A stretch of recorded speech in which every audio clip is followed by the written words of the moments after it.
Boom. Hey, folks. How's everyone doing? It's a weird afternoon here. It's just, it's a little interesting. So we'll have to see sort of how this goes. But now I've heard that the judge has something this afternoon. So it might be that we just sit here and see nothing. That is entirely possible. But we've also heard that they're going to be calling some evidence. So I'm not sure what the whole deal is with the afternoon thing. That just seems a little strange to me. And yeah, now I don't know if this is going to be choppy. I'm getting some warnings from StreamYard that my connection is unstable, and I don't know why, because I'm on a wired connection. I've got my VPN turned off, so I guess it must be on StreamYard's end. I've also had some power blips today. So if that happens, we'll just see what we can do. I've actually got an uninterruptible power supply. So hopefully we can keep going, because I want to hear they're apparently recalling Sanderson. And I want to hear what's going on with that, right? Because I don't know if you caught this. This was a bit of an interesting wrinkle. So plaintiff's counsel was like, we're not going to rest unless you're done with Sanderson. We don't want to rest unless you're done with Sanderson. We're worried that you're going to back us into some sort of trap here. So we want you to confirm that you are done with Sanderson. And they said, okay, we're done with our cross of Sanderson. Now, the key thing on that is that there's a difference between being done with Sanderson and being done with the cross of Sanderson, because they can still call Sanderson as a witness. They can just call him as the adverse party. And they confirmed this. In fact, they said, like, we can still cross if we call him as an adverse party. So I said that this was going to happen and that there was going to be an argument over it. And sure enough, there was. But they had the argument, and plaintiff's counsel, I think quite reasonably, realized, you know what, let's back away from that. We're going to lose.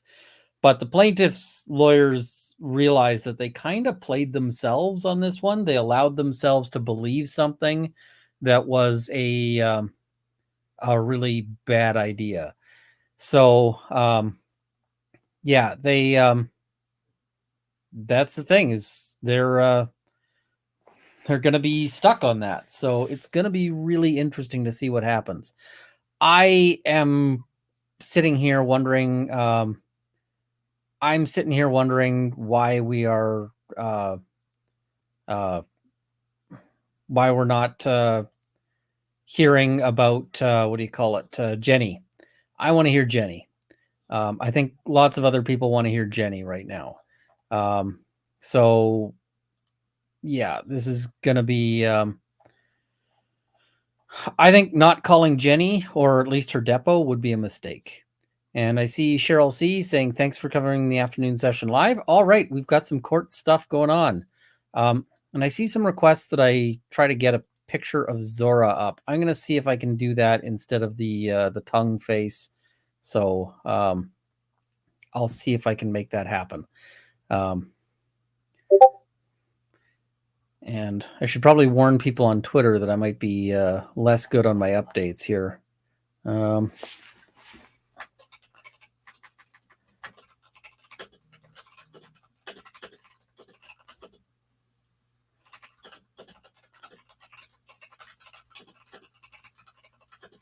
All right, I don't think we've got audio here. I don't think that's on my end. I think that's on the court's end here. Yep. So we're just stuck with a lack of audio for now. I see people saying that they can hear my Discord alerts. They shouldn't be, because I do have Discord on, but I thought I had streamer mode on. How did streamer mode get turned off? There we go. Streamer mode back on. Sorry, folks. We'll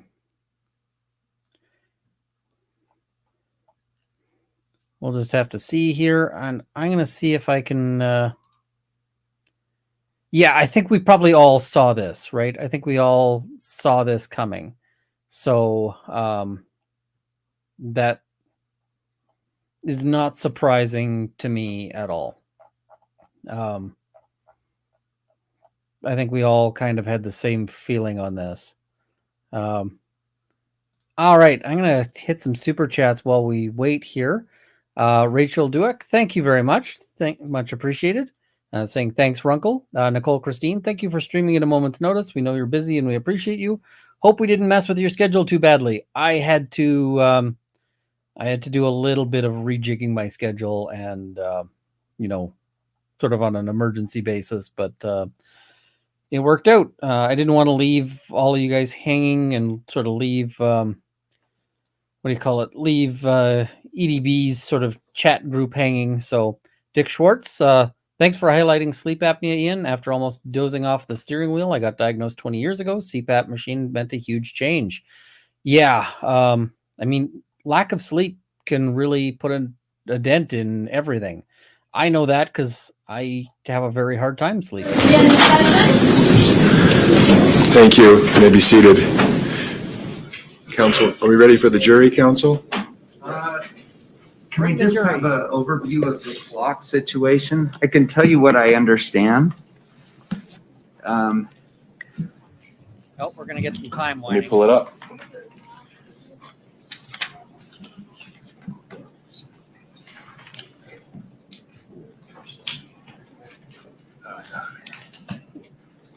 So he's going to be my understanding checking on timing here.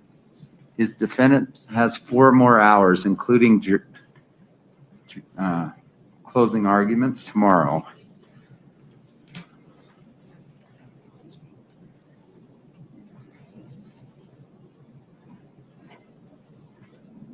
So he thinks they've got 4 hours. I want to see if the judge confirms that.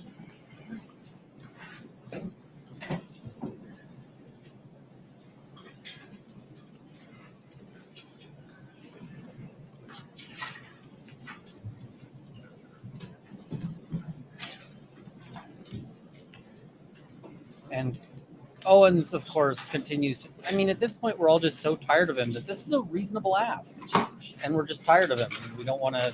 We want to hear from him. It's kind of burned through all that credibility. Thank you for doing this. Oh, sure.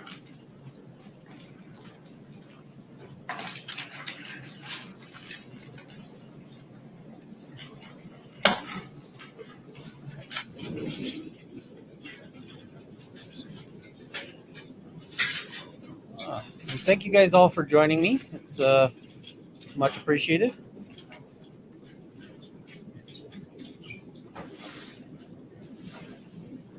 Court is extremely loud. I'm extremely quiet. Whoops, I accidentally paused it. I've tried cutting the court's volume here.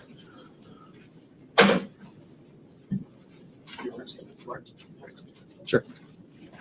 I just set it to 2 times so we can catch up. Well, between this afternoon and tomorrow, there's approximately 5.5 hours of jury time available. So 5.5 hours. The time that hours. I have that each party has taken is 16 for the plaintiff, 16 hours and 1 minute, and for the defendant, 16 hours and 25 minutes. Does that comport with your computation?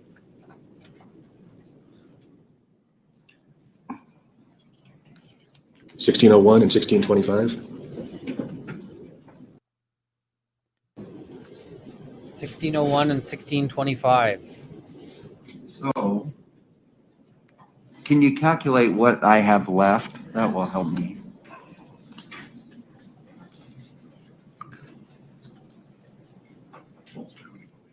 Well, if there's 5 hours and 30 minutes left,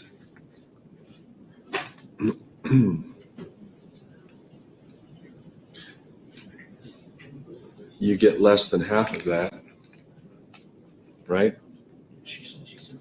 Usually judges don't use time limits because usually it's not 1 hour required. apart, 1 hour for each party to occur tomorrow for closings. Then can we calculate what's, we want to comply with the court's order on this. Both sides want an hour tomorrow for closing. Is that I true, think Paltrow Bob? is just super tired of this and wants it to be over and done. Okay, at least 1 hour.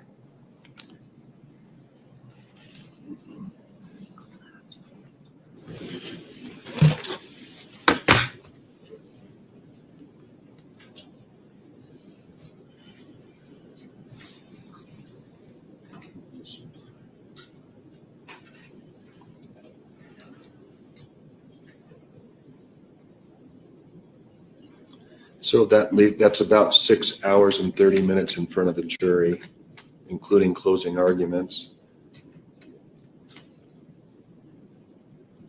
So which is roughly divided to where the defendant would have 3 hours and 3 minutes and the plaintiff would have 3 hours and 27 minutes. And then if we take out the 1 hour closing tomorrow, 1 hour each, that leaves us about 2 hours each today. 203 for the defendants, 227 for the plaintiff. So we're just hearing time. And I'm not saying that has to happen. I mean, that can't happen today because we don't have enough time to do it today.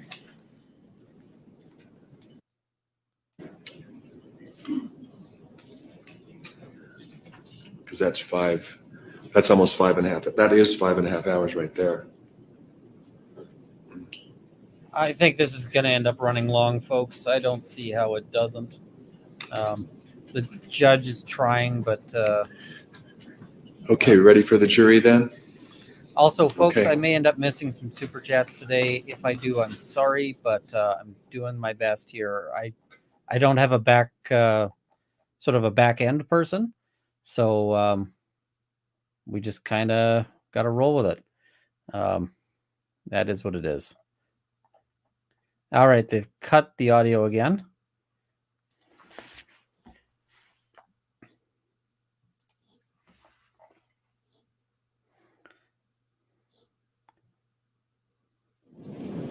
Why don't you come on and take the witness stand, be ready?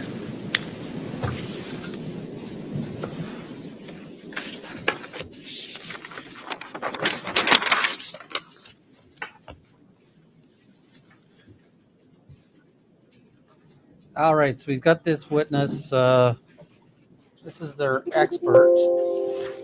Oops, sorry, folks. That beeping is my end. I'm trying to...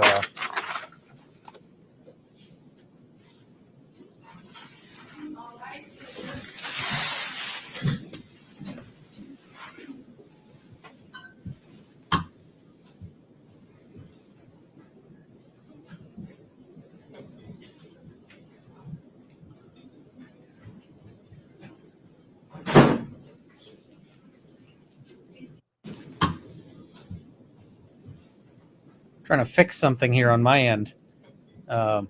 Just trying to... people have said that they are tired of the tongue, so we're going to try to replace that. It's just taking me a little second here. Mr. Egan, you may continue. Thank you, Your Honor. There we go. Tongue is replaced. Dr. Eastfold, we're back from lunch, and Yes. I think it'd be best to just go right into your opinions. Your Honor, do I have permission to do as we did with Dr. Hash, show the heading of the report? Yes. Thank you. So I'll put that up here on the screen here. Dr. Eastfold, is this the first opinion in your report? Yes. And maybe let's just read it. Plaintiff suffered at most a mild concussion from the collision occurring on 2/26/2016. Okay, so and why is that your opinion? At most mild. Okay, That's, so when I'm forming opinion on whether there's been a concussion or not, there's three main things that I'm looking at. One, the mechanism of injury. Is it sufficient enough to cause a concussion? Two, the acute injury characteristics. What symptoms were present in the minutes and hours immediately after the collision? And then what did the clinical course look like after that? And I'm most interested in the 3 to 4 months after an injury. Things that are happening after that are less likely associated with the concussion. Okay, so those are the three things I'm looking at. So one, the mechanism. So there was a collision, two people ran into each other, he hit the ground. That is a feasible mechanism for an injury. makes Two, sense. the acute injury characteristics. So there's two symptoms. One, loss of consciousness. Now, he's reporting 5 to 10 minutes of loss of consciousness. Based on all of the available evidence, that is improbable. And I can go into that more. You've probably heard a lot about that, but my opinion is that if he suffered loss of consciousness, it was seconds, not minutes. Okay, the duration of loss of consciousness is important because the longer the loss of consciousness, the more severe the injury. Okay, so it is my opinion that there was seconds of loss of consciousness, if at all. And then by the time the EMT, Whitney Smith, arrived, she described some mild disorientation, which was kind of a rattled response to this unexpected collision on the ski hill. There wasn't any gross confusion or any other significant mental status changes. Now, of course, And then, they of course, he dispute was this. The other complaining of side rib does. pain. So we've got the disorientation. He was seen at Park City Instacare 2 hours post-injury. And at that point, he was complaining of a slight headache, rib pain, and I think a dullness in his head. But the provider there very specifically documented no signs or symptoms of concussion. There were no clear signs like dizziness, nausea, vomiting, any double or blurry vision, any of the really classic symptoms of a significant concussive injury. Okay. The next day, he was seen at the VA, and in the VA, he is only reporting, again, a slight headache and rib pain and irritability. Again, no other significant signs of an acute concussive injury. In the 2 to 3 weeks after that, the only person that really saw him was his girlfriend. And in her deposition, all she described was that he was really grouchy and didn't really want to be touched and that he was in pain. She is also not describing any significant symptoms. Now, I know she's not a medical professional, but the absence I'm of her grouchy description sometimes. of other symptoms is notable. And then we've got some really important objective indices of injury. So as we had started to mention before lunch, 1 month post-injury, he underwent an extensive battery of tests that assessed multiple aspects of attention. Now, attention is the cognitive domain that is the most sensitive to concussion.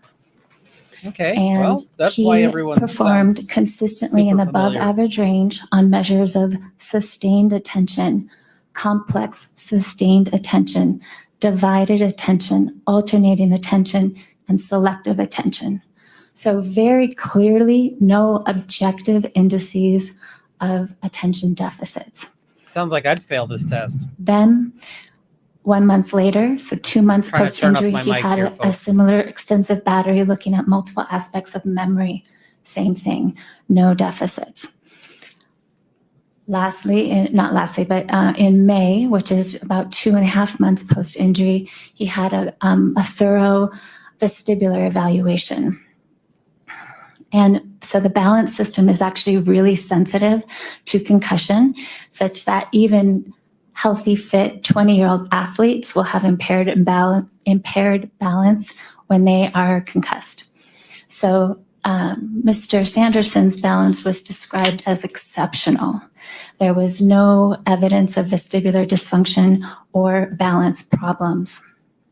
So that's another really important objective index of his brain functioning. Lastly, about a week and a half after the injury, Mr. Sanderson reported a markedly increased intake of alcohol. He reported to his primary care that he was drinking 5 to 6 drinks a week, 5 to 6 drinks 2 to 3 times a week, which is actually a quite significant amount of alcohol. And there's one thing about concussion is that one of the telltale signs is reduced tolerance to alcohol, such that when people are acutely concussed, if they drink alcohol, more often than not, they report feeling ill or they get really intoxicated off of a fraction of the alcohol that they normally drink. Most people do not enjoy drinking alcohol when they're concussed. And so when I put all of that evidence together, sure, it's possible that he had a mild concussion, but at most it was mild. And by May, there really isn't any strong ongoing evidence of clear brain injury. Is it possible that he did not have a concussion? It's possible. I'm not going to do the You mentioned for in super that Jets answer And the let's make objective it measures Brian. that were taken in evaluations following the accident, how would you evaluate the discrepancy that there might be between objective measures and a subjective report that vary? You know, and maybe that just for the jury's sake, and I can clarify my question, the patient is reporting certain experience of symptoms versus an objective finding through some sort of assessment. Well, it's hard to make sense of, and there could be many things, but one of the most prominent things that was very clear is that his anxiety went sky high after this injury. His blood pressure was through the roof. He was emailing his providers saying, I'm having a hypertension crisis. He was doubling his medication, and it wasn't helping. So it was very clear that he was experiencing a lot of anxiety, and anxiety can certainly drive perception of a lot of these difficulties. So why is he Did experiencing you note the a anxiety is the record question. a few weeks prior to the ski collision that included Mr. Sanderson's report that he was feeling old all of a sudden? Your Honor, I don't think that's in her report, because I haven't seen it. She's Overruled? have you reviewed that record? I definitely have. And Does it play into your evaluation of where post-accident symptoms might be coming from? it plays into me trying to understand where he is now. And there's been a lot of talk about decline, and some of those records offer some telltale signs that I see in older adults that decline is starting to happen. So there's a line in there that describes that he's overwhelmed with paperwork and trying to get things organized, and he's I can't remember the exact line, but those are the kinds of things that I'm listening for when I'm evaluating older adults, because those are the behavioral signs that functional changes are starting to happen in someone's life. And Okay, she's great. being Let's go to really your clear. second I think opinion she's being here. Very easy to follow. Give me That's just a second to pull it up. I think she's doing well, because one of the problems with experts is that they can often be boring and hard to follow. As I and pull it up, she's doing a great job you on can that. read it, Miss. Sure, I can read it from my Dr. paper. Eastfeld. Yeah, I apologize. Plaintiff's course and evolution of self-reported symptoms is inconsistent with the known trajectory of concussion-related symptoms. So, Why would you say that? so the thing with brain injury is that the symptoms are worse in the beginning and then they gradually improve. Now that rate improvement can vary greatly among individuals, and some people might experience some plateaus along the way, but brain injury does not progressively worsen. And Mr. Sanderson was reporting when he saw Dr. Fung in 2017, about a year and a half after his injury, and then Dr. Goldstein in 2020, he was reporting new symptoms that weren't present in those first 3 months, and he was that's bad. describing a worsening of symptoms. And I think many of his family members are under the impression that things are worsening. So a worsening in 2017 and 2020 cannot be attributed with any medical probability to a concussion, a mild concussion in 2016. A worsening sounds like And progressive maybe dementia, so the jury not has a like, sense of the new symptoms that you're not like a head describing. injury. What are those in particular? He was describing neck pain.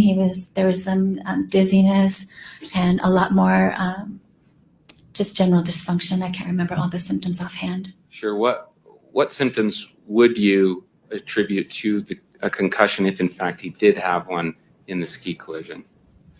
Well, again, there really isn't any strong evidence of symptoms in those first 3 months. He wasn't even really, he was reporting difficulties with his thinking skills, but yet on objective tests, he was performing normally.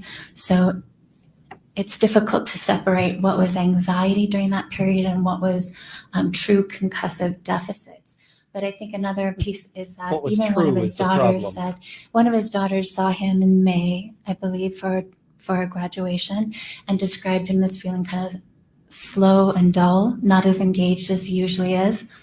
And that could certainly be a symptom of concussion, but even she said that that fully resolved, and he has since returned back to his extroverted self. And so again, that's the known trajectory that I would expect for a concussive injury, but not new or worsening symptoms years later. Thank you. Let's move to your third opinion, unless there's anything to add. I think that suffices. Okay, thank you. So number 3, will I you see read that people for are us? freezing up. Try Plaintiff's refreshing, medical but it history looks is like it's notable mostly for a Europe that's number having of trouble. comorbid conditions that better explain reported course of decline. And why do you say that? Okay, so as a neuropsychologist, a really thorough medical history is essential to understanding the context of the person, of the brain that I'm evaluating. And there are a number of medical conditions that are known to increase risk of premature cognitive decline as one ages, or risk for developing dementia. Okay, so this is a really important piece.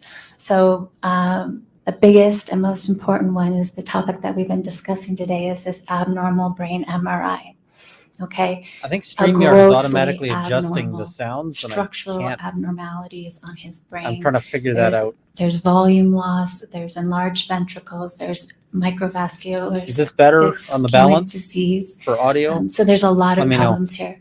And are these the problems I think you were in the courtroom when Dr. Black was talking about Yes. the imaging, the same things he was Exactly. talking about? Yes. And so that brain MRI alone, and no other information, that MRI alone predicts problems as he ages. It is a question of when, not if. Oh, that's And terrifying. again, going when, back not to if. what you mentioned the medical records 3 weeks prior to this collision. 'Cause again, like, all we've got is our There's brain. subtle really. evidence that decline was happening, and I can talk about. Well, maybe that's I'm jumping ahead. That's another. We'll get there, I'm sure. Okay, so the MRI. That's a huge red flag for me as a neuropsychologist. Okay. Now he's got a lot of other medical issues. I can say I've seen And I'll briefly MRIs go that through were these. Okay. depicting abnormal ventricle he was diagnosed with sleep enlargement apnea in 2003. that didn't have Sleep ventricles apnea as is a big as disorder his. where one stops breathing for short episodes repeatedly through the night. The consequence of that is that when you stop breathing, the blood oxygen levels go down. Reduced oxygen is not good Multi-infarct for your dementia. brain, and over time that causes problems. Untreated sleep apnea alone will cause cognitive decline over time. And most importantly, it's also associated with fatigue and headaches, and most prominently, attention and executive dysfunction. Okay, so he was unable to tolerate the CPAP machine, and so that went untreated. He also has chronic insomnia. Unable to we tolerate a know- CPAP machine is a There's no bad thing. foundation. She's not a medical doctor. These are She can't, just a second. She can't speculate about what these mean from a medical standpoint. I think she qualified her answer as to what it meant to her as a neuropsychologist. So for that limited purpose, I'll allow the evidence. Thank you, Your Honor. And if I may, Dr. Eastfold, I want to just make sure I'm following the medical history that you point to that might better explain, or that does better explain Mr. Sanderson's post-accident symptoms, includes the pre-accident imaging that you've discussed, the untreated sleep apnea, and now I believe we were going on to a third one, but because of the objection, I cannot recall. There's a list. So again, kind of getting a very clear picture of what his pre-injury status is. Okay, so these are the ones that I'm going through are all risk factors from a neuropsychological perspective. And so chronic insomnia, we know that chronic insomnia is a risk factor for developing dementia. And what happens when the terrifying. brain goes into deep sleep, there's a cleanup function that happens, and there's a cleanup of abnormal proteins and plaques that shouldn't be there. And so when the brain is not getting into those deep stages of sleep, that cleanup function is not happening. And over time, this will cause problems. And kind of alongside that, because of this insomnia, he's been treated with sedatives and benzodiazepines since at least 2004. We know that long-term use of those medications is associated with a markedly elevated risk of developing dementia. He also has restless leg syndrome. Restless leg syndrome is another risk factor for dementia. When it occurs in older adults, it's often an early warning sign of emerging functional behavioral changes that are associated with dementia. Really? He has That's chronic interesting. migraines. And his migraines were quite severe. In 2011 and 12, he was reporting up to 3 a day. Chronic migraines are associated with the microvascular ischemic disease on the brain. He also has hypertension and high cholesterol. These are also cardiovascular risk factors that adversely affect the blood flow. Reduced blood flow is bad for your brain, and over time can cause problems. I'm sorry to interrupt She's you. You can terrifying finish. me. You've been talking about physical Yes. I feel like I symptoms need here, to go or physical take a nap. conditions at this point, correct? Were there any mental health Yes. conditions? I'm getting there. Okay. So a lot of medical issues that would suggest an increased risk of decline. Then we've also got a lot of psychiatric issues. He has been struggling with chronic anxiety and depression since the 90s, and he's been medicated for that since the 90s. And we know that chronic mood disorders is another risk factor for decline as we age. Now, the anxiety is actually really important. Mr. Sanderson underwent a full neuropsychological evaluation in 2017, just about a little over 1 year after this injury. And like his earlier testing, this neuropsych evaluation was completely unremarkable with no evidence of residual brain injury. And it was her conclusion that anxiety was a big factor here. And in fact, this second neuropsychological evaluation was sought out per Mr. Sanderson's report because he just had a friend pass away from early onset dementia, and he was worried. He was worried he had dementia. The neuropsychologist felt that anxiety was playing a big role in his perceived difficulties because his perceived difficulties weren't corroborated by the objective test data. Now, Dr. Goldstein himself, the plaintiff's own expert, concluded the same thing. Again, his testing indicated no evidence of brain injury, and he also felt that anxiety was a big factor that was driving a lot of the issues. And so this anxiety has been a big factor all along, and I think it's contributed to a lot of what he's perceiving and reporting. Are there any other aspects of Dr. Goldstein's evaluation that give support to your opinion? Yes, if we could bring up that executive function table one more time, that would be great. Sure. And this, I believe, is plaintiff's exhibit 43. Yeah, thank you. Okay, so if you look, that working memory, that very bottom line there, again, this is Mr. Sanderson's subjective reports. This is just his complaints. He's reporting really significant working memory problems. On Dr. Goldstein's testing, he exhibited exceptional working memory. So on objective tests, he was performing in the high average range, and his working memory index, which is an average of 2 scores, was at the 87th percentile. So this is a really great example how perception does not equal reality. He's saying he's doing And terribly. are there any The other scores say aspects he's of doing Dr. great. Goldstein's evaluation that help support Yes. your opinion? And so Dr. Goldstein made a conclusion that based on extensive personality testing that Mr. Sanderson was a well-adjusted adult, but his own data does not support that. And so if you could bring up the Milan table. Oh, sure. I believe this She's is. like, here's the next table I need. Note this down. Pages 27 and 28 of Dr. Goldstein's evaluation, which for plaintiffs, Your Honor, we object to. They need a pop this. filter. This is not predisclosed. It's not an admitted exhibit. We had no notice that this was coming. And so that's unfair. It's in my report. Why don't you approach the bench? All right, they're approaching the bench. That's a great chance for us to talk here. Do I have an email? Yes, it's on the about page of my my YouTube page, the about section there. We saw Owens passing a little note. I don't know what that note says. Of course, we're not going to find out because that would be covered by privilege, but it's kind of interesting to see the note being passed. I went and poured myself a glass of spicy pickle brine because that's just how I roll. So what she's been saying basically is that he's got all of these risk factors for dementia, and that these risk factors are, are basically what, and his symptoms are consistent with dementia, but not with a head injury. Do I have any merch? I have a Zazzle page, but it's not super great. This to me seems like she's making a pretty good case so far for it's not his head injury.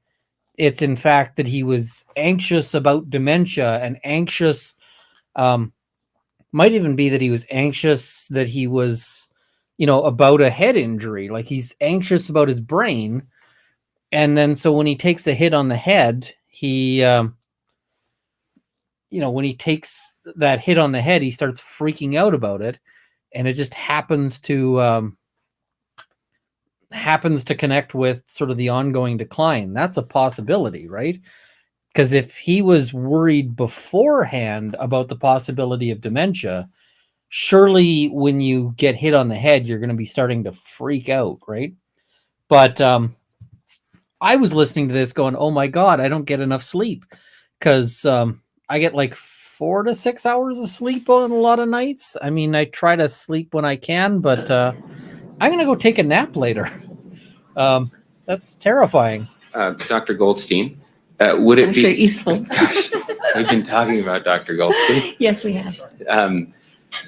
Would it be helpful for you to look at that page, the evaluation page, the data in Goldstein's evaluation that you were talking about? Would it refresh your recollection of that data? Yes, it would. Okay, if I provide that to you, we'll talk through it, but we won't publish it to the jury. Okay. Okay. Can't sleep. Well, Got I stuff actually to don't do. need to see it. If you want me to just talk about it, if we're not going to show them, For sure. time's sake, that would be great. Okay. So Dr. Goldstein administered a long questionnaire that assesses how one thinks, feels, and behaves. It's a measure of personality. And on this measure of personality, Mr. Sanderson's responses indicated a very high level of generalized anxiety. Along with that was also a very high elevation of what we call somatic symptoms, meaning that there's a high focus or preoccupation on health and physical symptoms.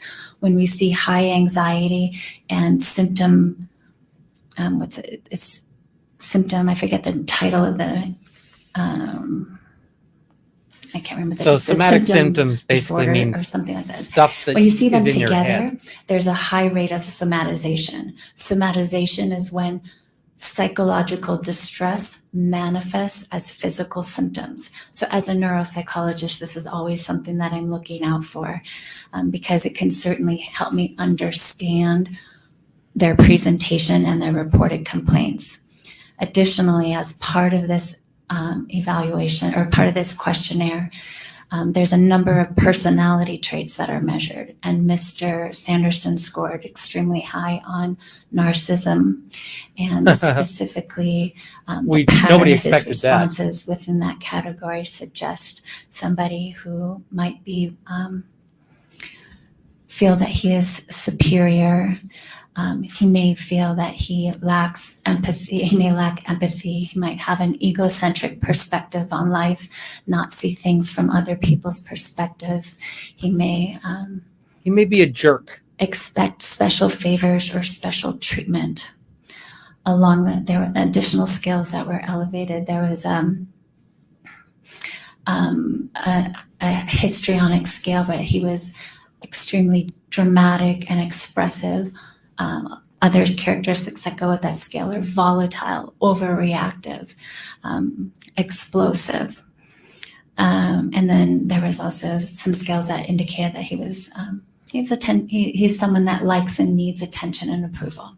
It might be an MPI, yeah. Data that you're going over, tell you anything about the executive function chart we were looking at and the self-reporting that we get from Mr. Sanderson there? No, personality by itself doesn't necessarily correlate with executive function or dysfunction. People who have high anxiety, executive functions is kind of a funny construct because it can be, people can have executive dysfunction for a lot of reasons. Some of them could be neurologic and some of them can be psychiatric. So most people with serious psychiatric disorders evidence some degree of executive dysfunction. You can also have executive dysfunction if you're sleep deprived or stressed. So it's an interesting concept. It's not necessarily, it can be, many things can affect it. Do you have any opinions about whether Mr. Sanderson has exhibits any somaticization? Well, That's a medical diagnosis. it's actually a psychological diagnosis. Overruled? And obviously, one of my She questions is going to responded to the be explain objection. to us what that term means. So what was the answer to my question? So, Whether he yeah. exhibits any somaticization? Well, I mean, that is one way to potentially understand why he's expressing all these symptoms, but there isn't actually objective evidence of these symptoms. I need that So timestamp. he's describing balance problems, but on testing, he performs exceptionally. He's describing having all these cognitive problems, but on cognitive testing, he performs well. So somatization is one thing that helps somebody make sense of what he's experiencing and understanding his presentation. And then is it unprofessional of you to render these opinions without having seen Mr. Sanderson? This is Well, to importantly, I'm not preempt the cross. Mr. Sanderson's neuropsychologist. He's not my patient. I'm not treating him or making any medical decisions. If that were the case, then of course I would need to see him. But again, I was just hired to look at the records and provide opinions on the facts in the records. And do you feel confident in your opinions despite having not evaluated him? Objection, lady. I do. Overruled? Sorry. Sorry, what was the answer? I'm sorry. I do feel confident in my opinions Why is that? because the facts are the facts. And again, that injury characteristics in those first few days and first few months that's the objective data. That's the most important time period to look at. And the facts are there. Okay, that's all the questions for now. Thank you. Thank you, Mr. Egan. Mr. Sykes, are you the questioner?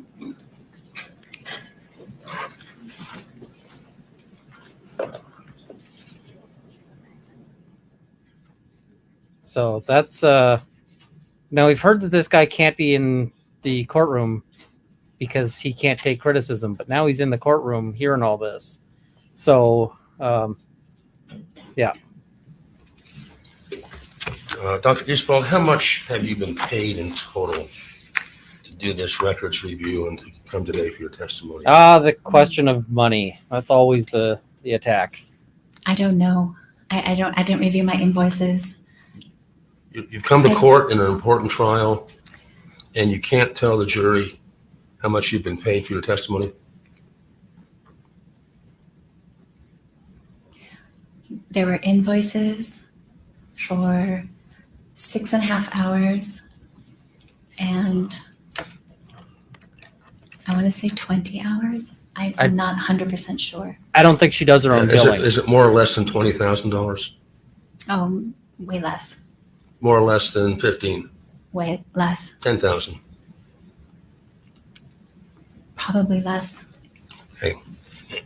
Now, let me She might be out of a university, and sometimes the universities bill out for their experts. ask you about that first thing, the last thing you mentioned.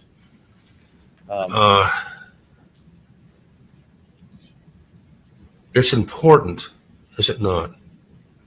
If you're going to render an opinion about somebody like you have today, a lot of negative or contrary opinions about Terry Sanderson, right?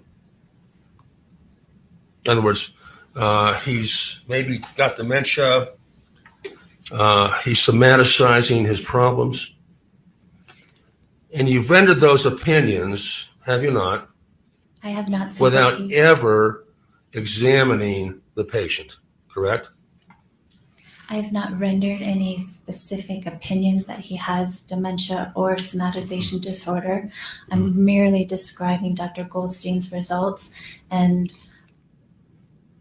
offering, they're not, I'm not offering diagnoses. Well, you sure fooled me on that one because I thought I heard a lot of That's a fair diagnoses. response.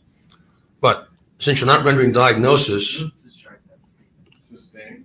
okay, not rendering diagnosis, let's And talk about struck, which should be. what you are doing. Could you, is it appropriate, is it responsible for a neuropsychologist to comment on somebody without actually seeing them clinically in the office?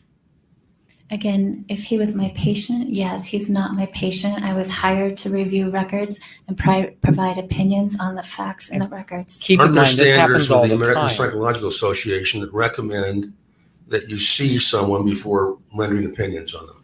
Those ethical principles apply to clinical practice and patient-doctor relationships, which does not apply in this situation. So you don't have the same ethical principles Because in it's this a case different that you would if you was your patient. circumstance. Is that the idea?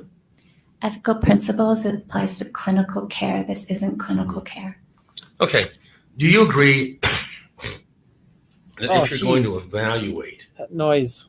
someone and then come before a jury and tell us about him, that it's better to have more information or less information about them? What do you think?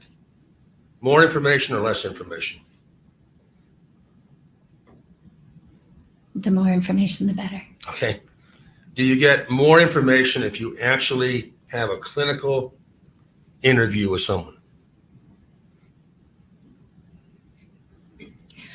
As a neuropsychologist, my job is to evaluate for brain injury, and he had had numerous neuropsychological evaluations, and none of which have found evidence of brain injury. And so a fourth neuropsychological evaluation wasn't going to uncover brain injury that nobody else uncovered. So there was no point in me providing another Sometimes you just evaluation. rely on previous stuff. So you're saying that you wouldn't have got any more information that would be helpful in doing a clinical interview with him or clinical testing, right? Well, again, he'd been previously seen by three different neuropsychologists who all did the same interview that I probably would have done. And so I had most of the information that I would have requested in addition to 20 Most years of of was the medical wrong history. word. Do you have any idea why each one of Oh, and the he's missing it. 6 defense experts, no one did a clinical interview with him? Do you know why? Because he wouldn't agree with them. I did Or not. wouldn't agree to Okay. do it, I'm guessing. Did you request a clinical interview? We discussed it, and again, I felt there was no point in doing another interview because or another evaluation because he'd had so many, and they all came to the same conclusion. No evidence of brain injury, and anxiety was a major factor. Now, you have 2 other cases with my law firm, is that correct? 2 other cases. Your law firm? Is he going to testify? Is he a witness? 2 other cases. Objection. I'm not aware of this. Okay. One in St. George, right? Where you did a 2-day Objection, Clinical interview. testifying. on a guy who had his eye shot out by a cop. Remember that one? Relevance? Sustained. Sustained. Objection, And you have another one in testifying. another ski case on Deer Valley and did a 2-day interview on him. Remember that? Same objection. Testifying. Sustained. On what grounds? Relevance. Okay. Well, Get up Isn't on it the true stand if you're going to tell the that jury this you stuff. do a lot of work This is in improper. your current situation for defense attorneys trying to defeat brain injury cases. Is that a fair statement? No, 80% of my work is plaintiff. Really? Oh, Okay, ouch. so, but you do a fair amount of defense work, don't you? In the criminal realm, most of my work is defense. In the civil realm, most of my work is plaintiff. Are you aware that all you have to do to get a clinical interview with someone yeah. on a legal case is request it? because the judge has almost never turned it down. Are you aware of that? Objection, foundation, legal determination. Sustained? Well,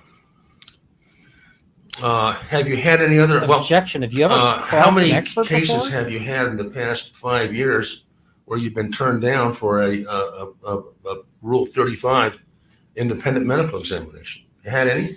I wasn't hired to do an independent medical exam I know in this that. case. I was hired as a consultant. That's it. But have In you those had- other cases, I was hired as Answer the question. I was hired to perform an evaluation because neither of them had a prior evaluation.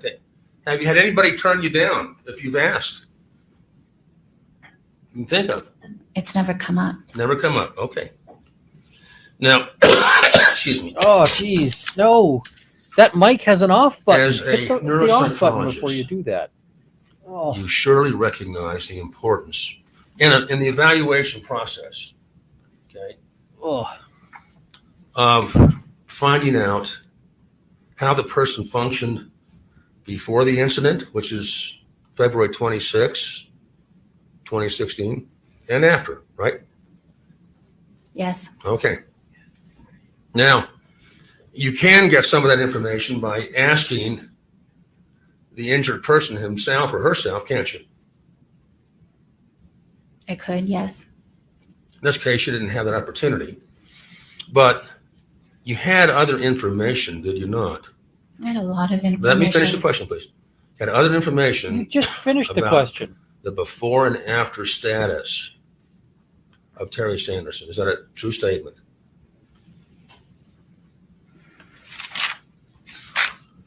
She's getting a little I flustered had a and lot of angry. information, yes. That's not good that she's getting Well, annoyed by him. on page 2 and of he's your report, annoying. you have that handy there? Yes. Like she's getting You had upset and angry. So the depositions of Polly Sanderson, Terry's daughter, and Carlene Davidson, his former girlfriend, essentially a fiance.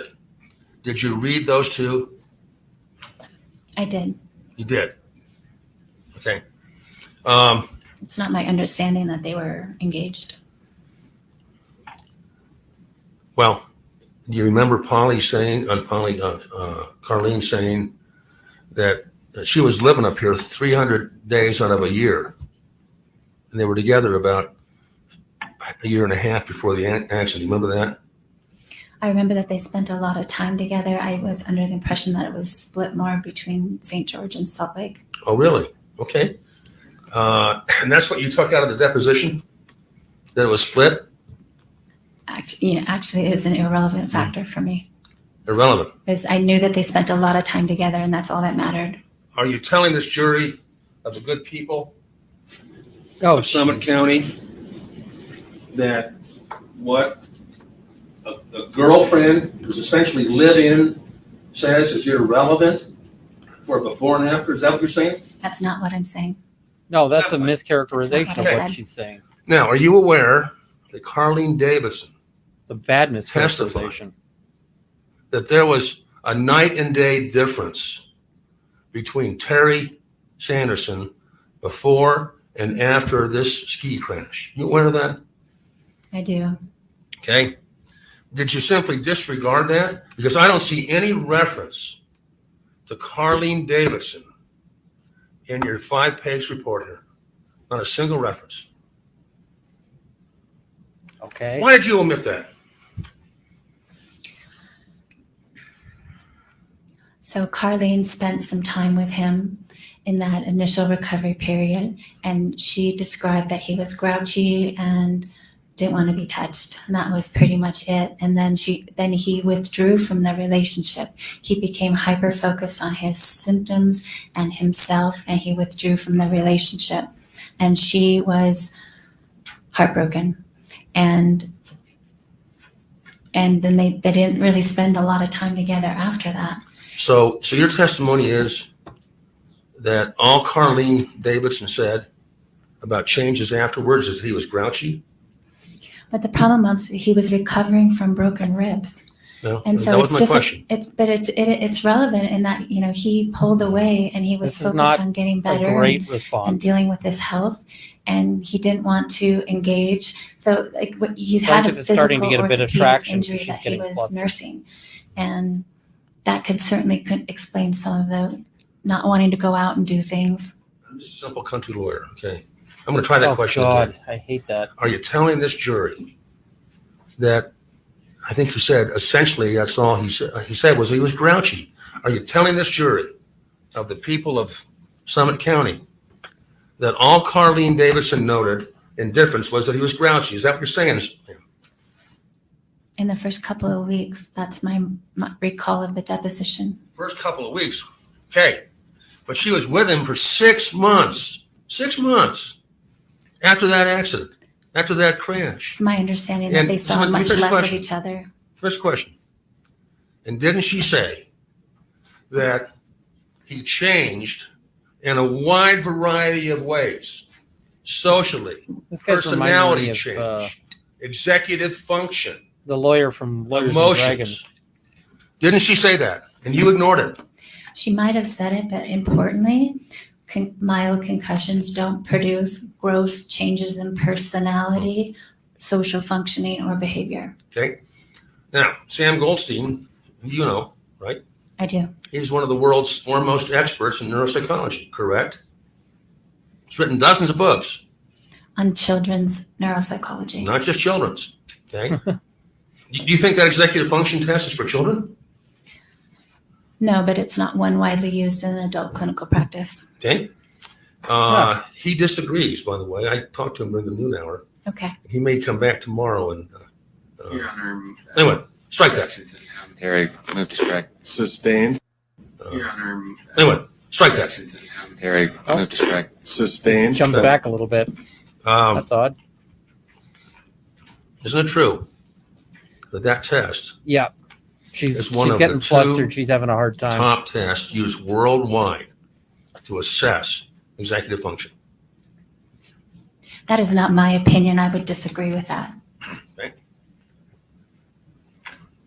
She's not having a great time here. She's getting upset, and it's making No. her sloppy. It's letting the plaintiff. This is what the plaintiff was looking for. Do you understand And plaintiff's counsel's Harley Davidson. making headway here. that she's stuck it out for 6 months with Terry? Understand that? I believe that's probably And is it your about right. testimony that Just a second. Is he sucking on a I lozenge? believe that it was probably about 6 months. My understanding is they broke up at the late summer, early fall. is it your understanding I think he's that got they a broke cough up? drop.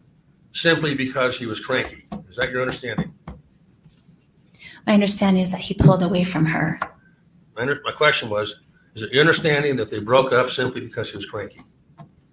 That is not my understanding. Good. Okay. So let's go on. I think that's a cough drop he's got in his mouth, but still, like, ugh. Did you read the deposition of Polly Gresham, I did. his daughter? Did you by any chance watch her testimony here in trial? I did not. Okay. Isn't it Yeah, true at least he's not snorting back that Polly snot, Gresham in her so that's deposition good. said much the same thing as Carlene Davison, that there was a massive, sudden, dramatic decline in her father after that ski crash? True or false? I believe that she said that, but my understanding is that I didn't get a clear sense that she had a clear picture of her father's functioning in the months to year before this accident. When she referred to previous functioning, point. she always referred to when he was working, which was before 2010. So it was a long time ago and arguably an unfair comparison. Okay. Have you ever read Hamlet? Relevant? You think she protested too much? Okay. My simple question. Okay. Did Polly Sanderson say that there was a massive, fundamental, and dramatic decline in her father after the ski crash? Now try to give me a non-Hamlet answer. Yes or no? Oh, So, that smirk. He's feeling way I read too. all three daughters' depositions, and I have a hard time keeping straight who exactly said what. I know that they all described some changes after the accident. Two of them felt that there were significant changes. One of them felt that there was a lot of the same behaviors before this, but they were just magnified after the concussion. And one of them noted that there were some significant changes, but a lot of it improved, and then a whole different set of behaviors really emerged. So you can't answer my question about what Polly Sanderson said then. I know that she No. endorsed a lot of changes. The problem is in clinical practice, I see this with families all the time. So with older adults, it's really tricky because many older adults are experiencing some degree of decline. Unfortunately, that's just part of aging. And then when you've got a complex medical history, it's more probable. And a concussion like this might happen, and the patient and the family grab onto this concussion as the defining factor that changed everything. And they misremember or underrepresent their pre-injury functioning and overestimate their problems after this, and everything gets tied to the concussion. And solid. so that's what I saw happening with this family, is that everyone's really grabbed onto, including Mr. Sanderson, that this concussion was the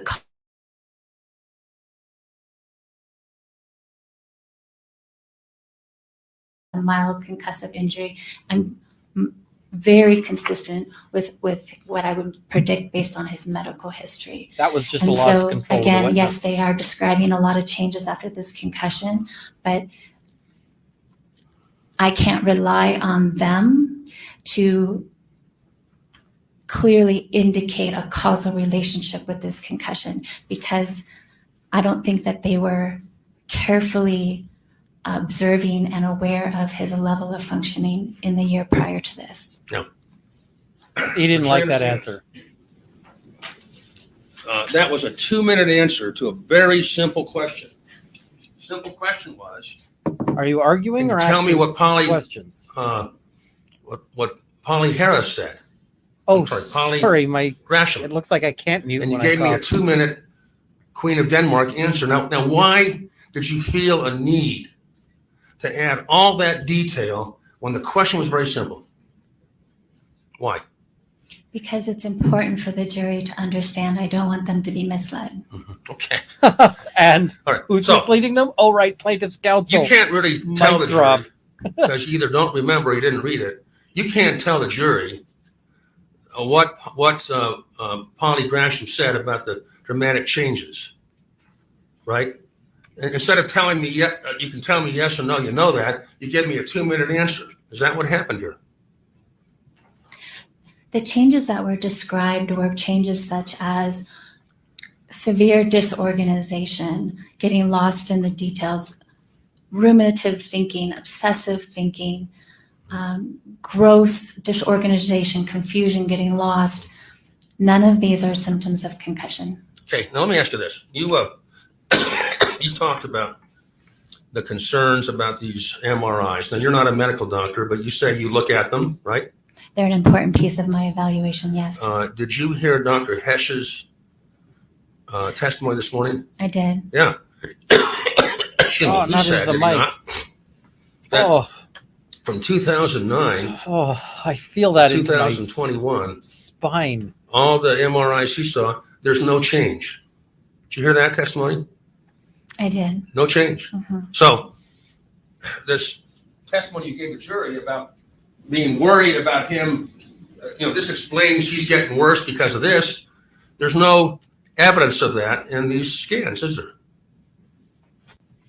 The structural changes are not worsening.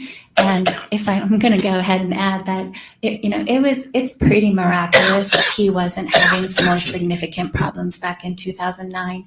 And it was just a matter of when, not if.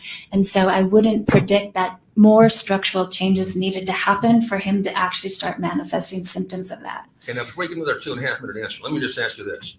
Can you look in those records, Why are you complaining about And her see what answering any your physician- questions?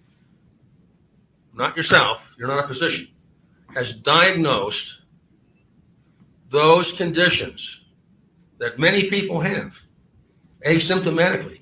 where anybody diagnosed those conditions as causing his current problems? There lie the books before you. Open them up. I didn't understand that. Could you repeat that question, please?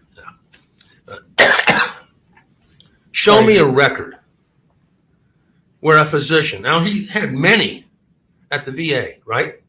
Yes. Many, not just physicians, but speech pathologists, psychologists, Show me on the doll where neuropsychiatrists who are Hamlet touched you. MDs. And no one at the VA diagnosed what you're saying is the case, did they? I'm not diagnosing anything. Well, you're saying that these scans explain his problems, but no medical doctor has done that. Now, how can you diagnose it and you didn't see him and no medical doctor has done it? Now explain that to a simple country lawyer. The medical doctors have stop all with the simple noted, it's country lawyer. repeatedly been stated that his brain MRI looks like he has normal pressure hydrocephalus. Is there a diagnosis? No, Has he ever been diagnosed with normal pressure hydrocephalus? Ever? he hasn't, because typically the diagnosis requires clinical correlation with a triad of symptoms that involves a very specific characteristic change in gait and confusion. They don't have to have dementia, but cognitive changes and urinary incontinence. Now, they say he's asymptomatic. I'm not convinced, because the most common mood symptom associated with normal pressure hydrocephalus is this lack of energy, lack of motivation, low drive, and he's been reporting this for decades. Now, would it, let me stop you there.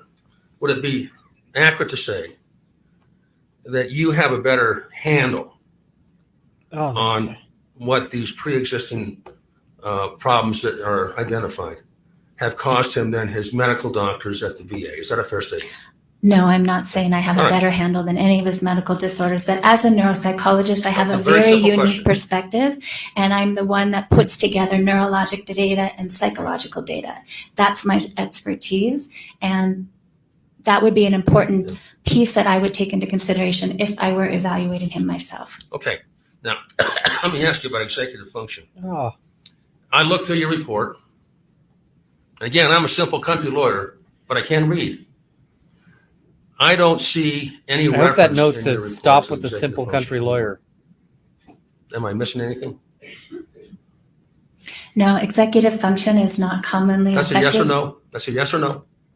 No. Okay, thank you. Now, let's talk about faking and malingering. Are you suggesting that Terry is faking these problems for money? Is that your suggestion? No, there's no evidence of faking and malingering of any kind. He's genuinely distressed.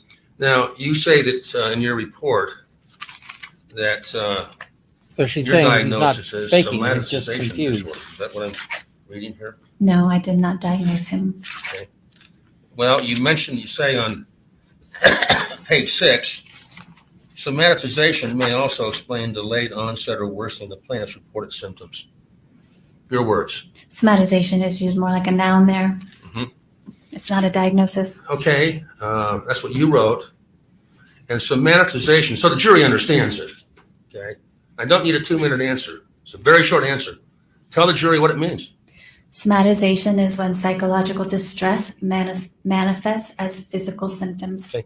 Now, has any physician, psychologist, or anybody else diagnosed Terry Sanderson with somatization disorder? Anybody? Not that I know of. But they all repeatedly talk about his anxiety and anxiety about his health and his symptoms and his preoccupation on his symptoms. Nice of you to add that. Thank you. Kept it under 2 minutes.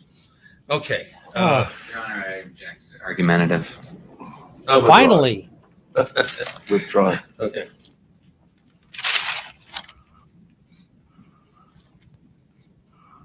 get in there, counsel. Yeah, this is. I mean, I suspect that part of the reason why they weren't objecting is that they might have just been annoyed, Okay. or they might have figured Your that Honor, the I'm jury's gonna take getting 1 minute annoyed to by just this guy. Talk to my, I'm their capitalist running dog. I gotta go talk to him for a minute. Thanks. I'm their capitalist running dog, did he say?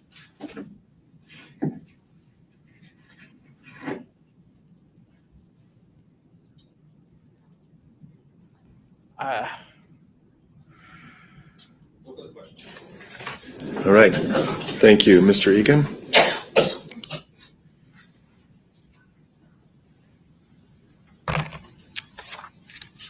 Also, I think he practices at a Salt Lake City, Dr. Utah, Eastwold, which I think is after the biggest city in questioning Utah. from So the whole plaintiff, I'm a is it still country your lawyer opinion thing that is like, plaintiff no, you're suffered not. at most a mild concussion from the collision occurring on February 26, 2016? No, that's an improper redirect that's already been gone into.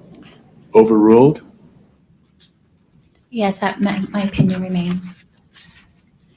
And is it still your opinion that plaintiff's course and evolution of self-reported symptoms is inconsistent with the known trajectory of concussion-related symptoms? Yes. And is it still your opinion that plaintiff's medical history is notable for a number of comorbid conditions that better explain his reported course of decline? Yes. No further questions, thanks. Can I add something, please? Oh, Please don't. sure, go ahead. Okay. Please don't. I have a lot of compassion for Mr. Sanderson. I do believe that things are changing for him. It is terrifying when one starts to lose their faculties. And I'm not. I object to this. Sustain it. Non-responsive, thank you. It's a narrative. If you've got some more questions, go ahead. Okay.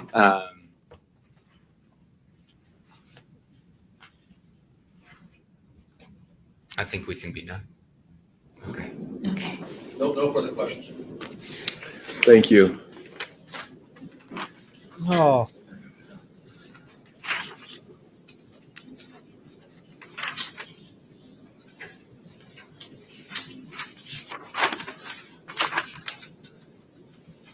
Yeah, Mr. I Egan? have no idea why he was Your doing Honor, that we showboating. called Dr. Galit Askenazi as an expert. Judge, you want to take a short break? It's been an hour. It has been an hour. Let's take a short recess. Jenny, show us the Jenny.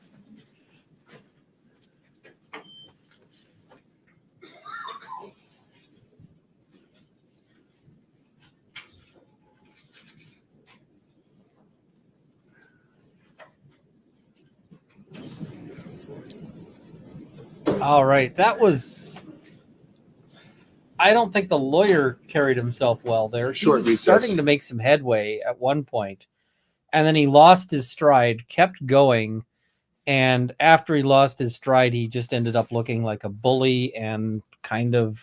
I think he lost what he gained, and sometimes that's sometimes cross-examination is like the stock market.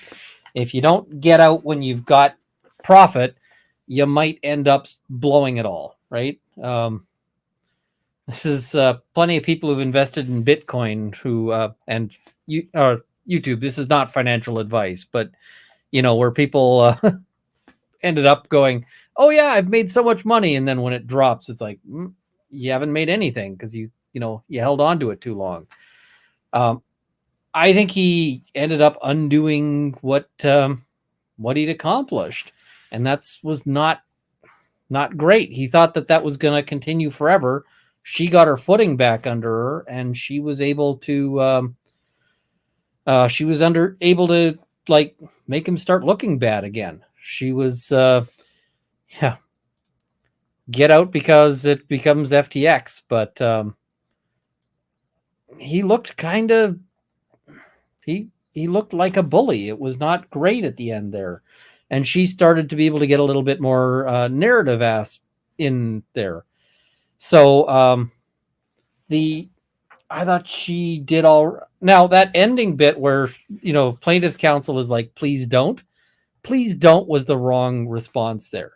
What he should have said is like objection non-responsive, just to actually cut off that thing before it got started. But then she started and she's like, I have so much sympathy for him. It's what, and yeah, they definitely wanted to cut that down. Some people have asked, what is with the dog picture? Well, that is Zora. That's an old picture of Zora. That is a picture of Zora when she was doing dog training. And she had this, she sort of settled down after a day of learning to do things like sit and stand and, all the things she doesn't do that she ignores us when we ask her now. But she just settled down into this expression of like, oh my God, what have I gotten myself into? They're going to make me do things. They're going to, they're going to be bossing me around. So I love that picture. So I figured that was better than the tongue picture, because people were starting to go, we're tired of the tongue picture there. But as a simple country lawyer, I was kind of feeling at the end of it like, I don't know how many of you watched Lawyers and Dragons, but there was an episode. It was a great episode.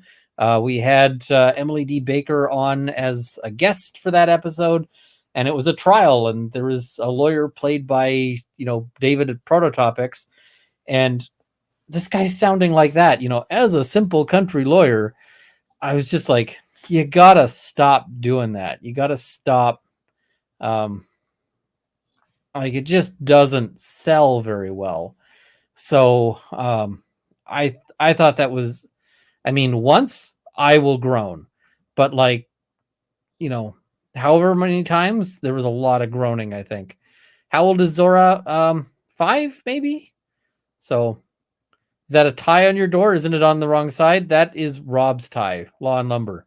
He's in the chat. He's also helping out backstage, but yeah, I thought that was a little weird. So why does everyone want the Jenny other than the drama and humiliation? She's known to have mental health issues. We all know their relationship is very stressful, because at this point, defense has been relying on some of what Jenny's been saying. And in order to get that in, you have to put it into evidence. So I suspect that if they don't call Jenny, they're going to get an instruction that says you will disregard everything you've heard about what Jenny says and what Jenny thinks.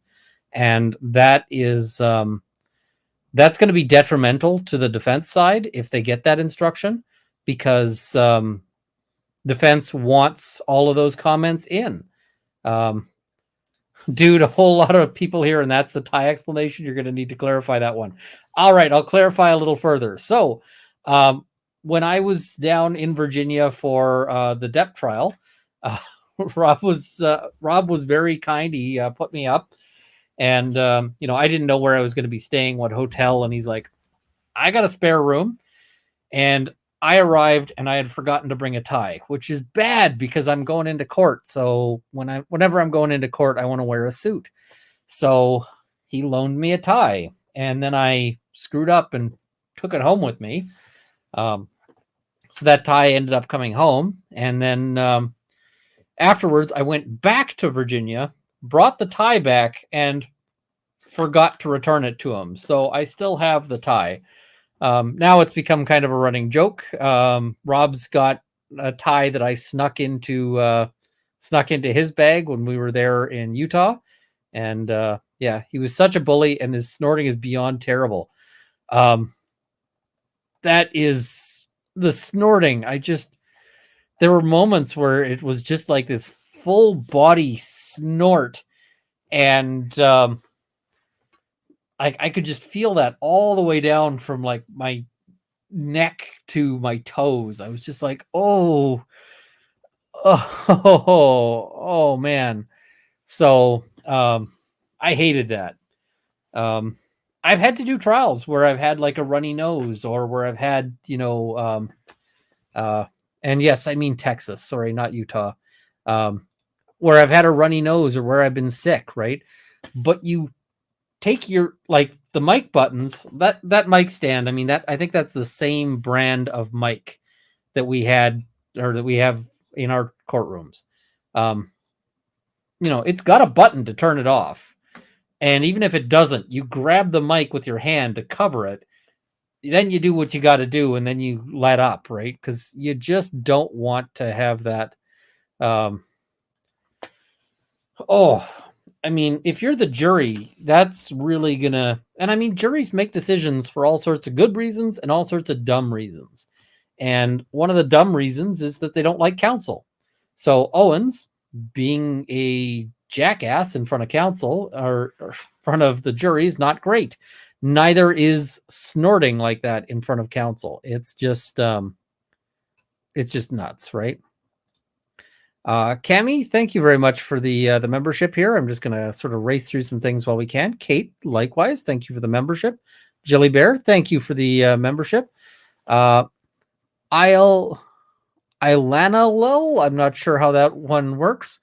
I'm not sure how I'm supposed to say that one. Thanks for doing this, Ian. I was so happy to see you're streaming this afternoon. I've been enjoying your recaps. I don't know where ZAR is. What sort of currency is that? That sounds like a cool currency. Ready for the jury? Oh, we're back in. All right. Bring the jury. Oh. I found myself wondering if he's got COVID because we've got him there with that like death cough. And now we've got Owens, and Owens is clearly off his game. I just don't know I don't know what's happening. And I don't understand, and it makes me angry.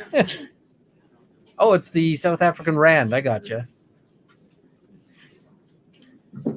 Who are they calling? The judge looks like he's so done. The bags under his eyes have gotten worse every day.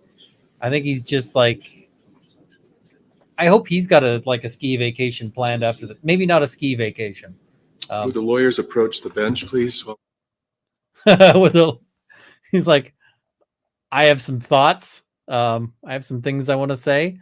Those things are, I hate you all, and I hope to never see you again. I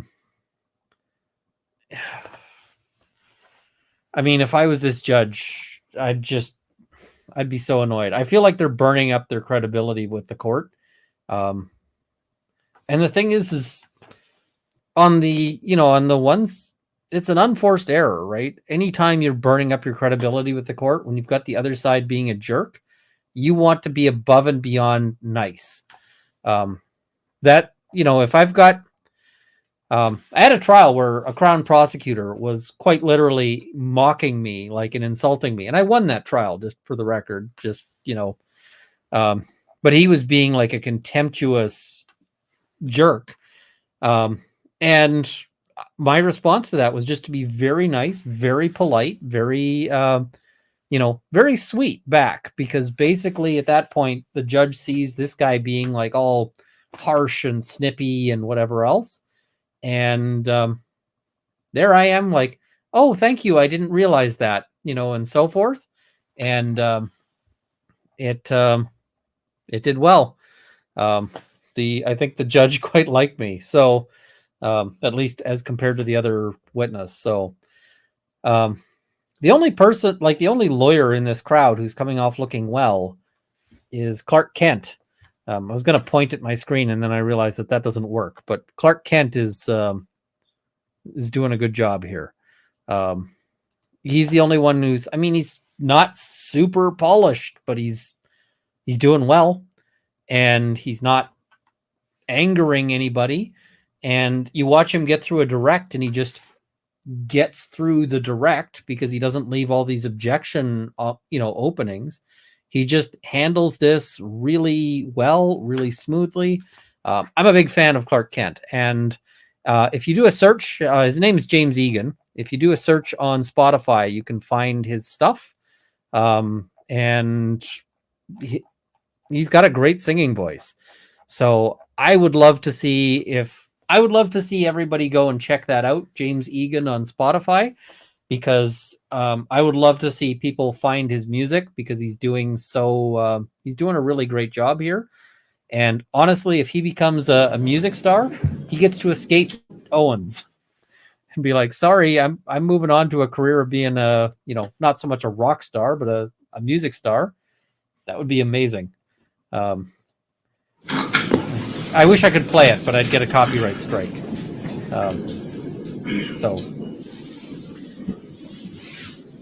All right, they're moving back to things, it looks like. Also has a website, James Egan Music. Thank you. Mr. Owens, you may proceed. James is back up. Or Mr. Egan. Thank you, Your Honor. We call Dr. Galit Ashkenazi.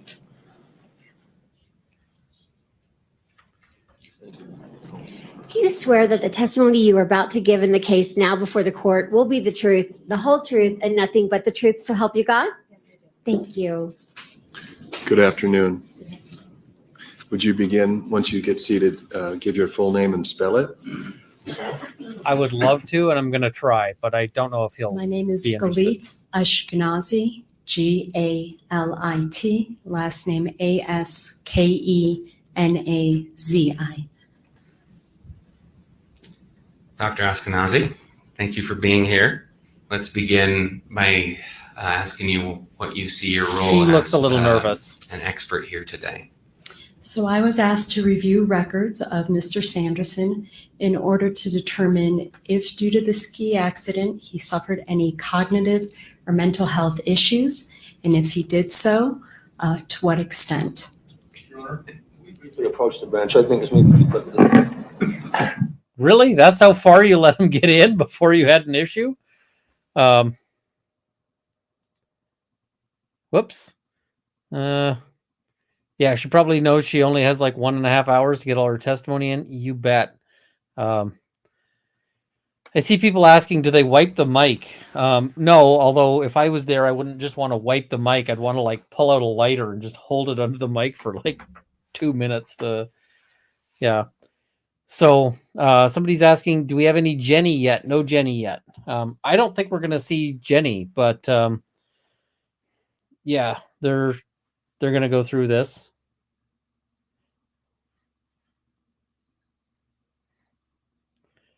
See, just pour some rubbing alcohol on it. Like, just dunk it in rubbing alcohol. Just spray it down. I don't know. I mean, this is... I don't know what the objection is at this point, but, I mean, I guess we're not supposed to. But, all right. Marvin CZ, I just finished the replay of yesterday's recap. I'm glad I can catch you live for once. I'll do a recap again at 8. It's going to be a rough day, but... A Capitan, thanks for streaming, Runkle. Thank you very much for joining me. Ray55, thank you, Runkle. Thank you. Nancy P, thank you for the YouTube membership. Weed, thanks for streaming. I need running commentary. Well, don't we all? This is this is a bit of a. I gotta say, I'm enjoying watching it with you guys. That is. I don't normally do trial streams, but I'm enjoying it. So Haley Baker, thank you. I may not always be able to do live trial streams. I may have to do some after the fact trial streams. So that I may start doing that where it's just like, hey, I'll run a trial stream in the evening.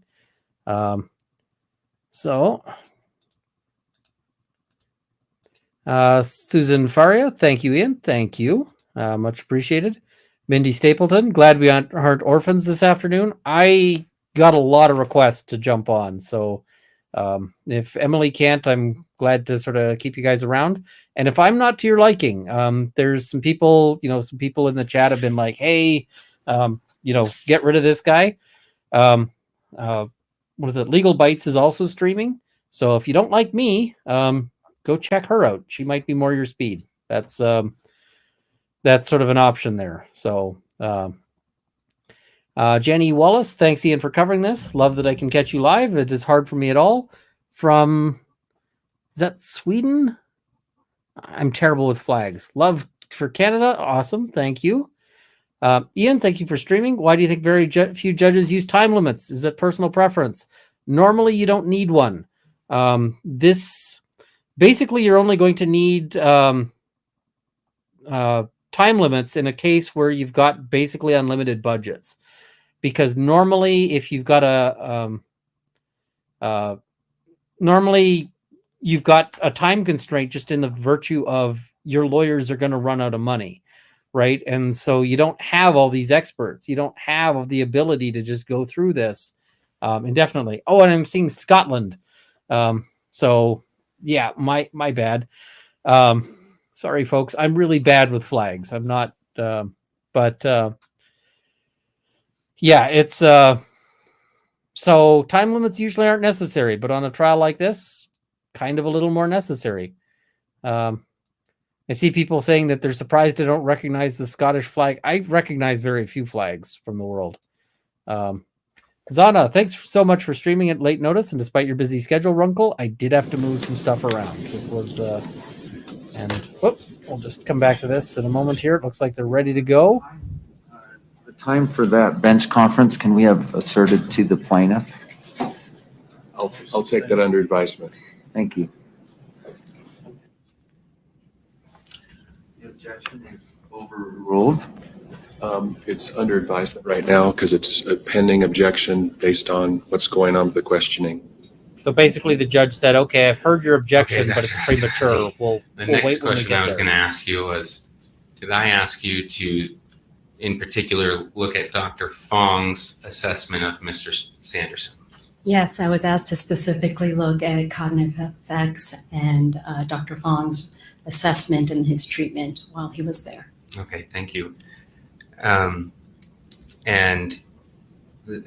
we'll just start with the main point. Do you agree with Dr. Fong's assessment? I love the In terms of persistent the- post-concussive syndrome, no, I do not. what do you call it? And The closed why captions. do you have expertise to be able to offer that opinion? Okay, are you asking about to start with my education? Yeah, sure. You can give us Okay. your background. Yeah. So I completed my undergraduate degree at Princeton in psychology. I then spent 2 years after that working at Harvard Medical School and Mass As long General as it's not Hospital Stanford. assessing dementia and doing work in the diagnostic clinic there. I then completed both my master's and PhD in clinical psychology at Case Western Reserve University, which is in Cleveland. It's a general clinical degree, but I specialize in neuropsychology. I created for myself my own training experiences in neuropsychology. I then spent a year as a neuropsychology intern at the VA in Cleveland for my pre-doctoral internship. And then after I graduated, I completed a 2-year postdoctoral fellowship or residency in clinical neuropsychology in accordance with what we call the Houston guidelines. It dictates how you have to finish 2 years of supervised training with a board-certified clinical neuropsychologist and how it's required that you continue your education so you have more expertise and then complete an examination. Experts that. always sound And fantastic. then once I when they finished get all to run that through formal their, education, run through that. I got board certified in clinical neuropsychology, which is a few-year process. There's a few steps to it: written examination, samples, oral examination. And then I respecialized in forensic psychology. I did an internship or a postdoctoral fellowship in forensic psychology, and I also got board certified in forensic psychology. I'm Forensic is currently just one of anything 6 dealing people with in the the court country process. with those dual certifications.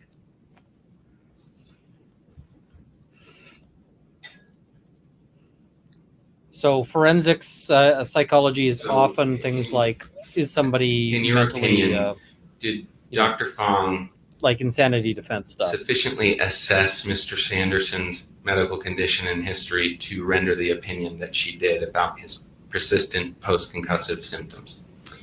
No, and as people have already said today, and I don't want to be too redundant, in order to assess a concussion, first and foremost, you need to know the symptoms at the time.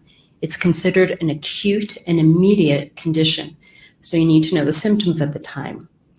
Then to establish if someone has post-concussive syndrome, you actually have to show the path from the concussion to those symptoms that a person is claiming.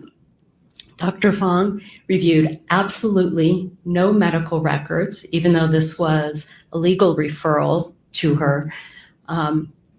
She took at face value his report that he'd been having certain symptoms for 1.5 years straight, which we know through the medical records that is not true at all.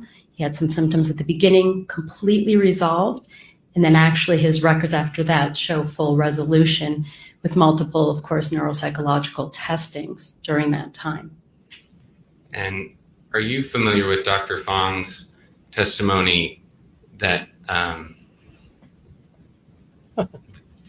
as I believe it, if I'm remembering it correctly, that the defense experts, which would include you, don't recognize post-concussive, persistent post-concussive symptoms?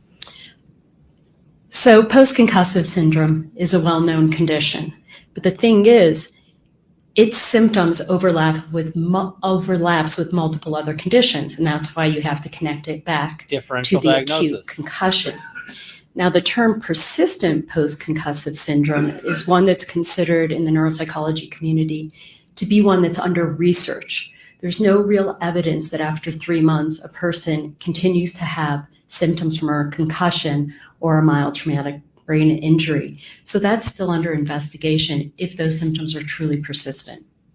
So Dr. Fong, as you said, did not review prior records, but did you review prior records? I reviewed the records from around the time. I reviewed 15 years of medical records beforehand, and as many of the medical records given to me afterwards, as well as some of the reports associated with the accident. 50 years. Wow. You have your own opinions about that prior medical history and how it might relate to Dr. Fong's diagnosis. Is that right?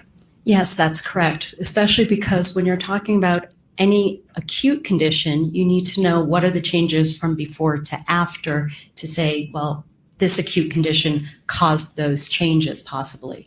And as I understand it, you've created some slides that go over some of those opinions. Is that correct? Yes, so I created slides that summarize the records I reviewed and the information I thought that was relevant to form my opinions. They're going to And try to to tender the respond to slides, Dr. and there's Fong. going to be an objection. Yes. And so with that, Your Honor, I move to admit or to publish to the jury as a demonstrative exhibit, defense exhibit 105 is A through another letter.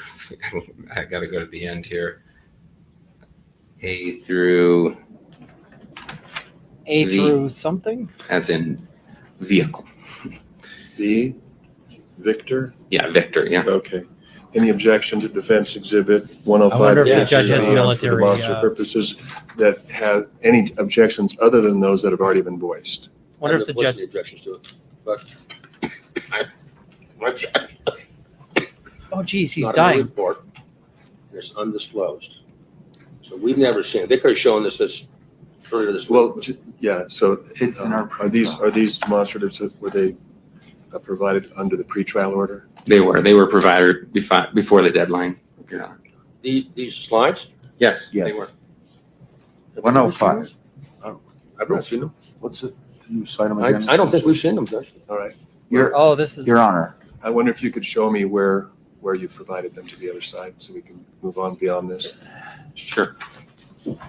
They're having to prove that they provided them to the other side. One side is going to get hammered here.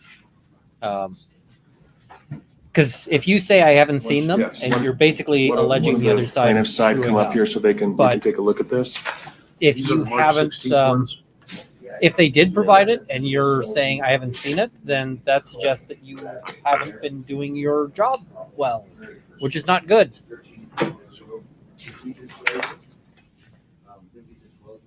These are the March 16th ones. November 4th. This is Oh. the very first one. So yeah, they're just trying to back this up now. Oh man, it sounds like I can't stand that cough, and it sounds like it's so rough. I'm wondering because I'm wondering if the judge has a military background, because what we saw there was he says V is in vehicle, and the judge is like, "Do you mean V is in Victor?" Now, Victor is correct NATO phonetic alphabet, right? Vehicle is just a word that he knows. I mean, it's helpful, right? But Victor Judge, is the phonetic alphabet these in thing you'd go to. document, So They I were wonder, disclosed, I think. because most people don't know late, the phonetic alphabet to incorrectly, Victor, and but Why don't They you were never identified. Yankee take a look at and what so just came forth. over there So, because, They were never Papa and identified so as coming from her. Just Doctor. well, let me ask you this, Mr. Sykes. Do you want to take trial time up to nail this down? well, give me then 10 seconds then. He's like, Mr. Sykes, this is on your time, just so you know. December 31st. Okay, we'll let it go. Go ahead. Okay. They are received for demonstrative purposes only to help this witness illustrate her Oh, geez, testimony. Mr. And Sykes. Your Honor, can I have that delay rid of of that. time attributed to the plaintiff, please? Yes, you may. Okay. Yes, you Dr. may. Eskenazi, Nice. I'm gonna put your slides up here. And So that My time that was iPad is wasted, not it's all on the plaintiff's clock. putting That's my- that was an unforced error on the plaintiff's side. I mean, not huge, but it's an unforced error. That's just lack of Apologize prep. for the delay. I don't know why it keeps doing this. It works and then it won't work. You're on the clock. Get your IT sorted.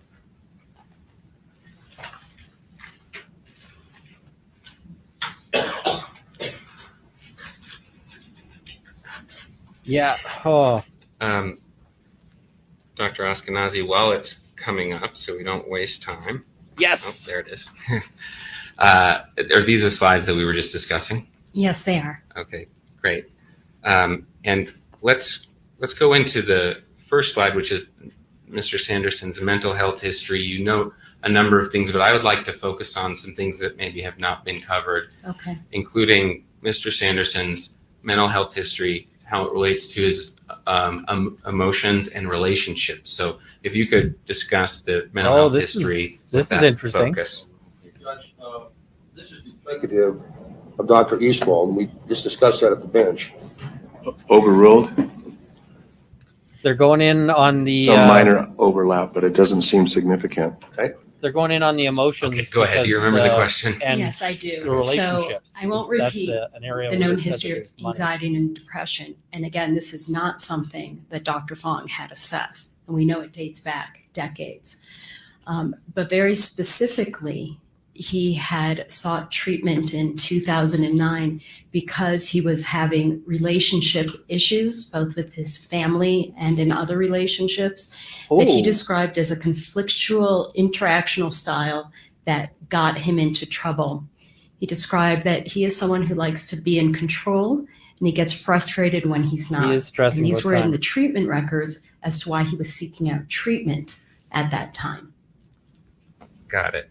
That's a spicy bombshell. Did you have? It's Did you know 2009. in his history any significant anger issues? It has been brought to my attention that there was an issue that he punched someone at some point who he believed was in a relationship with his wife. Oh, There was also a restraining order. So That's- the first one was beforehand, and the second one was in the last few years, a restraining order against him. plaintiff object to that because that's super dangerous. Like Let's that's see. super I think prejudicial and Dr. bad. Eastwood covered I a mean, couple things there. So that's great we'll for defense getting move that out. on to, whoops, sorry. You just sneak that right Here's out the there next into the slide. It's front of still the under jury. that That's same fantastic. a banner of prior medical history, meaning before the accident, correct? Yes, that's correct. And here you kind of talk about medications, which has not really been discussed, I don't believe, in too much detail. What was significant to you in the past, again, the pre-accident history? Well done, in Clark terms of Kent. Mr. Sanderson's medications. So we've already talked about that he's long been on medicines for depression, anxiety, and insomnia. But multiple times over the years before this incident, he tried to get off the medications. And every time he tried to get off them, his symptoms would always rebound. He'd have greater depression, greater anxiety, couldn't sleep. And so it was a bit of a cycle that he would get off and then need to get back on it again. And were these all being treated at the time of the accident?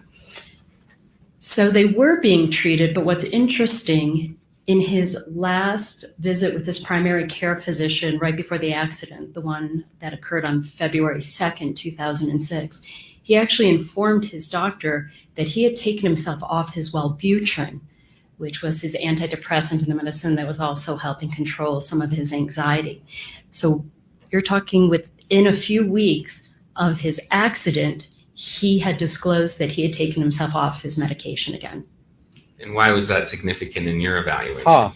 I found it significant because the records beforehand showed that he had always had a rebound when he got off medication. So some of his reported mood changes in the months that followed when he was still off the medication could have been attributed to not having it properly treated. He crashes when he's Did off he his do meds, anything else aside from and he stopped them um, just before take the prescribed accident. medications to deal with his mental health issues? He did a lot of things. He was in stress management classes. He looked into Eastern philosophies, into meditation. He did yoga. He did a lot of different things in attempts to help better be stable, to supplement his medication, but again, also to try to get off his medications. And were any of these things that he tried, medications or the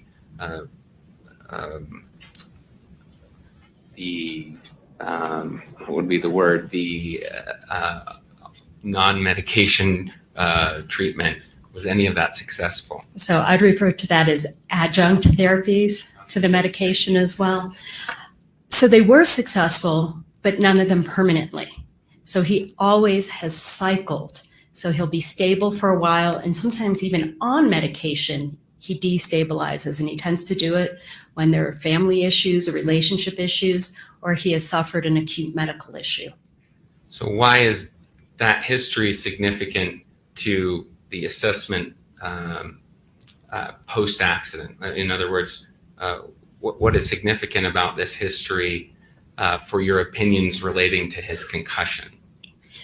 So you want to know what or how a person was functioning before any major event.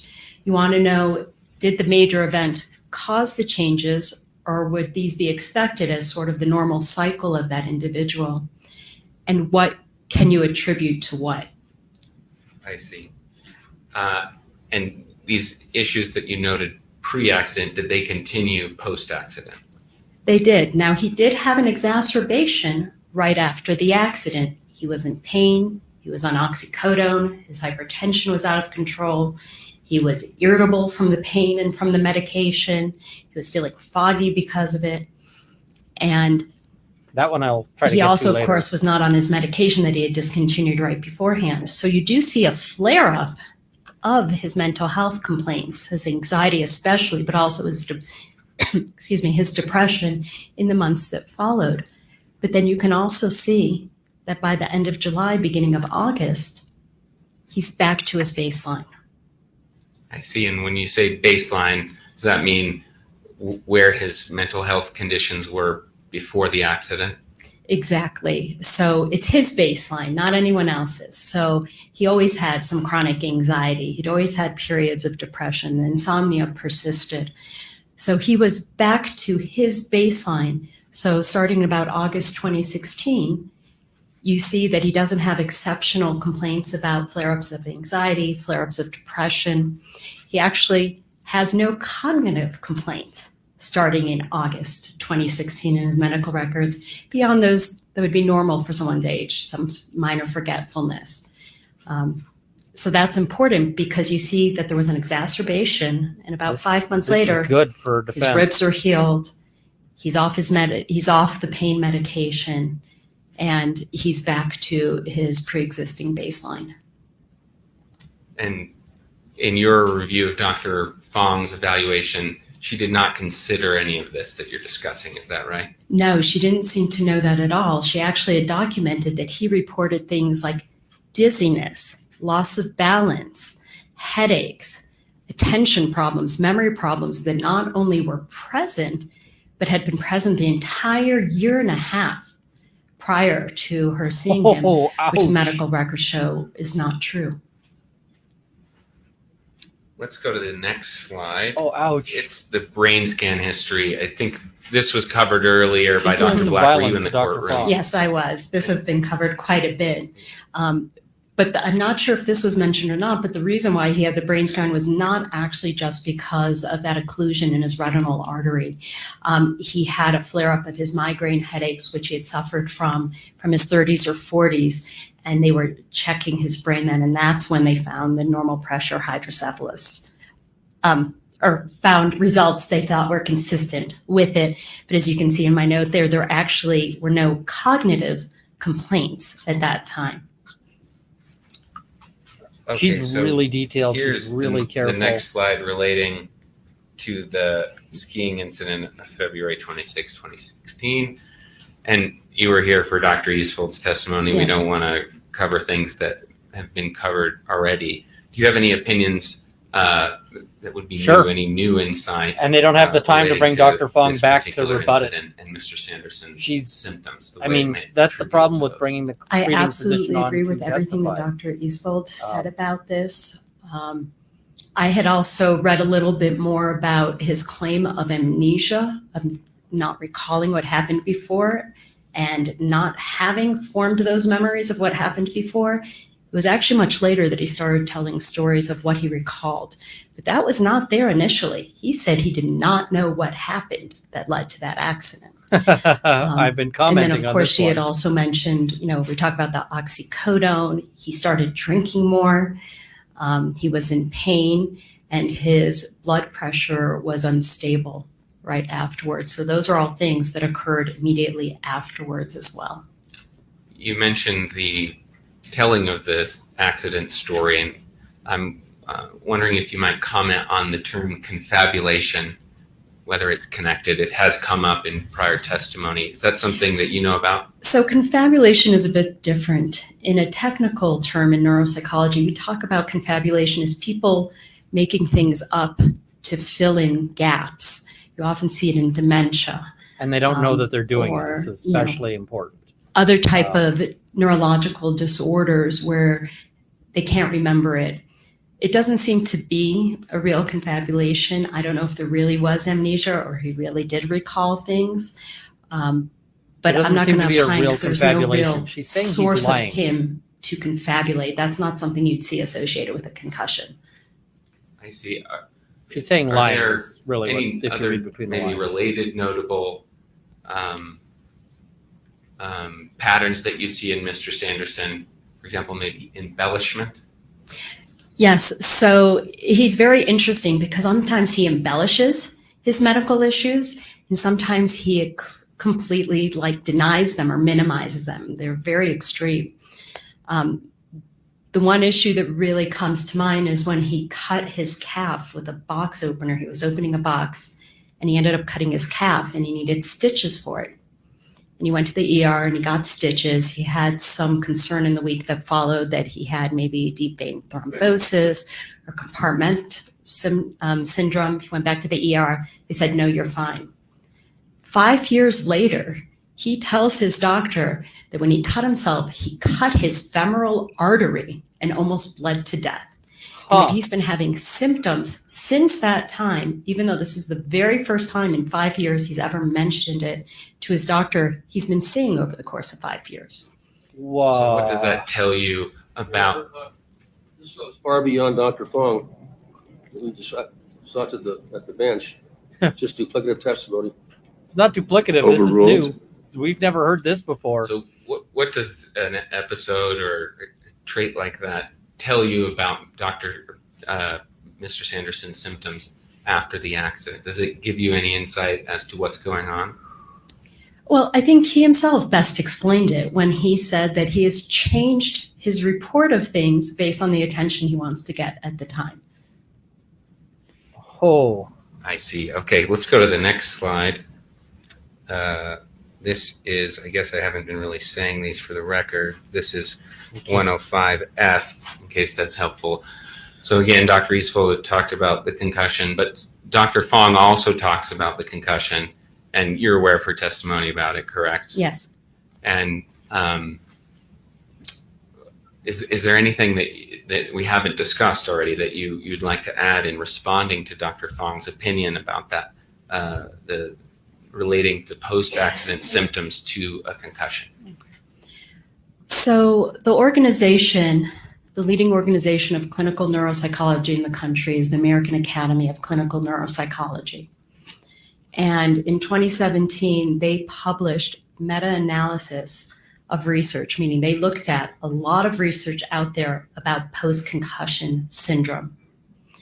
And what they found was that symptoms associated with post-concussion syndrome are actually more frequently reported in individuals with mental health diagnoses who've never even had a traumatic brain injury than someone who's had a mild traumatic brain injury with no other conditions. That's So interesting. I think it's important to realize that they're saying that once you hit 3 months, you really cannot use the symptoms that are reported to diagnose post-concussion syndrome. You really have to show the pathway from the concussion to those complaints. And did you see any indication that Dr. Fong was aware of those the study that you just mentioned? I mean, this was a compilation of many, many studies with thousands of actual individuals associated with that study. I don't believe so. I didn't see her mention it whatsoever, that she seemed to be aware that they had published it was the leading authority in clinical neuropsychology had published this information. Josh, we object that this violates your order on disclosure of medical literature is going to be used. We never received this. Has this been disclosed? This particular study, Right. I believe it's mentioned in the Dr. Askenazi's report. Okay. Overruled? Wow. Plaintiff is not landing Did any you of their note that objections, and they really Dr. have a Staying with problem. concussions for just a second. Did you note that Dr. Ooh. Fong offered testimony that studies are actually showing that I there thought are Sanderson increasing was gonna be numbers of the, people that have the big issue on this one. concussion, persistent post-concussion symptoms? Again, that's still considered research because it's hard for us to distinguish this constellation of symptoms from other conditions. I'll be doing so a whether or recap. not it's really due to the brain, whether it's due to mental health factors, whether or not there's something else going on, it's hard to know. I am familiar with some research that has looked into it, and they haven't controlled for things like how many concussions has the person had in what time frame. I see. And what would be the problem with your results if you didn't control for that kind of a thing? So we know that if someone suffers a second concussion when they're still actively symptomatic from the first one, it will have an additive effect. It will actually make things worse, the symptoms worse, and the recovery longer. Wow. And, Yeah, Clark Kent is let's go to just- the next slide here. This one you I need a titled good Complicating Midjourney picture for Factors, this. and you discuss, there's various things here, but I want to focus on the increased blood pressure. I don't know that that's been discussed very much. What's notable about the increase of blood pressure in your mind? So a few days after the accident, and he was prescribed the oxycodone the second day, he contacts his doctor and he says, my blood pressure is really high. I believe he had assessed it at home at something like 196 over 104, which is exceptionally high and could be really contributing to symptoms. He followed up with her the next day. Then he went in and saw her the next week. And it's important because it can be I'm on the edge of contributing my seat to here. the symptoms of feeling foggy or unwell or not like yourself. That's pretty high blood pressure. So was that blood pressure contributing to symptoms Mr. Sanderson believed were connected That's probably to a the note concussion saying in your mind? time, you're doing It great. appeared but so, time. yes. Okay, so let's go to the next slide. Uh-oh. It's not letting me undo this. Objection, this is damning to my client. Kinda Yeah, going we're. slow here, so. Let me Oh man, reset this is rough for plaintiff. Okay, so the next slide is early cognitive assessments. I believe Dr. Eastfold covered these in her testimony. Is that correct? Yes, that is correct. So I think we can move on from those, unless you have anything to add that she didn't cover. No. Okay, and then this 2017 cognitive complaints, I believe this also covers things that that Dr. Eastfold covered. Is that correct? It did, but she didn't cover the interim. So in the medical records between that August 2016 and through that She's on early fire. April She's 2017, again, he has not complaining exceptionally about mental health symptoms or cognitive symptoms. And the last time he sees his regular doctor is February 13th in 2017. There aren't complaints then. It was only when his friend dies from Alzheimer's disease that he starts worrying that he is experiencing cognitive decline. Because we know he's got a bit of a. He seems to have a bit of a hypochondriac I think streak there. in the interest of time, let's. Oh, there's a really excellent point about there being. We're on 105J. I bet that nurse is. I apologize. Just we don't have very much time, so I'm trying to figure out what to focus on here. I think most of this was covered by Dr. Eastfold. This is correct. Land the Could you plane. actually You're go doing back to great. that last one? Sure. The cognitive Yes. effects. I didn't mean to skip that. Obviously, this is Dr. Fong's cognitive FX is Dr. Fong's clinic. Is that correct? Yes, that is. And let's see. How would you characterize what her clinic does? So what they do is, and this is her words, they do a boot camp to rehabilitate people from mild traumatic brain injuries, whether it's weeks, months, years, or decades after the fact. I see. And what are the criticisms you have of their approach? And let's not talk about the imaging because that hasn't been addressed. So the thing is, what is offered there is not unusual in terms of rehabilitation for traumatic brain injuries. But moderate to severe traumatic brain injuries, none of these treatments have really been established in mild traumatic brain injury. And that's fine if they're using this for research to try to establish that.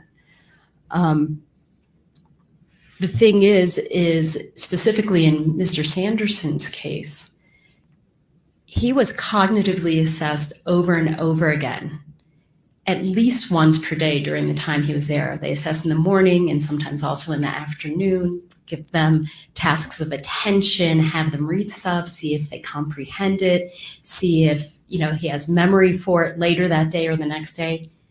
Every one of his cognitive assessments at Cognitive FX showed that he was cognitively intact. Let's move to this slide that talks about a head injury. I keep saying Do you land the recall plane, Dr. but at Fong the same reporting time, that they're Mr. still landing. Sanderson had They're told still her dropping about bombs. a head So injury he had experienced because he was dehydrated and fell down. Do you remember that? So yes, but this didn't occur during his intake for Cognitive FX because it happened afterwards. I believe it was for her deposition that it was mentioned. Right. And what's significant, if anything, about that injury in your mind? So according to Mr. Sanderson, he arrived home one day dehydrated, passed out, hit his head, and he believed he was unconscious for at least 45 minutes. And then he awoke with a bump on his head. As he described, 45 minutes of unconsciousness is a long time, folks. he thought this event could have killed him, and he couldn't believe that he didn't call emergency services for it. Now, whether or not this is an embellishment of what really happened or not, I don't know, because he actually didn't seek treatment for this event. But what I do know is by his own description, this is a much more significant event than anything that happened in 2016. Whoops. And did you So, know whether he reported His current this issues and particular so event forth to are other now there's providers this potential. aside from Dr. Fong? Additional No, I cause. did not see it in my original review of VA records.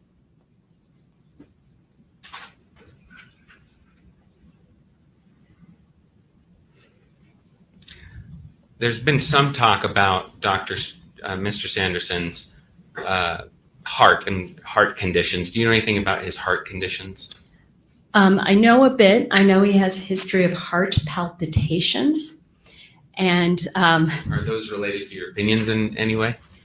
it's not related to the opinions about his medical condition, but it's important to know his sort of decision-making strategies associated with it, because after Dr. Goldstein recommended he either try a psychostimulant for attention problems or something for early onset or early signs of dementia, he chose to go the psychostimulant route, and he asked to get on a medicine like Adderall or Concerta. And Hey, I've got both some of his that right here. cardiologist and psychiatrist told him he should not, given his heart conditions. And he researched and he communicated with him all the reasons why he thought should be taking this, and even the specific medication he thought he should or should not be taking. So he's a guy who does a lot of medical And research. he eventually did go on the medication, assuming full risk, because both of his doctors had told him they did not agree with that. So does that, do those events tell you anything about Mr. Sanderson's post-accident symptoms, the things he's connected back to the accident? I don't know if it's connected back to the accident, but again, it shows sort of this pattern of how he approaches his Okay, medical now I know why they were conditions. wanting to make and sure how they get he these deals with witnesses them. out. And how is that? It can be extreme at times. I mean, sometimes he overreports it, sometimes Now he I know why denies they're it. prioritizing We know this over before Jenny. his accident, he delayed getting treatment for potential cancer for years. He got referred over and over and over again to have follow-up, and he didn't because he didn't want to deal with it. I see. And you've talked about Dr. Fong receiving a self-report from Mr. Sanderson. This is Owen saying land the Do you have plane. any opinions about whether Mr. Sanderson is has a pattern of being an unreliable reporter of his own medical condition? Let's wrap up. So is my what he's concern being is- told, I'm sure. Is he's reporting symptoms to her in a way that it made it sound like it had continued through time. But he had complained once about gait difficulty. He was assessed and it was normal. He had complained about attention and memory, but it was tested and it was normal. And he wasn't providing the full picture of these symptoms he was complaining about and the time frame and the test results associated with these complaints already having been evaluated. Let's go, just because we got very little time here. This is your last slide, I believe, your conclusions. Maybe we can just use this as a moment to sum Plaintiff's up and gonna have make a sure real the jury tough time. understands your opinion. Do you believe that Mr. Sanderson has any permanent symptoms relating back to his ski accident in 2016? No, by the end of July 2016, his records from his treatment providers are quite clean in that regard. And do you believe he had a concussion? It's That would have been questionable. just- There's been a lot thank of you, question sit down. regarding concussion, regarding loss of consciousness, regarding if there was real amnesia. Was his disorientation just a brief what happened, or was it real disorientation? But I prefer giving it to him saying that, this event did cause a mild concussion, but we know almost immediately there's no more symptoms of it. Wow. All right. Maybe my last question for now is whether you believe it's unprofessional for you to render opinions about Mr. Sanderson having not met with him and evaluated him personally. Okay. So anyone that engages in a psychological evaluation for forensic purposes, meaning for legal purposes, we are guided by the Forensic Psychology Specialty Guidelines. So whereas the American Psychological Association oversees clinical work, the Forensic Psychology Guidelines I like this oversees answer. legal work. And whether or not you're boarded in forensic psychology, you're supposed to be abiding by those guidelines. And they very specifically talk about knowing that sometimes it may not be necessary to do an in-person evaluation. You may not have access to them. I've had cases where I've had to recreate mental status for someone who's passed away and change their will at the end of their life. Sometimes you just don't have that access. And they are very specific in saying that if there are any limitations to your opinions, especially due to if you don't see them in person, that you identify those. But I felt very comfortable in giving the opinions because I had all the records from the time and for at least 5 years afterwards. Dr. Fong noted that Mr. Sanderson complained of cognitive issues after the concussion, correct? Yes. And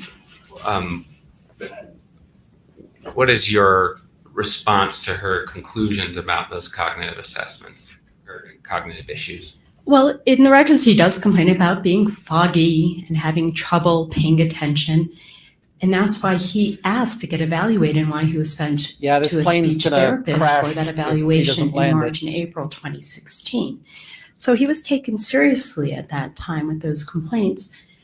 But as we know, that testing was clean, and even the speech therapist told him that there's a big difference between motivation and memory. Did you see that executive function table that we showed Dr. Fong, or sorry, Dr. Eastfold? Yes. And did you have anything to add to what she said about it? No, I think she was very thorough in describing there's a big difference between self-report and what is objectively assessed. James, you're doing great, but you're Thank out you. of That's all the time, questions my I have. friend. Yes, there we go. You, Mr. Egan. You want to take a short break now or just go into it? Let's keep going.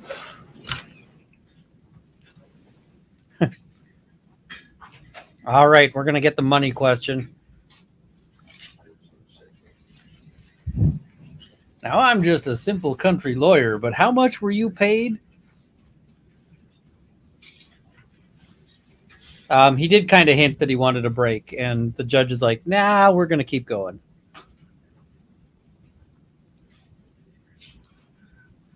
I guess while we're waiting, I'll sort of review some of the gifted memberships here.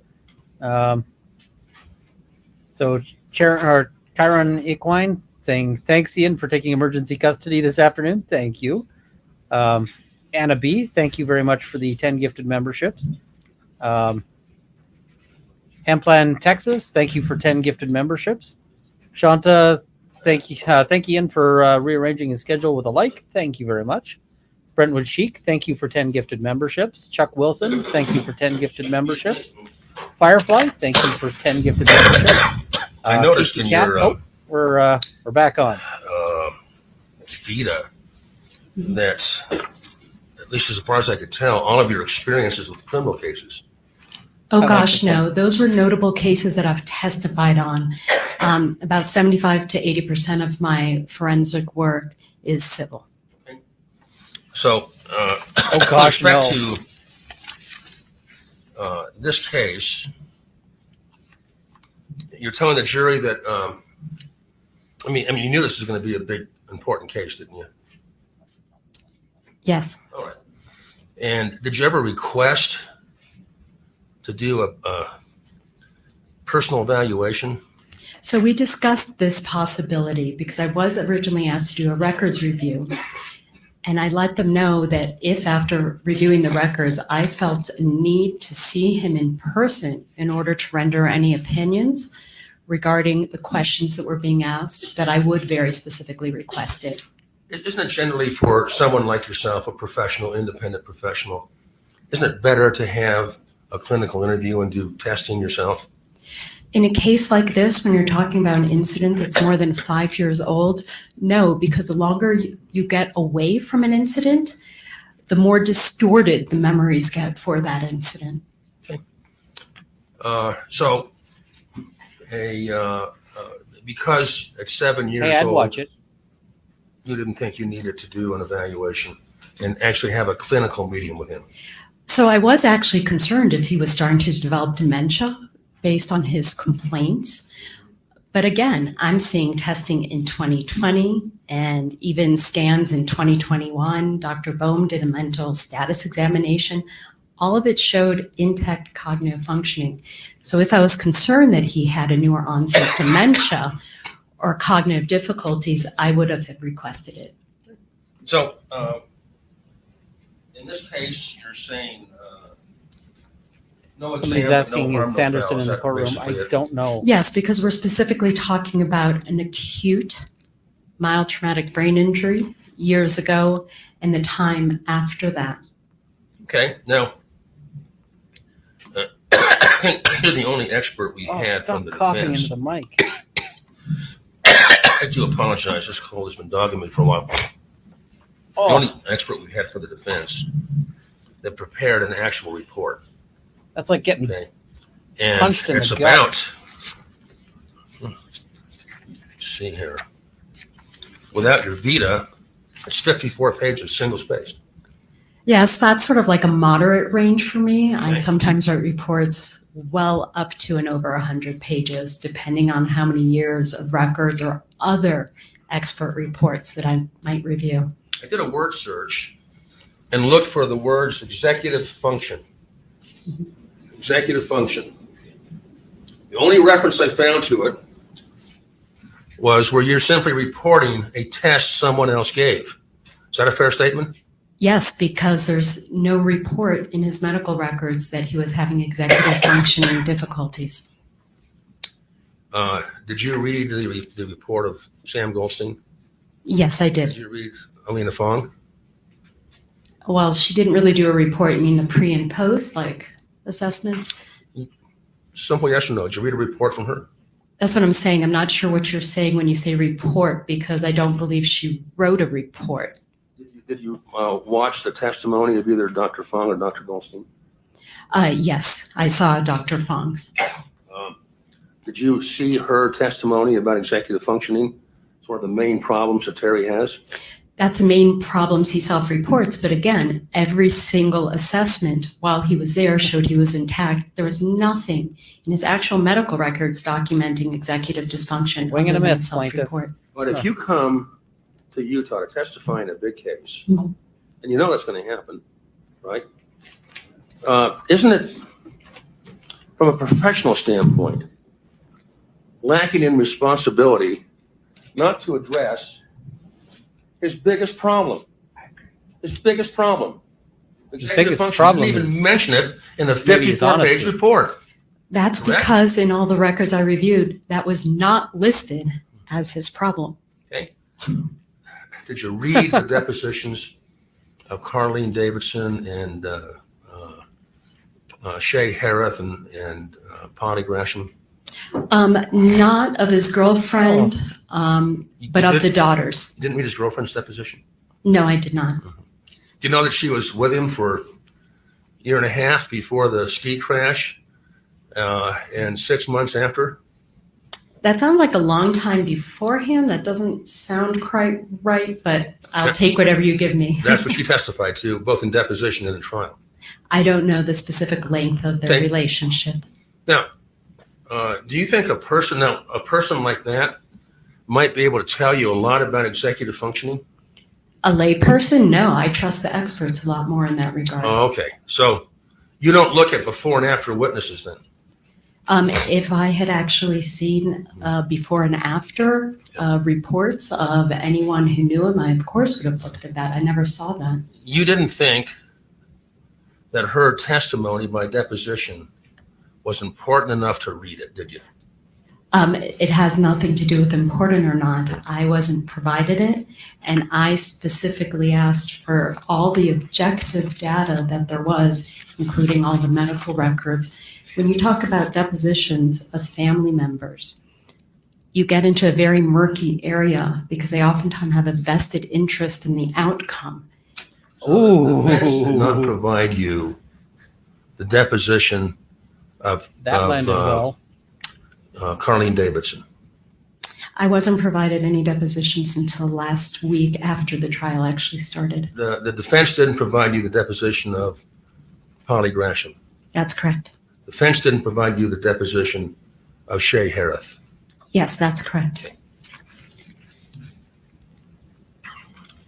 I like, Do you you know, understand she knows that these are bad answers, but she's not That dodging. each of she's those just three women, answering. 2 daughters and the girlfriend, longtime girlfriend that was hoping to marry him, okay, said that there was a sudden and dramatic change in his condition beginning with a ski crash. Are you aware of that? Yes, as I told you, I did read them last week. And the main issue is if you look at one of them, they said it was immediate and he recovered from his slowness. There's a lot of contradictory things between the depositions and the actual trial.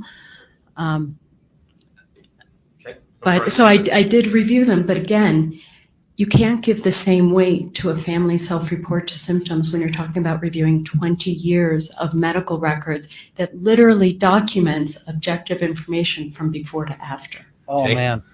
It's a very short question. I answered, and you gave me a very long answer. Let me try again, okay? Oh, he's I'm just still a simple country lawyer, not very smart, okay? But I can read. okay. Thank Well, goodness. Now, do you think that the depositions of 3 people who know him very well could give you insight on what his condition was before and after the ski crash?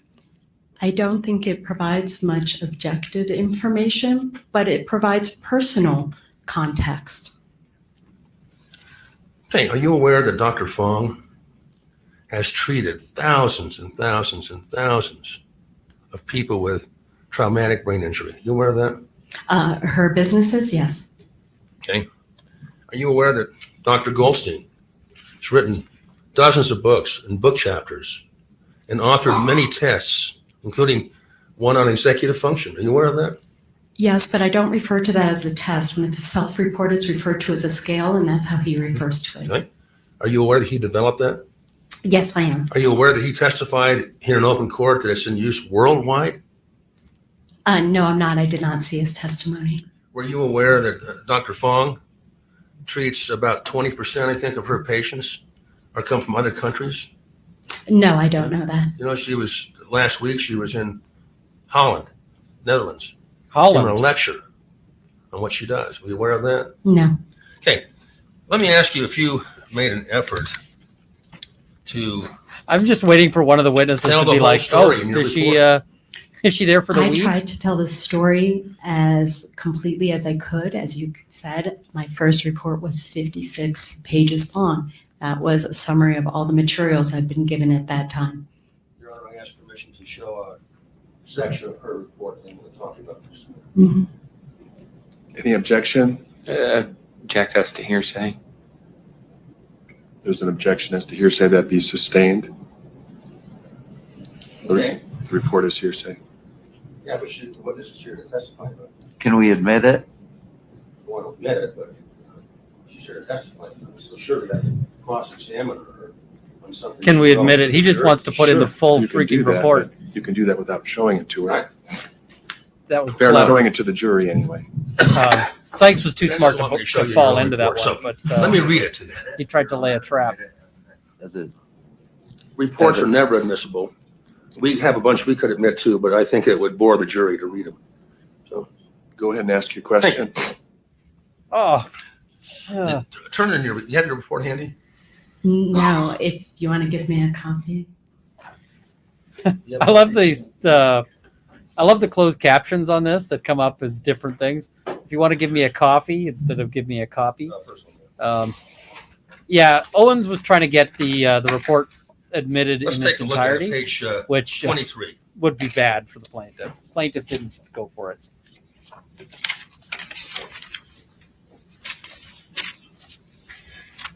Now, Your Honor, I can show her an admitted exhibit, right? Sure. For the record, which exhibit are you? This is 28, 27, excuse me, 27. Plaintiff's 27? Yeah. Okay. It is.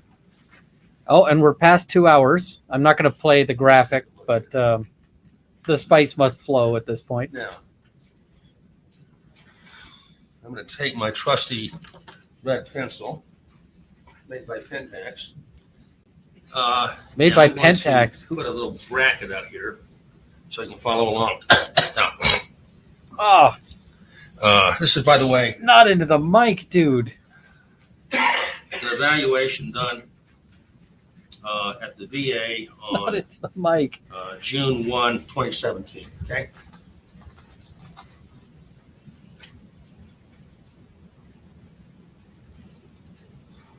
All right. You know what? Now, If I was on a your terrible report, person, I would make a super page 23, cut of all of his snorts. Did you say the following? Although he did not meet I'm sorry. Could you tell me page where? page 23, Okay, where? second paragraph down. Okay, thank you.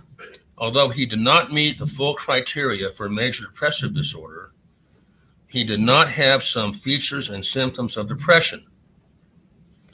It was noted he, open quote, does not meet criteria for any type of cognitive impairment. Period, close quote. Is that what you wrote? Yes. Okay? Let's look at the actual. Well, record. not period. The period is not accurate. Council, you didn't read it Quite right. You inserted the word "not" in the first sentence. Excuse me. After It was- the first. It was noted also he does inserted a not meet period. criteria. That one? You said he did not have some features and symptoms of depression. Okay, I'm sorry. Let me start over. Thanks for catching that. I just want to let Oh, Yeah. jeez. Also, all the Although he did not, All the markings are yours, Bob. Is that right? yes. Although he did not meet full criteria for major depressive disorder, he did have some features and symptoms of depression. Okay? It was noted he, open quote, does not meet criteria for any type of cognitive impairment, period, close quote. Yes, correct. Is that what you wrote? Yes. And then the next sentence says, buprofen was increased to 300 milligrams a day. So that's the next sentence, right? Yes. All right. However, the actual record you were quoting from says,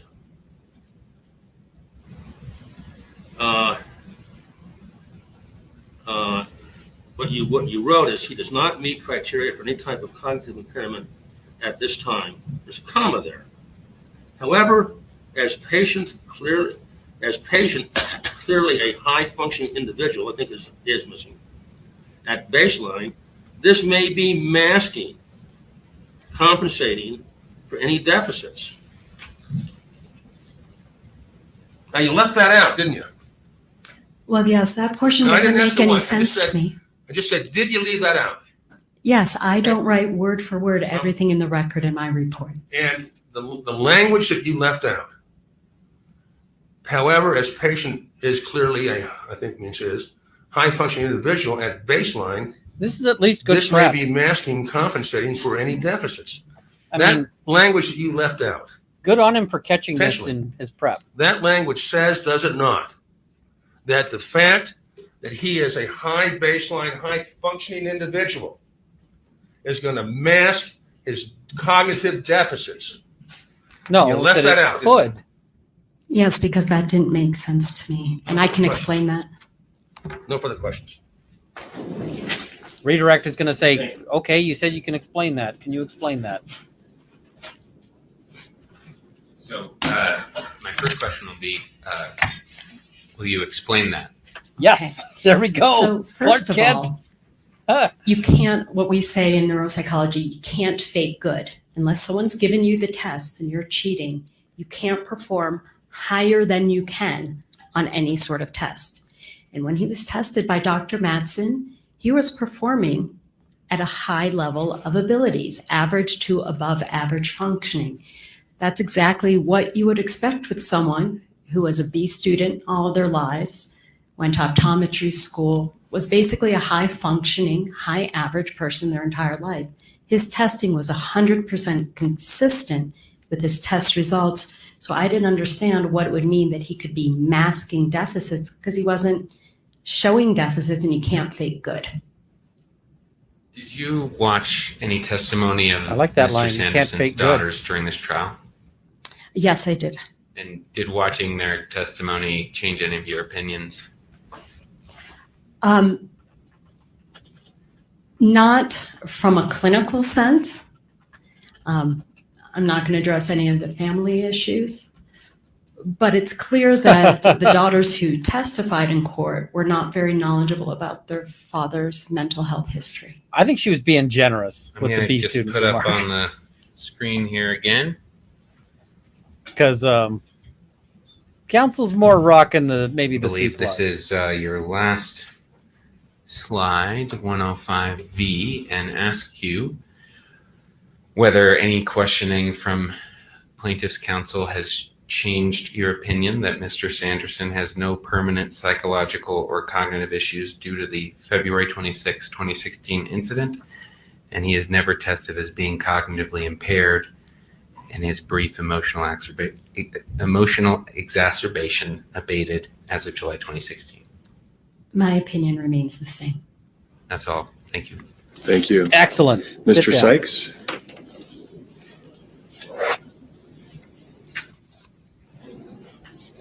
No questions. All right, you may Smart step down. move. Thank Your you. Honor. We will take our final recess.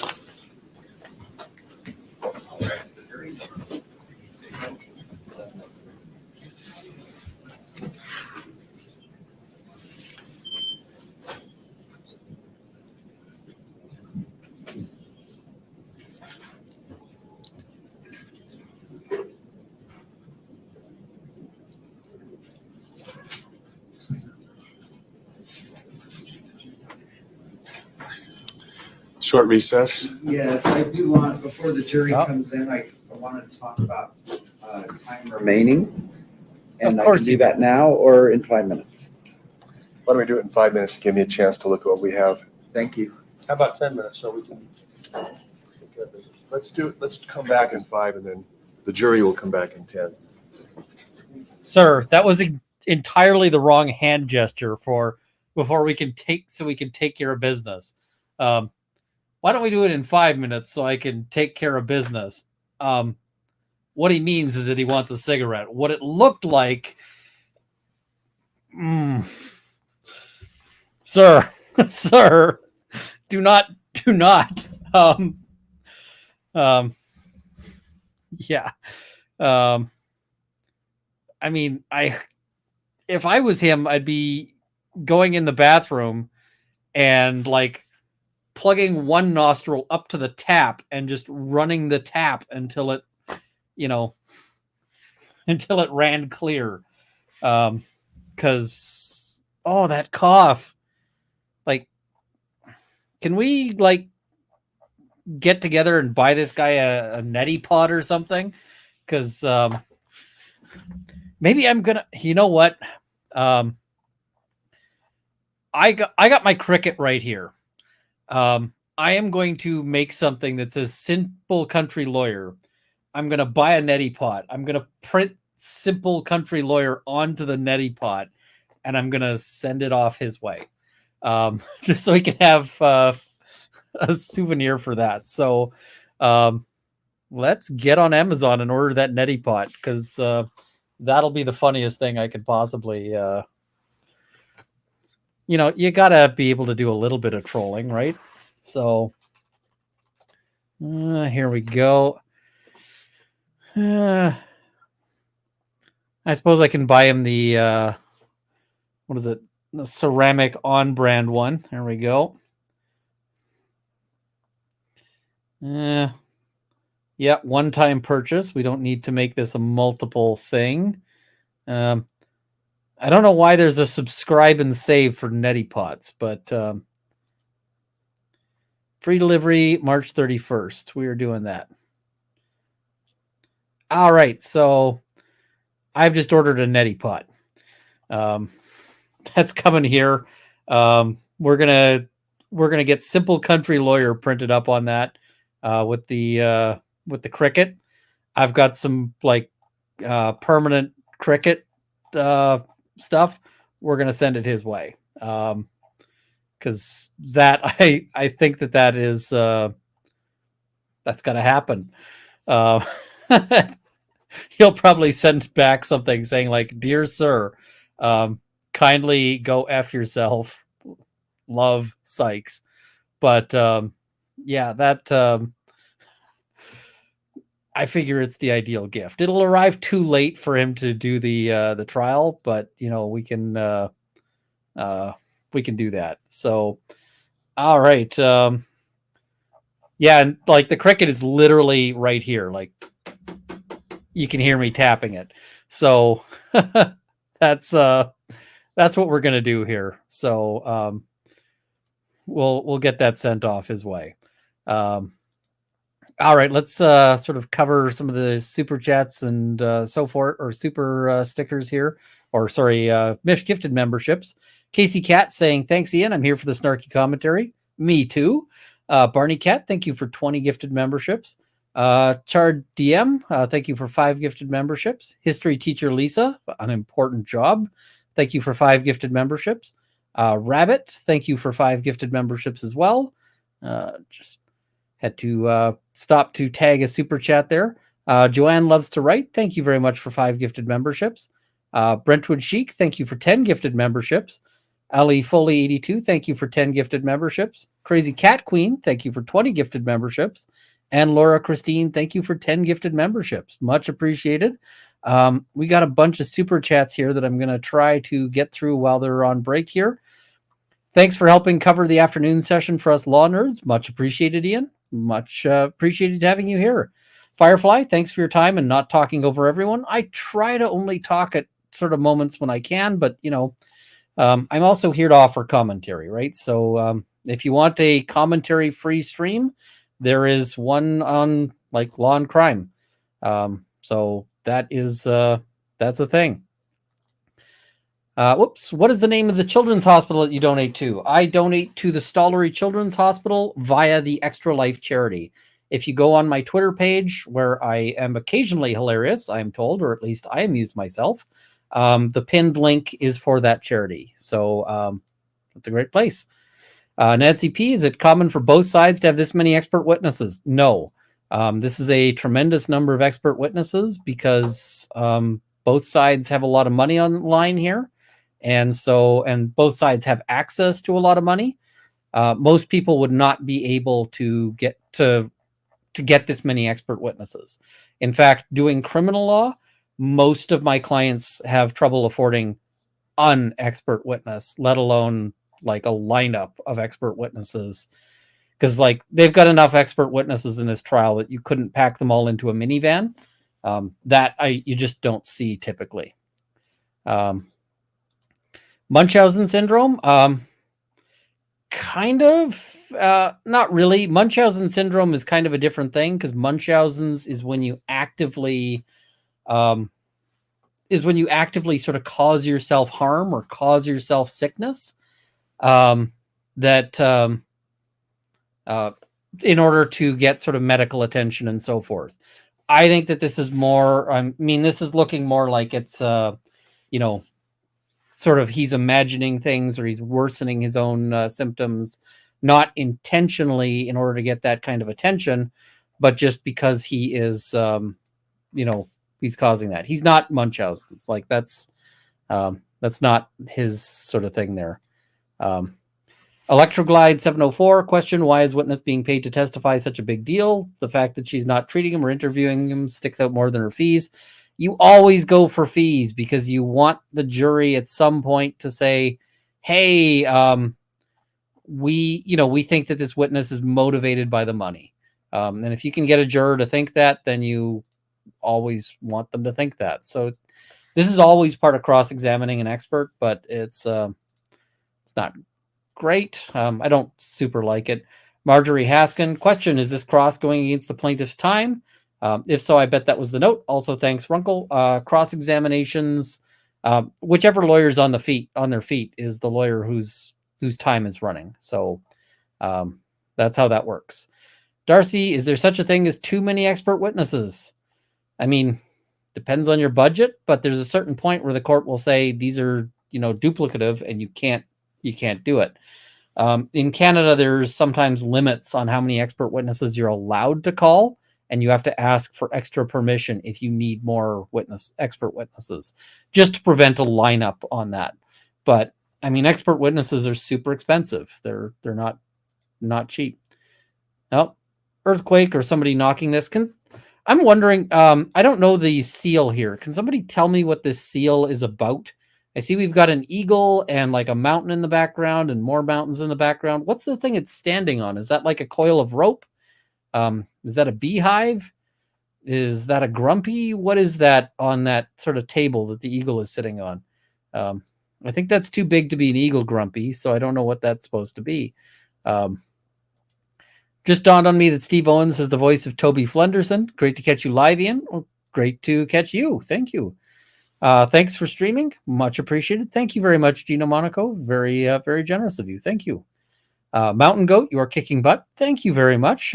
Much appreciated. Marvin CZ, the judge Kent Holmberg. Oh, why does he have to be a Kent? We already have a Clark Kent here. Doesn't list military service in his official bio, just law and also accounting. I mean, maybe he just learned phonetic alphabets for the same reason I did, because they're useful. I see people saying it's a beehive. what's the symbolism of that? Oh, it's a symbol of LDS. Okay. I get it. Utah has a long history with the LDS church, so I get it. If it's a beehive, and if that's, I'm gonna have to look up what the symbolism of the beehive and the connection to the LDS church is, because that's interesting. For the people of Utah, the beehive symbolizes the Utah community, as each person in Utah works together to support and help one another and to create a successful industry. Okay, that's pretty cool. As heraldry goes, I will give that like a solid 9 out of 10. Solid 9 out of 10. I think that's pretty awesome, for the industriousness and the working together thing. I mean, I'm still a fan of like dragons and griffins and that kind of thing, but I'll give them the points on the bees. Hi, Runkle. What if the hired expert disagrees with their client? Can they just decline the case, or how would that work? I mean, they can decline the case, but the other thing is, once the expert creates a report, it's disclosable to the other side. So often there's this like kind of give and take at the beginning where they're like, hey, if we asked you to do a report, what would the report say? Just so that you can get their idea of what the expert's going to say before you actually get the report. So that's kind of a critical thing there. May be seated. P2, thank you for the new Would membership. it be possible to, let's take our coats off again? I mean, Sure. I'm the only one, but. Yes, you may. So did you get the printout here? It's getting hot in here. Okay. So So if take we off all assume your that there's 3 hours and 45 minutes of jury time left, that's 2:45 for tomorrow and 1 for today. So that's 3 hours and 45 minutes. If we assume that, then by my computation, the plaintiff gets 2 hours and 23 minutes, which includes your closing, and the defendant gets 121. Did we agree on 1 hour for closings? I need an hour and 10. So 10 on rebuttal. So 1 hour and then plus 10 minutes. So 110 for defendants as well? No, 1 hour for defendants. Your Honor, I think some of these delays on evidentiary matters which were overruled should be attributable to the plaintiff and not to us. You took one matter under advisement. We're working as hard as we can. Well, there were 14 minutes of delays with the last witness that I'll charge to the plaintiff. Whoa. Can I add that to my Whoa. time then, 1:35? We may have to ask the jury to come early then tomorrow in order to stay on that schedule.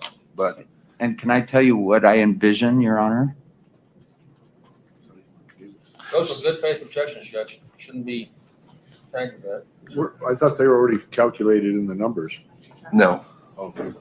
So it's a total. So the defendant has 135 and the defendant has 223 remaining. Thank you, Your Honor. And I intend to use 30 minutes now and reserve 1:05. The 1 hour is for our closing. The 5 minutes is for if they're calling a rebuttal witness tomorrow morning. We do intend to rest today. I would like to know if they're calling a rebuttal witness tomorrow. Yes, we are. 9 a.m. Is it We have a motion for a directed verdict also. is it one witness? Is it just one? Maybe two. Well, let's not play games. We're not playing games, Steve. It's tomorrow morning. There's for sure one witness. Oh, this All right. is spicy. I How- like this. Who is it? So you're dividing your closing between the two of you I mean, liability Owens is whining, but he's winning. and So damages? I'm going to take 45 minutes and Mr. Egan's going to take 15 minutes. Okay. And have you decided how you're going to no, split your that split is closings? backwards. Not yet. Okay. Mr. Bueller will be involved Okay. for probably 10 to 15. And I don't have any problem with going an hour on their main argument and then 10 minutes for rebuttal. Do you? So the reason I want to know what their rebuttal plan is for tomorrow morning so that I can decide how long to take with this very witness. So this idea, one, maybe two. One, Why don't we get the jury in here and then we can have this conversation at the end after that? well, it's about Do I take 30 or 35 minutes with him right now? That's why I want to know. So we really only have probably another 45 minutes of trial today, right? Because there's Depending how long not their another process- witness if you rest. That's true. I want to make sure our exhibits are in. I also have a court TV objection to make, Your Honor. Oh, Well, why don't we deal with that at the end of the day, unless it needs to be done right now? All right. oh, he's getting annoyed at the at We've court had 2 TV. decorum order violations. I'm reporting a 3rd right now. Media? Yes. No, wait. The 2 previous ones, by that media or by the AP reporter? Sometimes it's hard for me to tell, Your Honor. If it's a still photographer, it's not court TV. No. My client, I've had this on 2 reports, 2 individual reports. There is a direct Oh, we camera had a on ding. my client's face in the last, for the last bit of testimony. I wasn't speaking, and it was just focused on her. Direct violation of how the court has interpreted the decorum order. Correct. I mean, he's not wrong. Do you have a He's- picture of that? Reports of close-ups of Gwyneth Paltrow on court TV today, when she's not speaking and I'm not speaking. Do we have actual documents of it? Photos? No, not that. I don't. Try to get them, would you? Well, okay, so that's noted, and I'm going to ask court TV to, if they need any clarification on the decorum order, Guys, to ask for it, guys, but otherwise, they should only be going on the lectern and on the witness. Did they? They didn't say unless some an firearms objection is made lawyer. at council table, and then Um, they can show council table. But I mean, Thank you. I did Judge, comment on okay. this on Twitter. 10, So I'm wondering if they were objections about the reading my decorum order. Twitter. I think you ought to charge all of that to them. We've had not one on our side. And Mr. Bueller's very famous, and so I think that, you know, My cousin's Ferris. so I'm serious, there's been a lot of these. And none of them have been charged to either side, because they've been out of the hearing of the jury that we've dealt with those issues. So you're being charged for jury time. Okay. Now the plaintiff wants to So run we'll out their take the time. last witness right now, and you're going to take about 30 minutes, Correct? My cousin's Is that right? Ferris. Yes. and then we'll, And Your Honor, I don't expect taking 30 minutes on our side, but what I'd like to do is, I mean, obviously I don't want to be charged with that because we need to use that for tomorrow morning, but we can use time for defense to enter in their exhibits, all of the motions outside of the jury, et I cetera. missed it. Was the some firearms well, lawyer let's a get the joke? Or jury did in they here actually say now. that? and then we'll deal with whatever issues that we have. Can I predict one more thing? We're going to start showing exhibits from defense exhibit Why don't you get the 111. jury lined up? Defense exhibit 111, starting at page 47. I don't want objections on foundation of these. I went through every I don't single want one of them objections. on his Yep. deposition. He recognized it. He didn't dispute the date. And if I'm being charged for times, I don't want objections as to foundation on any of those documents. Page 47. Correct. And- And going on for about 30 pictures. There's about 162 pages in Exhibit 111. I'm gonna stop at 87. So 47 to 87. So those 40 pages, any objection to receiving those? 1 through 80, what was it? The last- 47 to 87. 47 to 87. I just noted on Twitter. If you're checking out my Twitter, I'm available to testify. And this was the subject of a motion in limine, I believe. And I indicated that if there were objections that were made that were valid, then they're valid. But if they're not valid, they'd be charged, the time would be charged to the objecting party.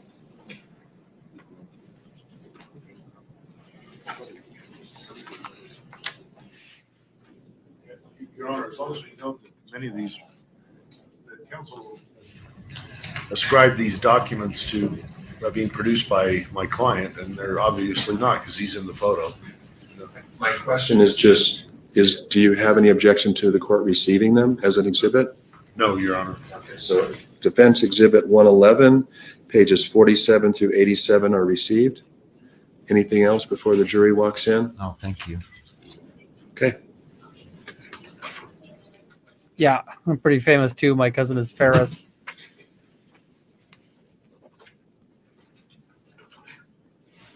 That was a solid joke.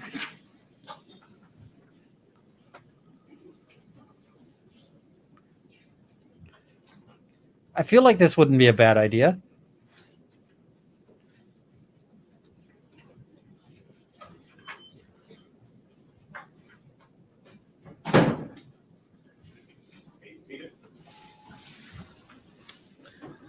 Mr. Owens, you may proceed. They've got a court Mr. order that Sanderson, says you'll that need to it's be sworn. forbidden. So when you got a court order that says you're Do you entitled to swear that something, the testimony you are about to give in the case now before the court will be the truth, the whole truth, and nothing but the truth, so help you God? Colonel Sanderson is back in Good the game. afternoon, sir.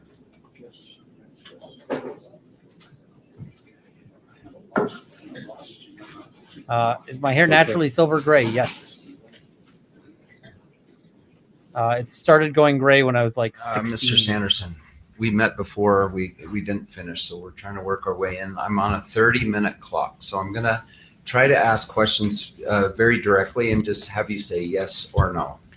If I can, I will. Did you, He's like, don't tell the witness upon that he can filing run your out the clock lawsuit, on you.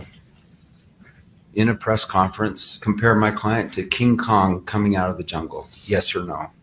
That was not my intention. Did you do that? Did I make up those words, or are those your words to the press? I'm not sure, but probably sounds familiar. Do you dispute it?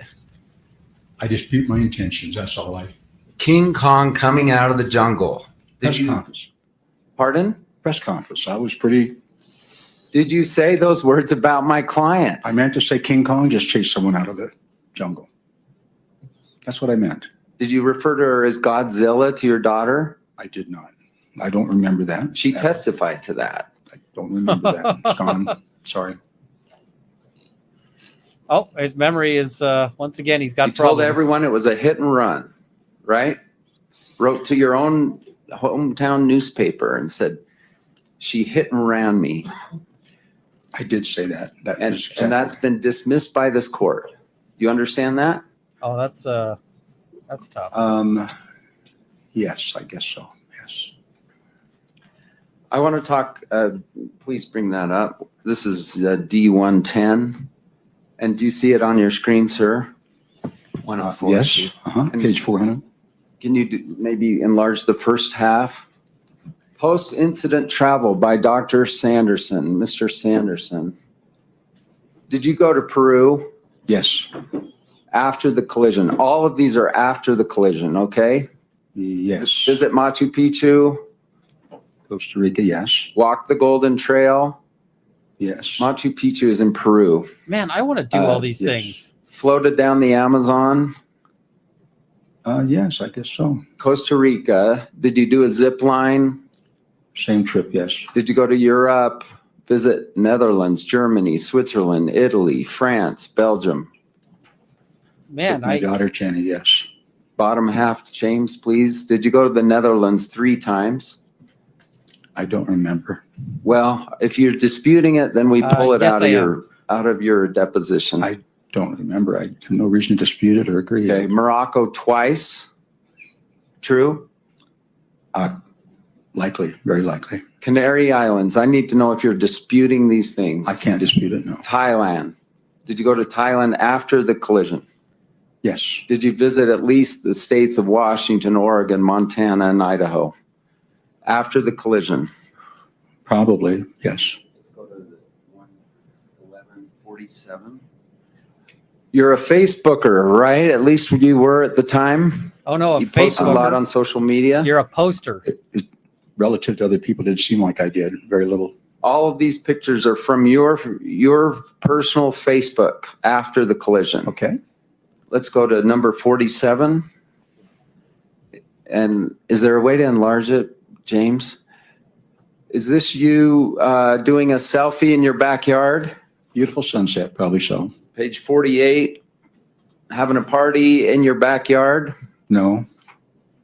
That was somebody else's party. I just dropped it. It was my renter's party. If you can straighten it up Cinco de Mayo. And she wanted to use the back deck. and enlarge if you can. You went to a party in your backyard after the collision, true? I just visited to make sure they had everything they needed. Yes? Yes. Page 49, not very good quality. Everything you do after, This is from you after an and your injury, girlfriend at the they're time gonna smiling, true? potentially bring Yes. in. Yes. Next one, 40, number 50. This is a picture of you and your girlfriend Yes. and smiling I big, was gonna right? say, you're Smile, camera. Yep. Next one, 51. He's got a much better This haircut is at you trial and your than he did in girlfriend. those pictures. Is that Southern Utah hiking? I don't remember where. Looks like you have one of those cool backpacks with water on. Is that true? Yes, that's true. it's Next one, Camelback, sir. 52. This is you going on a hike, taking a picture of a moose, right? Yes. Nothing like fresh, cool air, a running brook, and easily entertained and hungry company. That's your personal post. Is that true? Yes. Definitely. 53. This is another picture of you on a hike. True?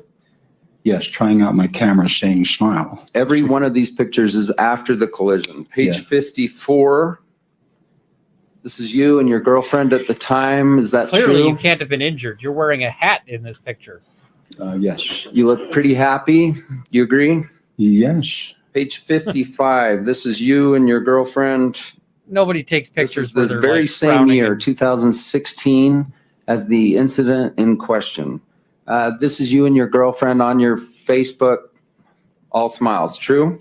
Yes, true. 56. Let's look at I don't another think that the picture. pictures is helping. You and your Owens. girlfriend The list on a of hike vacations smiling. was great. True? Yes. Do you have that cool backpack on again? Yes. Camelback. Is that Yes, the brand? It is. Are they listening Page to me? 57. Let's go again. Is this you? Same year of the accident? Hiking? Yes. It looks pretty steep. Trying to get back in shape. Yeah. Page mean, he's 58. doing a lot of- Is this lot of you work here. kayaking after the collision? Just now, we're 7 months after the collision. Absolutely not. Is that a kayak above you? I don't know what it is.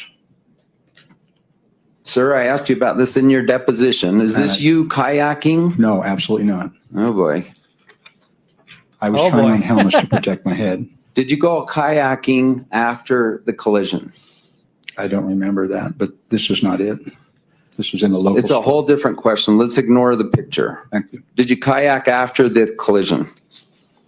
No, I don't think so. All right, let's try to find it. You went scuba diving, right? What year? After, I don't even care what year, after the collision. I did go sometime after, yeah. You went to an auto show in Germany. I Does feel this like I'd sound be right? running With my daughter, Jenny's yes. depot and not this, but Went to a I don't shooting know what's in Jenny's range. depot. Does this so I sound can't say right? for certain. Yes. Maybe it's a BMX nothing bike show, right? Maybe, not sure. Scuba diving 4 different occasions. Is that true? Probably on the same week, on the same trip, probably. Went on a boat ride of several canals in the Netherlands. True? Man, if this Yes. is what happens to you You when you get rode brain bikes? damage, I Yes. totally Did want bus tours, Yeah. I want boat his life. tours, Yes. auto show we talked about. Explored older towns in Central Europe. True? True. With my daughter, it was wonderful. Morocco. Is there a word called Marrakech? Marrakesh. Yes. What is that again? It's a city. All right. You visited there twice? I did. Christ Check it out. Owens. Know a Explored little bit about Jewish the world. markets there? Yes. Cultural sites? The Dior Museum? Is that cool? Yes, I did. Sir, are you out of money to keep traveling? Is that-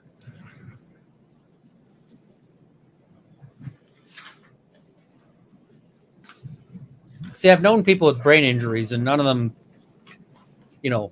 their lives were a lot less interesting after this.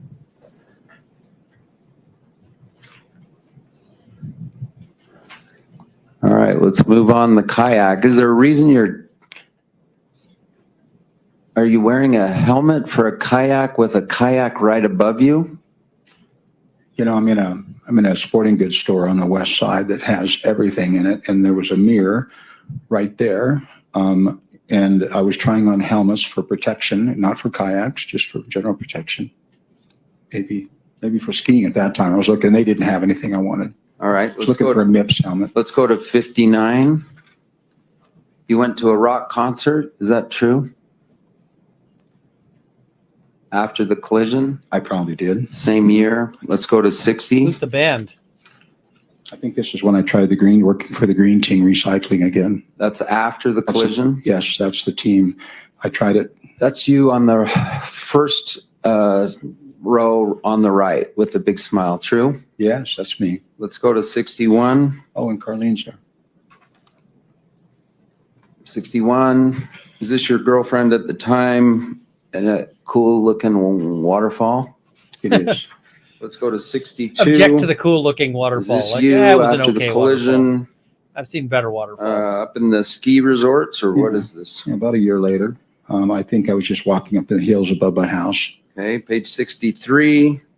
Is this you skiing after the collision? It could be. I did go with Robin one time to try it out. I tried it by myself twice. Okay, 60. Well, I'm asserting that this is you skiing after the collision. Do you dispute it? It was that following year. I don't dispute it. Okay, 64. Yeah, your life was, I mean, he's been saying that Is his this life has been so Are terrible. you out after with this your drinking accident. buddies? Yes. Did you have an installed breathalyzer in your car? Oh, Yes or no? I had a personal one that you just hold in your hand. Page 65. Is this you? did you have a breathalyzer in your notes. car? I'm- Oh, Is this you and your? Yes, being proud of my daughters, being strong daughters, because we're in an exhibit that was about strong women. Page 66. And you went to that exhibit, right? I did. Is this you? This is a post highly recommending the escape room for fun, family engagement, and problem solving. Yes? Especially if you go with teenagers, it's a ball. Okay, but you're Yes. actually contributing to figuring out how to get out of a kind of a scary, mysterious room. You just put the kids in charge. They figured it out. It's amazing. 67. Is this you wheels up at Salt Lake bound for Europe the year after the collision? That's the empty seat next to me that Robin was supposed to sit in and told me she didn't like me anymore, that my personality changed. Did you go to Europe He's and trying did to you inject post that. this? Wheels up bound for Europe. I posted it. It doesn't say, I'm really sad that my girlfriend won't come with me. It doesn't say that. It's Nope. like, Nope. okay. I Page just 60. wasn't sure that would happen. 68, Switzerland. Lots of wondrous sights in Yes, my travels through Europe, right? yes. My Six- daughter took Robin's place. I got a ticket for her. 69, the Frankfurt International Auto Show, year after the collision. Yes. The Mercedes exhibit, page 70. he's Another traveling beautiful internationally day to go in to an auto paradise with your girlfriend. Is this your post after the collision? Feeling happy, it says at the very top. Did you post this? I believe I did. 71. You're on some kind of tour boat in the Netherlands or something. Does this sound right? I don't remember where, but yes. Page was me. 72. Is this you and your girlfriend in the Netherlands? That was a new friend, yes. Page 73. Is this you on a bike ride looking fit and happy? Yes? Yes. Page 74. Is this you at the Siam Park with some They always friends? rotate the wrong way. They never get it right. Just the two, just Sakia and her son, Shaquille. And what country is Siam Park in? I think it's Canary Islands, just off Morocco. It's Canary. Page 75, you and your buddies.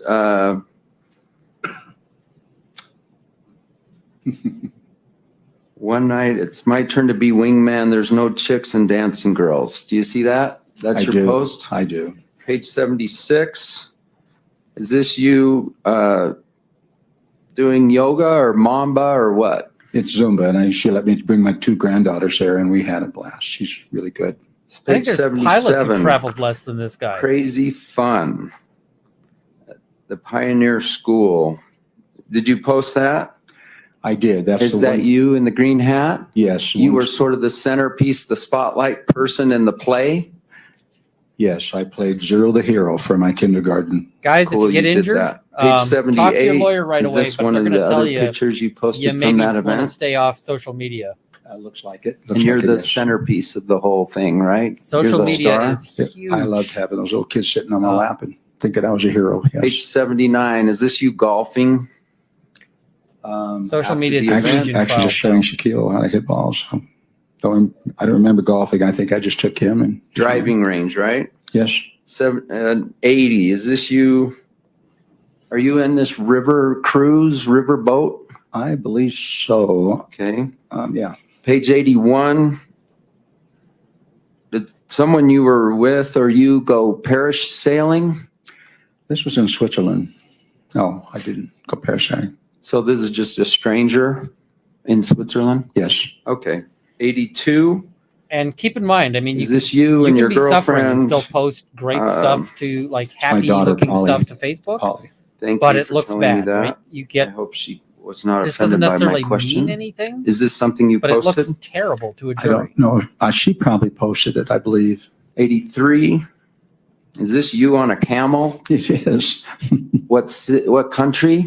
It's Morocco because Zakia had Morocco heritage. Let's go to 84. Is that you in front of something cool? Yes, one of millions of temples in Thailand that I kept telling my friends I got to travel. So Page 85. Is that you? it is. Yes. Now I'm starting to Poster doubt his boy thing about for fitness at age 75. Would you agree? No, not at all. Page 86. Is this you doing starting to miniature doubt golf? the thing about him being Yes. grumpy at Page Paltrow. 87. When Is did he this have the you time? and your girlfriend on Facebook? No, that's my daughter Polly again. She looks Ugh. just like me, I think, I did except it 50, again. 100 years on younger. Yeah. Sorry, Polly, if you're listening. All right. Let me just,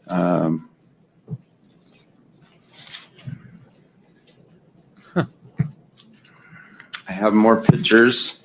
Let's go to 99Z, defendants 99Z. Those, I don't think those have been admitted yet. Move to admit. Which ones?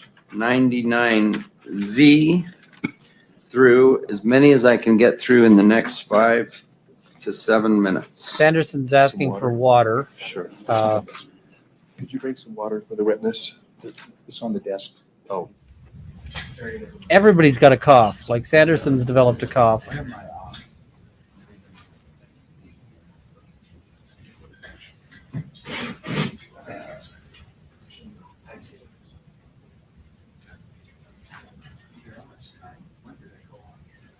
I'm just thinking of Rick Hogue right now, who's Hold on, recovering 10 from minutes. a stroke, and I don't think he So can we're do gonna go most of through this some more stuff pictures. right now. Move to admit 99Z I mean, I'm sure he'd through love to. 99GGG.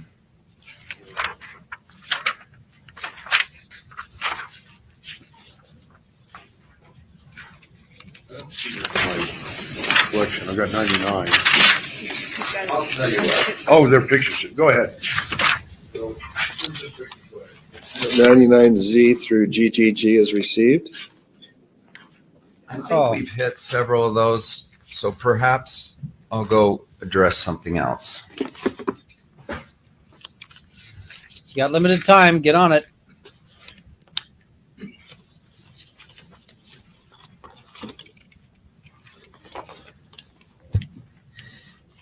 Did you say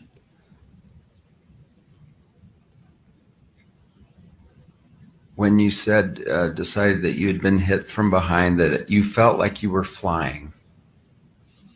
I didn't know how else to describe it. Yes. I was weightless. Yes. You told me about 3 near-death experiences after the collision. True? I did. Yes. One was where you knocked yourself out and you were out a long time because the whatever had melted had actually warped the wood floor. Do you remember this? I did, yes. Did you seek medical care for that? No, wasn't tuned in. Did you think you were out at least 45 minutes?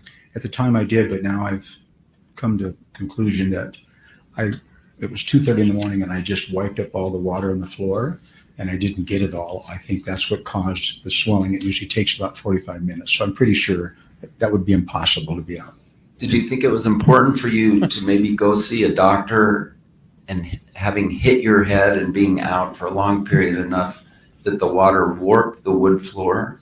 At the time I thought that, but I was not making good decisions, and that sort of near-death experience happened twice again. Another near-death experience was you were cutting a cardboard box and cut your leg. Is that true? With the box cutter, yes. Through the femoral artery. Looked like a murder scene. Through the femoral artery. No, you didn't. And then a third near-death experience was an accidental overdose of medications. Yes. And they had to give you Narcan because you'd taken OxyContin and Tramadol. Is that right? I didn't know I'd taken Tramadol. I took just the OxyContin that I had for my ribs, actually. My ribs being broken from the ski accident. And you blame Miss Paltrow for all three of those near-death experiences after, true? I don't know if I Are said you that. claiming it right now in this lawsuit? Yes, very unusual for me not to make good decisions, medical decisions.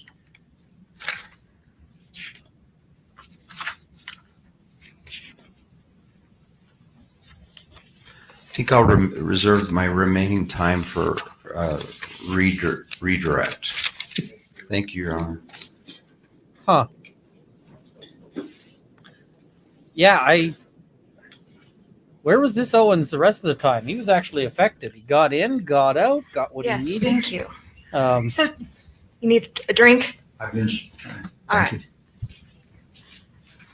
Terry, you've been shown lots of pictures about all the different travels that you've done. Have you always traveled in your life? I have. Well, no, just since retirement mostly, but Okay. You've traveled before, yes. traveled after the accident. Oh, yes. Have you ever told this jury or tried to insinuate in this trial that you couldn't travel? Absolutely not. Why did you travel? After the ski accident, why did you travel? It was part of the healing process. I was told by several neurologists and cognitive therapists, get back to your routine. The sooner you can do that, the better you'll be, and that's been proven in some research. Get back to your routine. Now, all His these routine is pictures, they traveling look really everywhere great. on the planet. I mean, you're smiling, you're happy. Reflexive. Did you struggle on those trips? Yes, I really did. I couldn't go by myself anymore. And I found that out the hard way when Robin decided that she didn't like me anymore after 5 years. I asked my daughter to go along, and she didn't get there until the next morning. Bought her a flight, and she came over, and what did I do? Stepped off the curb. Now, which daughter was that? Jenny B. That's Jenny. That's the Yeah. Jenny that we've heard all about that said all kinds of nasty things about you.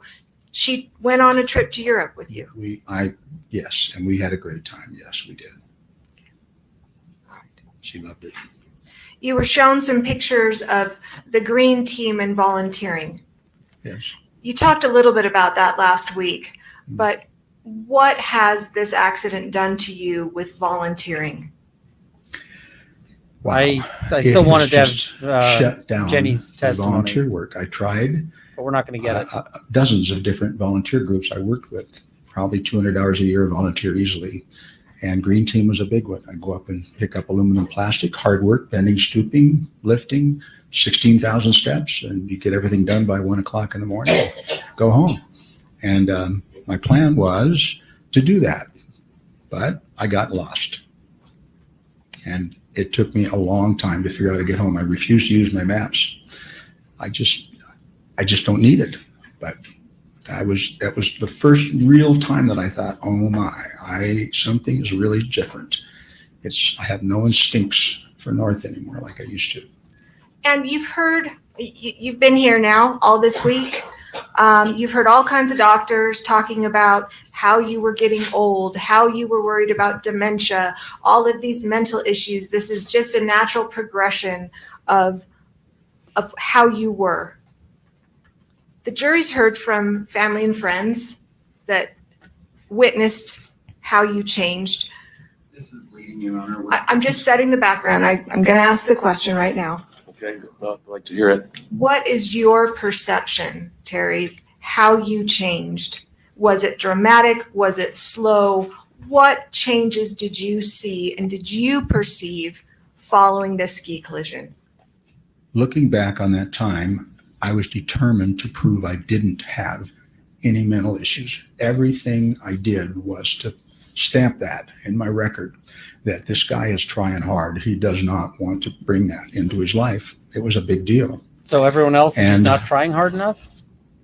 I just found that it was like flipping a switch. It was like I looked back and it was the bright side, and now I'm in the dark side. And my volunteering stopped, so a lot of my self-esteem stopped. I couldn't do it. I couldn't do the job. In fact, I got chewed out by somebody I knew for 30 years saying, not that long, 15 years, saying, Terry. Sounds like hearsay, Your Honor. Excited utterance. Sorry, honey. And it's not offered for the truth. You may answer for it'll be accepted for a limited purpose. I can You answer. can answer, yes. I kept getting chewed out because I couldn't remember what I was doing, even though I'd done it for so many years. And I tried it again a second time, maybe 2 years later, and I got chewed out again by a lady I'd known for quite a while. So something's different about me. So, And Terry, how did that make you feel? it's always nice, and you know that if you walk into a room and it says, "Hey, come on over here, it's Terry," you know. But He when wants they to be just the say, center of attention. "Oh, it's Terry," there's something different. There's people don't see me the same way, and I don't feel the same, and it's very disappointing. The short answer, very discouraging.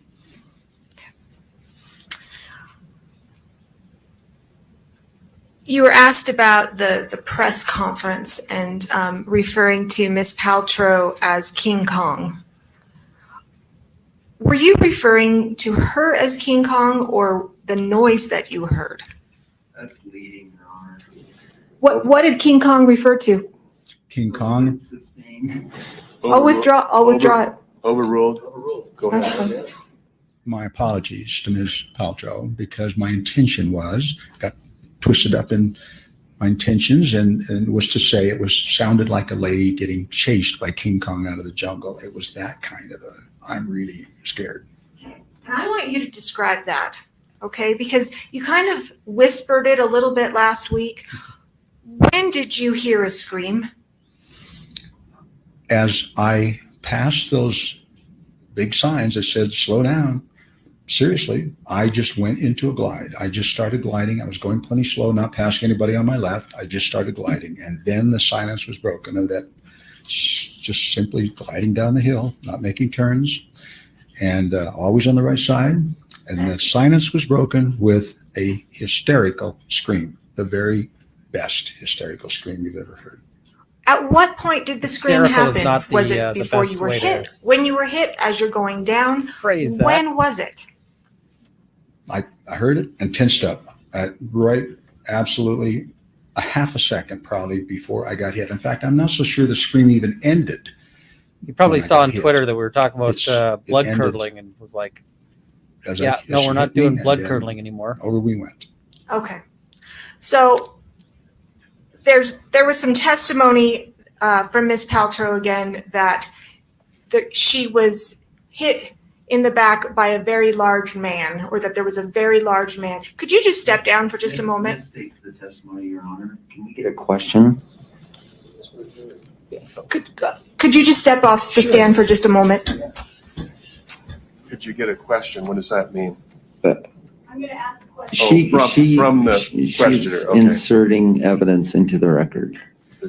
Overruled. The jury will remember what the evidence was. Terry, do you, no, right here. Right here. Do you consider yourself a very large man?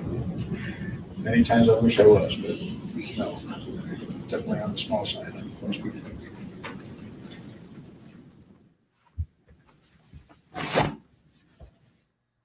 There's a reason I asked Ms. Paltrow why she was 5'10" or how tall she was last week. Inserting commentary. Let's have questions.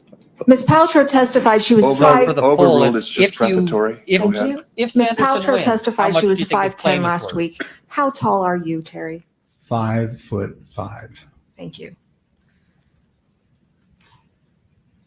The accident that day, the ski accident that day, Yes. were there a lot of people on the run? Was it crowded or was it deserted? Most runs that I've seen, it was, compared to most runs, it was very crowded. I would say moderately to high full is what it seemed like. Lots of people. And were you skiing back and forth on the run or did you stick to the right side?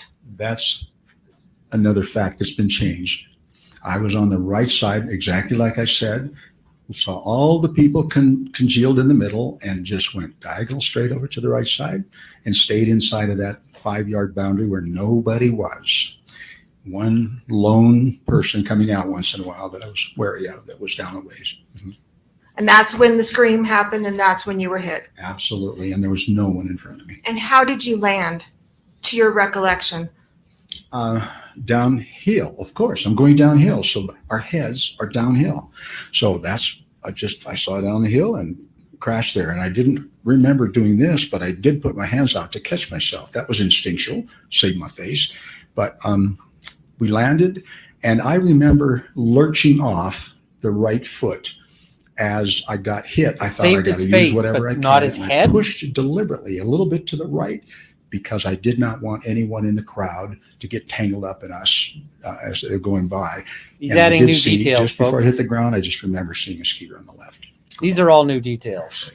Mr. Owens asked you, hit and run. You said it was a hit and run. Why did you say it was a hit and run? I always considered a hit and run was something when you ran into something or somebody and then you just left the scene. And as far as I'm concerned, there was no one there when I woke up. No one except an angry man, as I said, and then I saw Craig. And is that how you felt, that That's it was a how I hit and felt, run? that I was, yes, that was like if you get knocked down and knocked out and nobody's around afterwards that did it, that's a hit and run. Thank you for clarifying. You've been here for a number of days. You've heard all the doctors testify. Your entire life has now been broadcast to the world. I feel like I've been fleshed out, and anyone up here, I think, would feel the same way. In Very fact, painful. I mean, think you that's just true. told me back there, well, I could never go on another dating site again. It's true. Everyone knows too much. Do you now. regret bringing Everyone this lawsuit? knows. Well, that's the purpose, I think, is to make me regret this lawsuit. And it's the pain of trying to sue a celebrity. Oh, It's geez. just very difficult. I will tell everyone that. You're going to get exposed. Your Honor, we're not talking about this case now. He's talking about the world. Sustained as to the generalization. Was it important to you to bring this lawsuit? It was. I felt like I was seriously injured. And then I had so many insults added to that. I think, as I said the other day, so many insults added to that and layered on that after a while. Your Honor, post-collision conduct is not an issue. Layered on insults is not part of the lawsuit. Overruled? You lost that one. Yeah, I'm Owens. classifying as an insult, but it's absolutely ignoring me, ignorance. And that's what it felt like. It's like, what is going on here? This is obviously an issue that someone needs to be accountable for. And if they're never accountable, what are they going to do? They're going to do it again. Now we have the What, she's going to crash molesting into of young skiers? children on an island. Your Honor, Denial. this is Whoa. ridiculous testimony. He's talking about Sustained as to relevance. The last Molesting part, children on an jury should island? disregard. Are you kidding That's all I have, me? Terry. Oh. So for all the people who said like, oh, Paltrow made a big deal about sexual assault and whatever else, now you got to compare that to Sanderson realize comparing this to molesting You children on an are the island. reason Your You life really has went been with the exposed to Epstein world. thing. It's You, Thomas ridiculous. Paltrow. I'm realizing that now, yes. Yeah, Epstein was not on my bingo Do you card. remember? You've said you shrunk and lost weight since the incident, right? Well, I gained, I ballooned. Now, when we stand you up, you've lost like 15 pounds and shrunk 3 inches, right? I had Yes or no? I had no idea. I guess yes. I was Just a few days ago, you said I was 175 to 80 and 5'8". Remember? I said that not here. Oh, you know what? In this very trial. Overruled.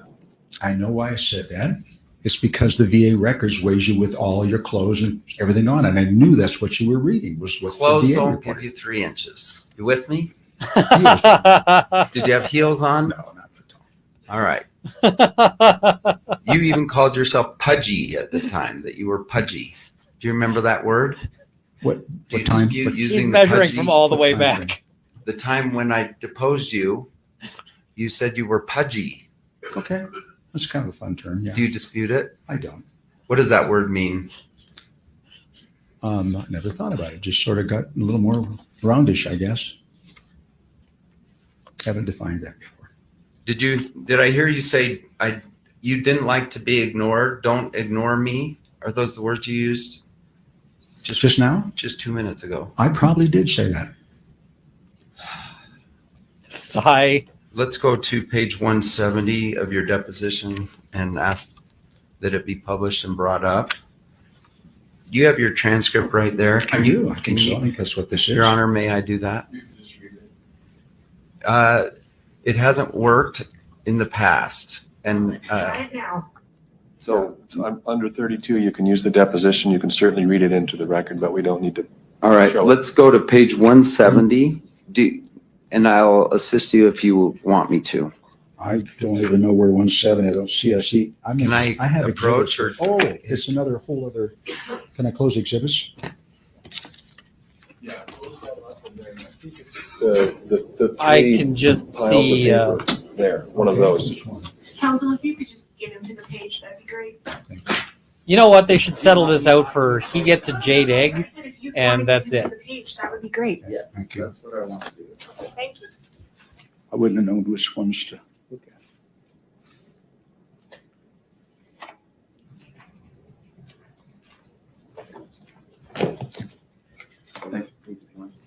Settle this out for Owens, or sorry, Sanderson gets a jade egg.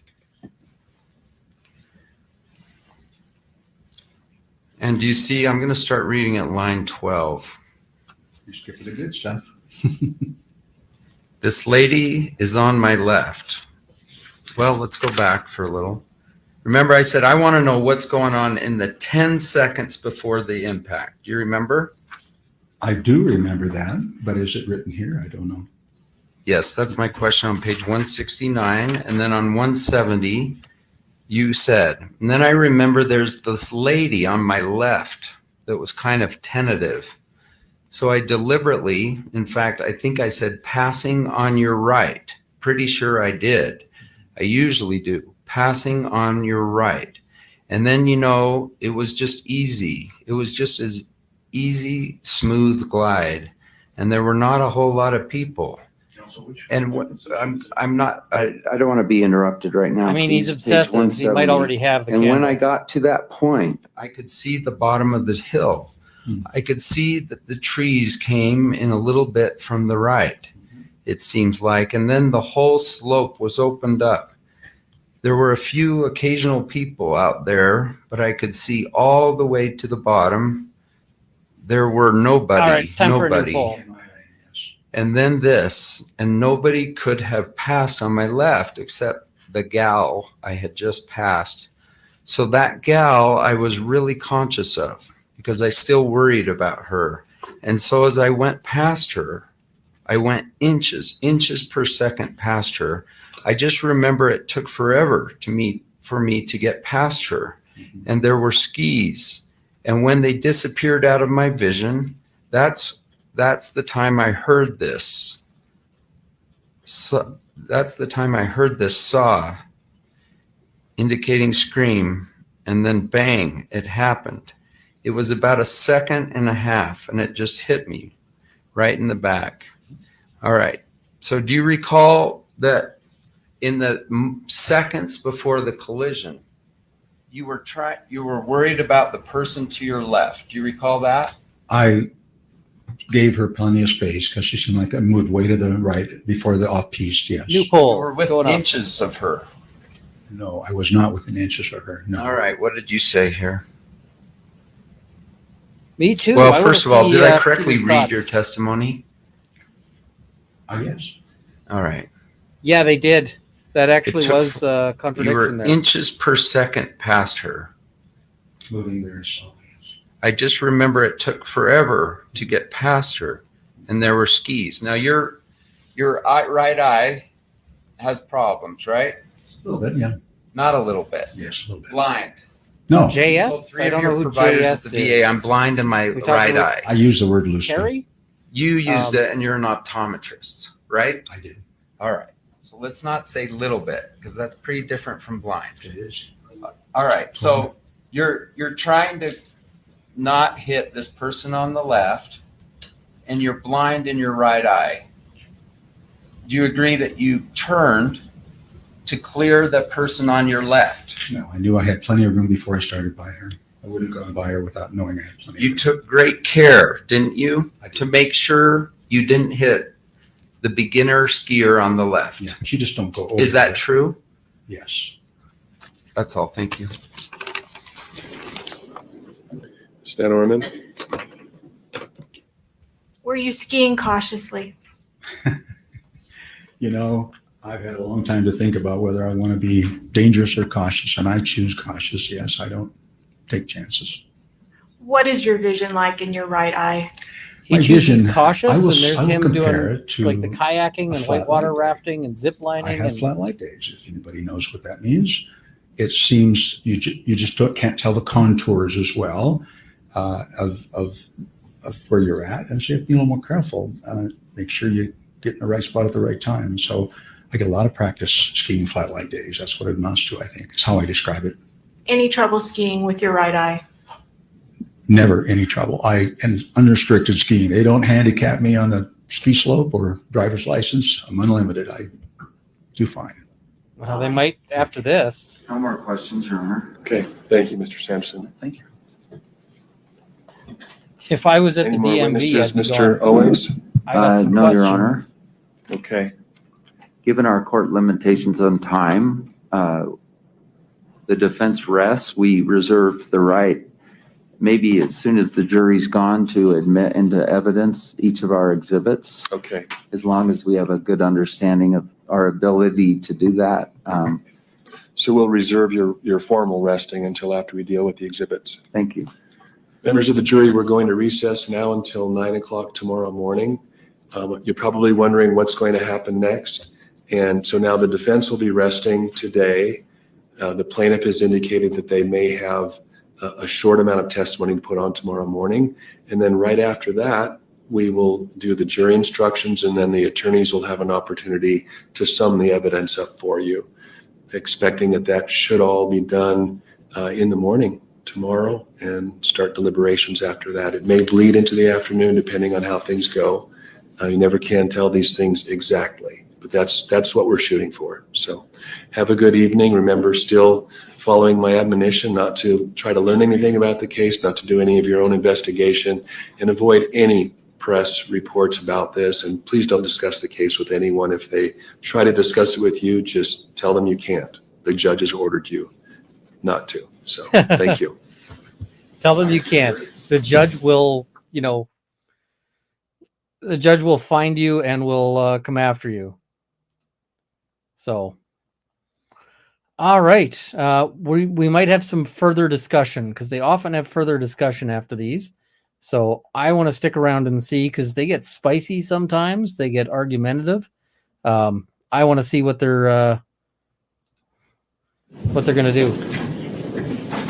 What did Paltrow say just So there? do you have your exhibits lined up for entry right now? Sure.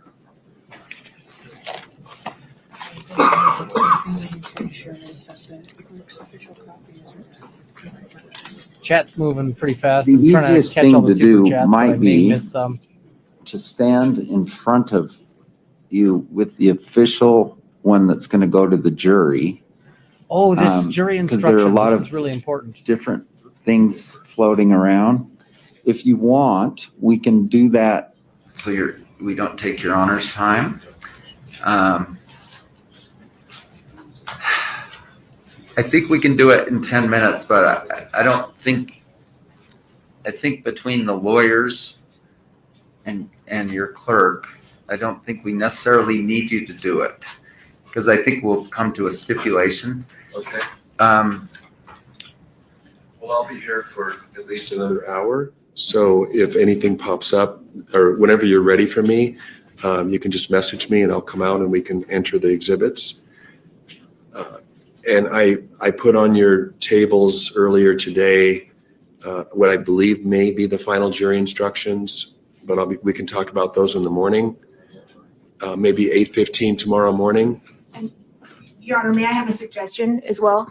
I think maybe everybody can kind of work together, get all their exhibits in, whatnot. Maybe at 8:15, the defense can rest. And then we would like just a few minutes to make some motions. Right. So if we're all here at 8:15, that'd be a great time to do that. Okay, why don't we do that? And so as I mentioned, Ms. Van Norman, I put jury instructions on both tables, a couple of copies. So I'd like to get your take on whether those look final to you. And then what we don't have is a final verdict form. And I don't know, I wanted to get your take on it. Do you want to go with a special verdict form? Do you want to each present your own verdict forms for your side of the case? Do you want to have a general verdict with special interrogatories? How do you want to approach? I don't see where the parties have talked much about the form of the verdict. Yeah, or the parties haven't So really talked we've much at all. They don't get along. We're only off by, I think, 2 questions. Okay. I think Oh, good. They have actually. I would love a things copy of what Your Honor has. I don't have anything. I have what you have. And then Okay. beyond that, I usually start with the Muji jury, or the Muji one that's on the Model Utah website. jury Right. instructions. The counterclaim, I guess one issue on The this special Muji. verdict form, for instance, is can we fill in just $1 instead of you must find damages? That's one of the issues. I think that makes sense. Your Honor, they can do that in their closing argument. But just to avoid an error of some kind and an argument and objections if they do something different, why not fill it in if it's a stipulated amount of damage? Well, there's That's this, fine. okay. We're just inviting error otherwise. I think that's appropriate, and then it would just be a yes or no on that. Right. Your Honor, spoliation, we sent in just 3 hours ago, a proposed spoliation important, one. the spoliation We reworded instructions. it. Okay. Peter, Really I important. should say Peter and give him credit. You guys have that? Reworded We haven't it. had a chance to look at it. It's 3 hours. Did they get it, Peter? Yeah, I sent it to you and all the parties. Could we handle that briefly tomorrow? I think- Yeah, absolutely. And, yeah. I think we Okay, can do so it. special verdict form. I don't know that we can do more and you come up with what you like best and then give it to us and then we talk. I'm looking for the parties to provide me with whatever form you want the verdict to be in. We like the Muji one, I think. But your verdict form, first of all, it didn't track. If you look at the bottom, or if you look just after the first part of the verdict form where it talks about Terry Sanderson's two questions about Gwyneth Paltrow, the instructions don't track. And then the other thing is it has nothing about the counterclaim. And I'm not sure how, you've got, okay, so we're dealing with comparative fault. So they've agreed on the $1. It's not really That's clear as how far as that's they've going agreed on to so work far. with the counterclaim on your form. So I think it's close. I mean, I prefer the language that you guys have because that's what's from the website form. I understand, I'm willing to use other language if you want to, but I guess I'm looking to you to put together the verdict form. Yeah, we prefer that. Defense counsel may have other ideas. I think he's looking to both parties. Yeah, we'll talk, Cooperate. we'll cooperate with them. Right, okay. And then we can address it tomorrow when we appear at 8:15. after Okay, so the motions. You get us all here or just the court people? Anyone who wants to argue, be here. I don't like arguing. Or object. I'm just a country boy. You like that. Did you hear the I'm just a country boy? But he's just a simple country lawyer. Did we just say that at the same time? So, Your Honor, we did file both parties. I want to make sure you have what both parties submitted. Do you? Pre-trial. For the verdict form? Yes. I do. Okay, you have that. Yes.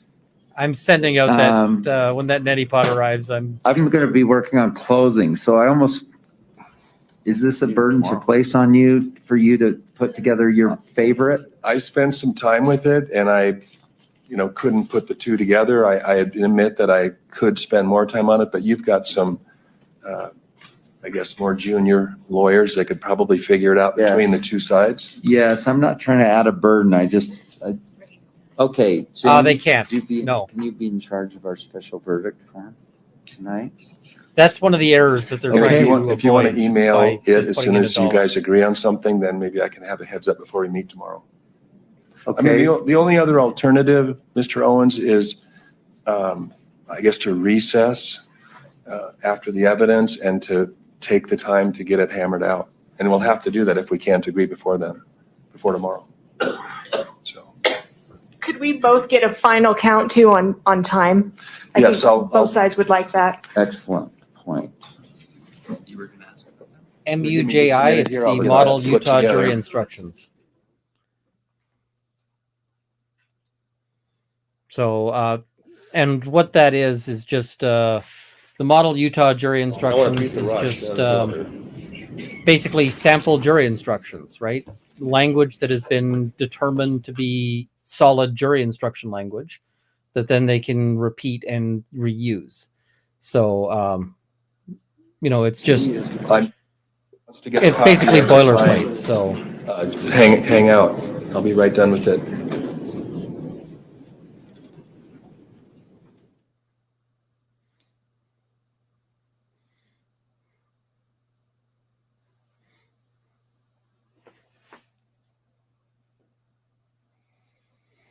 And I see there's a good question here. What is spoliation? So spoliation is basically the argument is that Sanderson's team had evidence in their possession, that being the GoPro video. If the jury finds that a GoPro video existed, then that's a thing. And then, that evidence was lost through carelessness or intention or whatever else. So that's really what, and spoliation is basically that then you can make an adverse inference. You can decide that evidence would have been really terrible, right? Because let's say that somebody sues me, right? And they say that I've defrauded them in some fashion, right? And I then wipe my hard drive so that no one can recover anything. Well, it would be potentially open to a jury to determine that wiping my hard drive was in order to hide something that would have been a problem. So, and then they can decide that my hard drive must have contained bad information. So yes, it's the spoliation of the GoPro video is basically being argued. The judge had previously stated that he was willing to give an instruction along the lines of, if the jury finds that there was a GoPro video and it was in the possession of the prosecution, and again, that's an if, right? Not a certainty. It's an if they find that, then they may decide that the contents of that were harmful to the plaintiff, and that and basically hold that against the plaintiff. So that's our day of trial. Now, I've got a bunch of super chats and so forth to get through, and a lot of them have questions. So we're going to keep going until all of that is done. Thank you, Brentwood Cheek, for 10 gifted memberships, and Ali Foley 82 for 10. Thank you, Crazy Cat Queen, for 20 gifted memberships. Thank you so much. Thank you, Laura Christine, for 10 gifted memberships. Tia Nina, thank you for the member chat, saying thank you, Runkle, for covering this. I just wanted to step in. Somebody was asking if I would be streaming tomorrow, and I think I think that assuming EDB is going to be back at it, I'm probably going to be watching her stream. So, and I mean the base law and crime stream. So I tend to listen to both, actually, the base stream and Emily's stream.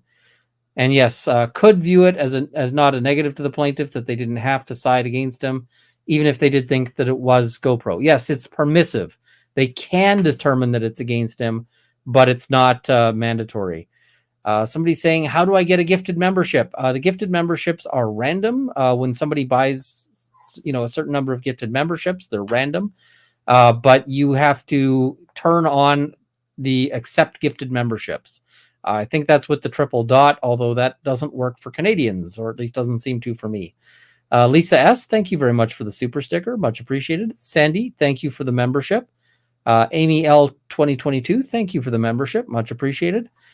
Jeanette John Lundfeld, why did we have to sit through all of Owen's leading questioning when we had Superman the whole time? I don't know. We could have been done a week ago.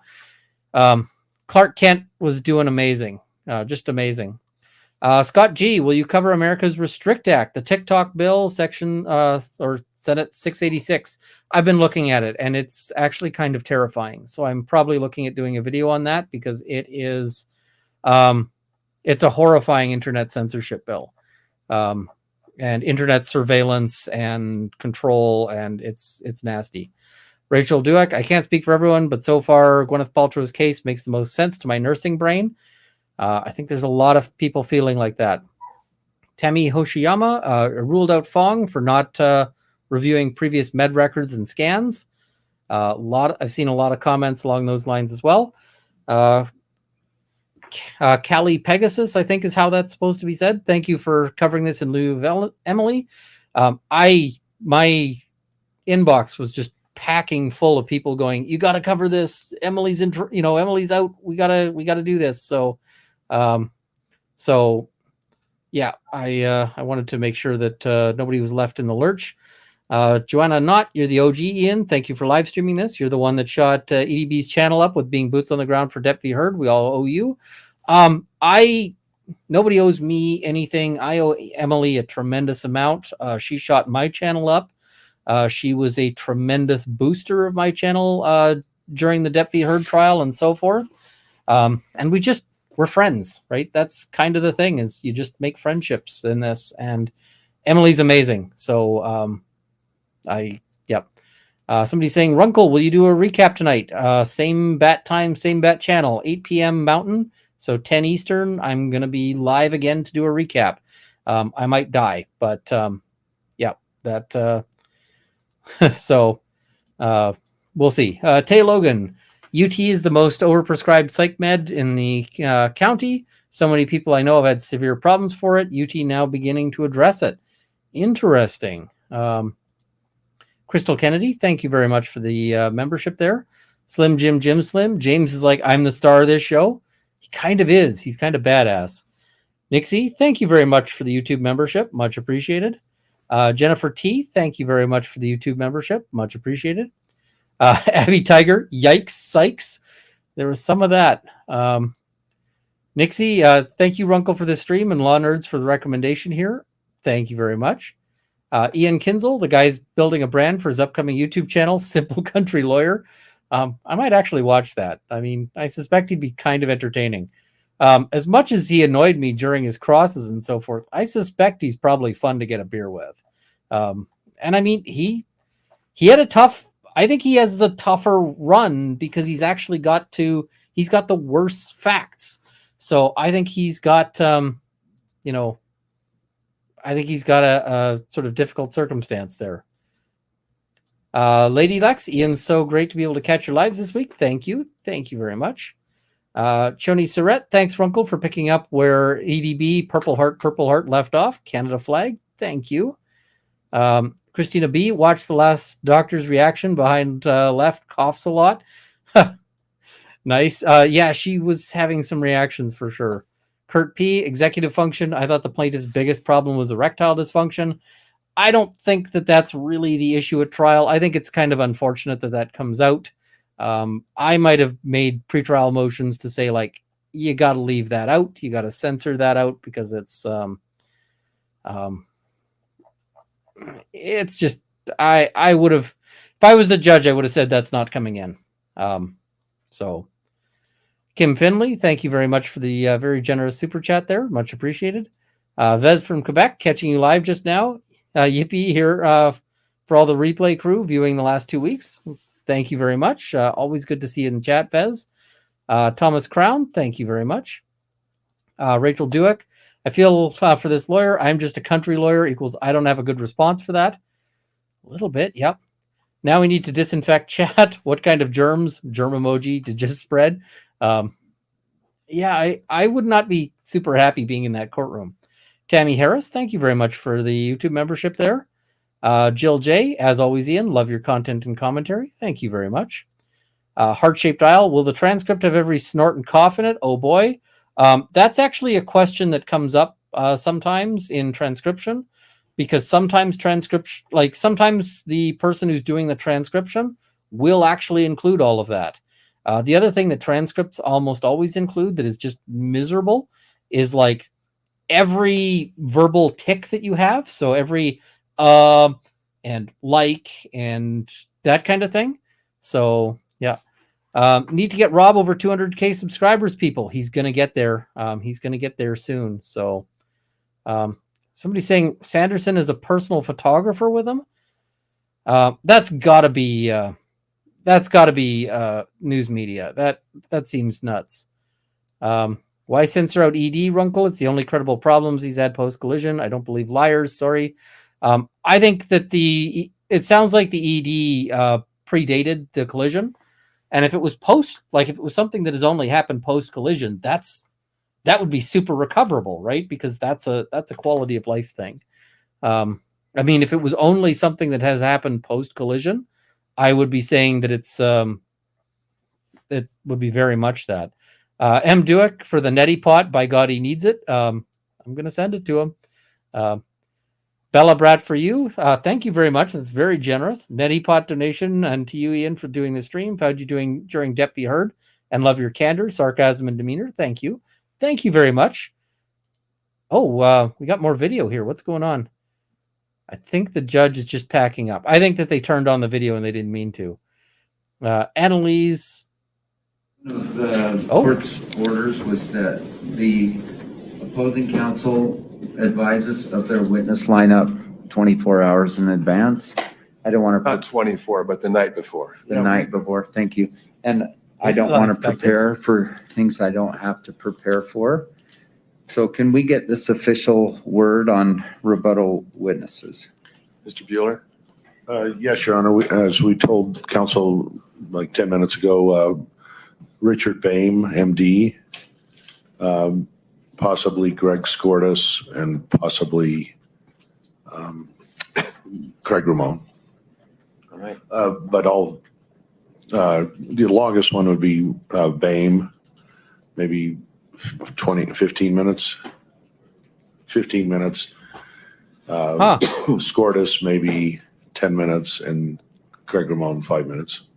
So a half hour for all three is our plan. Okay. And does your time permitting allow you? I think we have 1 minutes? hour less than you, 1 hour and 2 minutes. Crud. Why do I not have this We video? have 1 hour, Sorry, 2 folks, minutes video. more to spare. Right.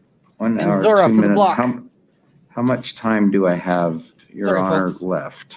Well, if we only use 2 hours and 45 minutes tomorrow morning, you have 51 minutes, and the plaintiffs have 1 hour and 53 minutes. And that includes the 14 minutes that I added to the defendants.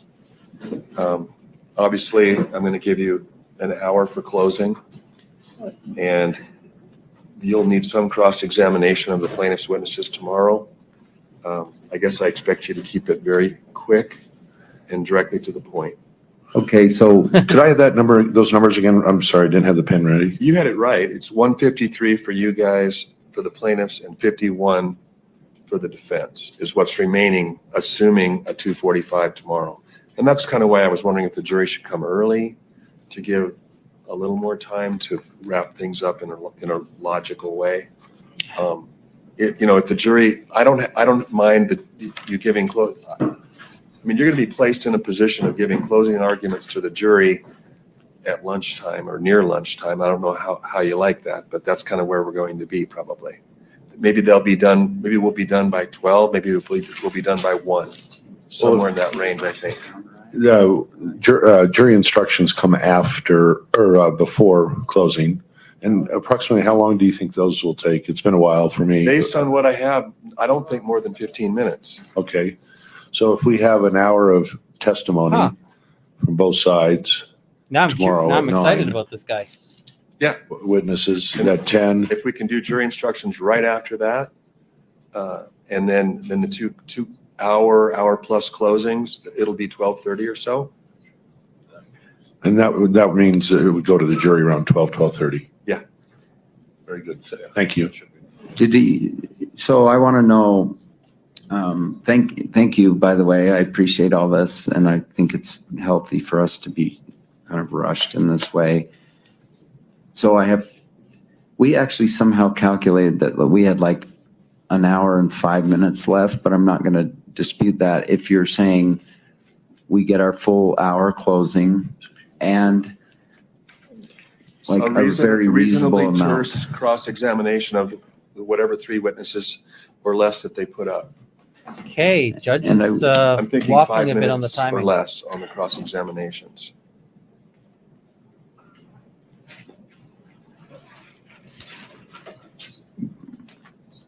Oh, I'm going to bring in All somebody right, here. so I Give me a guess I have to second. prepare for SCORDIS. I mean, I'd like to know if you've made the decision to not call SCORDIS.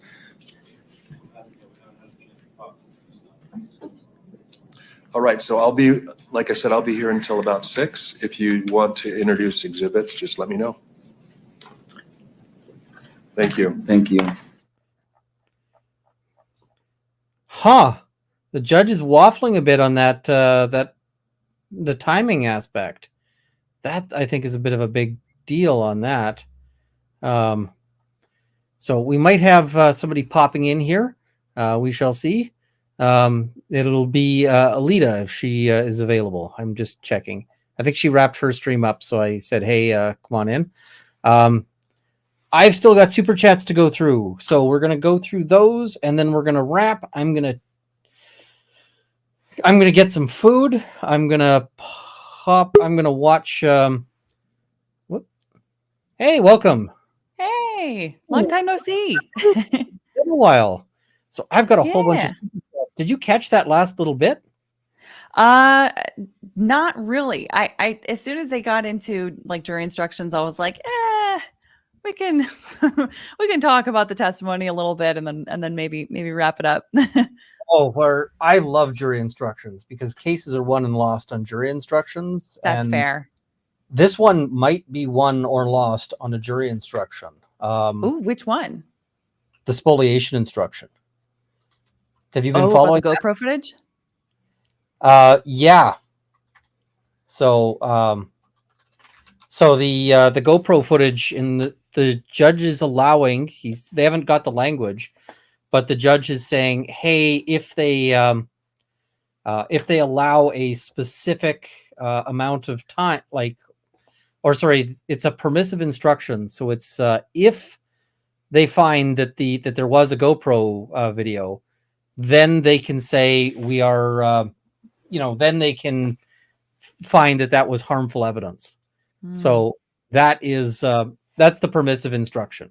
Yeah. So they're going to push that through, and we'll just have to see, right? But defense still has to get the language right for that, because the court has basically said, if you don't get the language right, I'm not going to give the instruction. So okay, that'll be a huge deal, because if the jury hears that, they're going to think there was a GoPro, right? That's where they're going to go with that. Unless they really did find Shay's explanation credible. Do you think anybody found that explanation credible? I mean, that's why I have the expression that I have. I know I don't. There are some people who have said, I don't think there was a GoPro, and so forth. I don't find it credible. I don't think the jury's likely to be finding it credible and so forth. So, yep. So, I mean, I think that GoPro is going to be, and I think once the jury hears a GoPro instruction, then they're going to have an even harder time, right?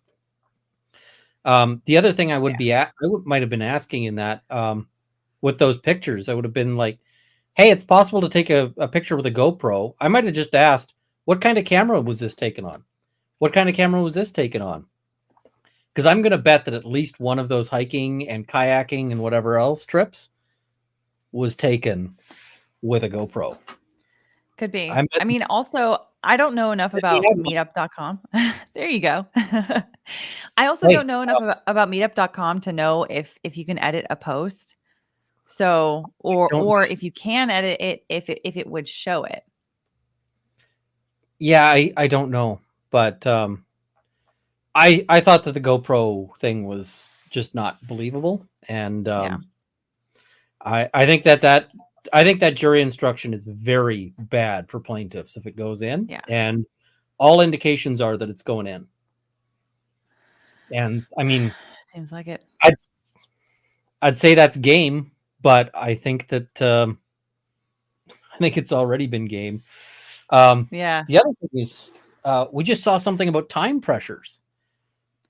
The judge is going to loosen up the time pressures for Owens and his team. Wow. They get 5. They're at 53 minutes left. They're getting 5 minutes to cross-examine each of the rebuttal witnesses and a full hour for close. Okay. I sincerely hope that all of those cross-examinations are done by Clark Kent, because I don't think that Owens is capable of doing a 5-minute cross-examination. Honestly, if I was Paltrow at this point, I'd be saying, let's have a meeting. Clark Kent, you're on deck for everything tomorrow. Owens, hit the benches.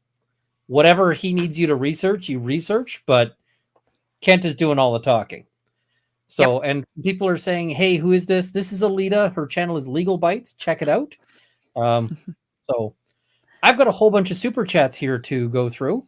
All right. And then I got to get ready because I'm doing my recap at 8 and I'm going to die. But the time pressure aspect is going to be rough, right? Because I think the time pressure is hitting the plaintiffs very hard on this one.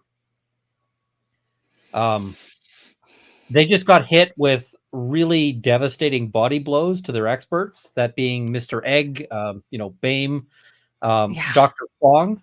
They went after Dr. Fong, and I think they were quite effective in doing that. Yeah. Plaintiffs simply don't have the time to bring all of them back to recover from that. No.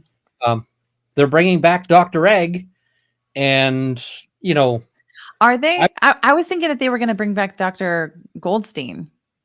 Nope, they've said Dr. Egg. Okay. Babe. He's got to address that math problem, right? Yeah, he does.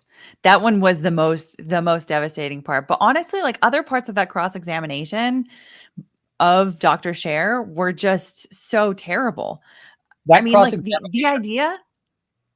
Oh, sorry, go ahead. That cross-examination was basically defense direct. That like all of that cross, I put as defense moved forward.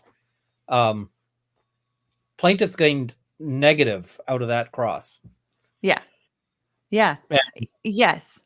I mean, once he got to the theory of Gwyneth Paltrow's skis somehow not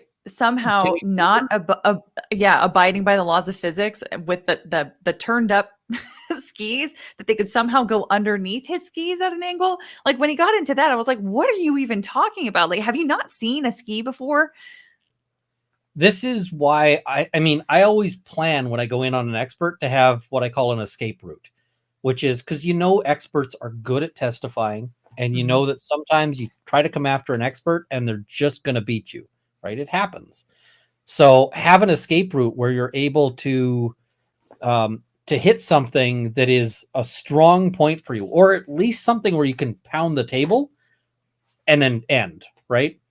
Yeah. And for that, I mean, one thing I'd often do is if you've got a private expert, you can bring in like save the finances aspect to last.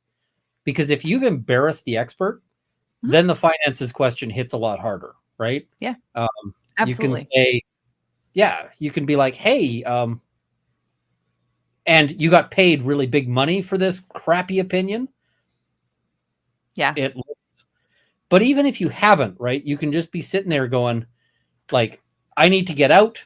You were getting paid a whole bunch of money for this. Yeah, you were. Okay, that's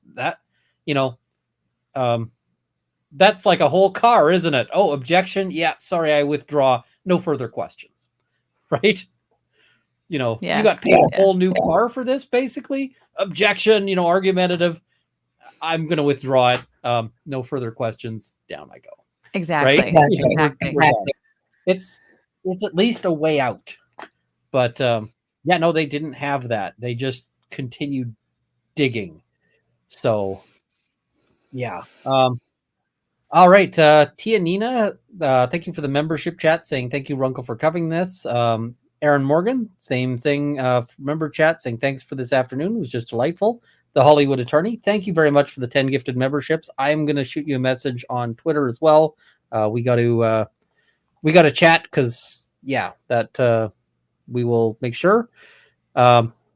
Annalise Eatera, this is a live Shakespeare play about an overactor and the natural consequences of being lawyered up and a virus spreading. This was a wild one today. We love EMD. I'm not sorry I stopped by your stream, Runkle. You cracked me up. I think that was EDB, but I'm not certain. But thank you very much. Bevstar Canuck, thank you very much for the YouTube membership. One Butter on Toast, thank you for covering the afternoon stream. I know your time is valuable. You are appreciated. Thank you very much. I did have to rework my schedule a little bit, but Mia Magnificent, have you been in trials and realized in the middle that you were going to lose? Oh my God, so many times. I do criminal defense, so I've had my client confess on the stand. It was not good. So, do you think that this could be happening in this case?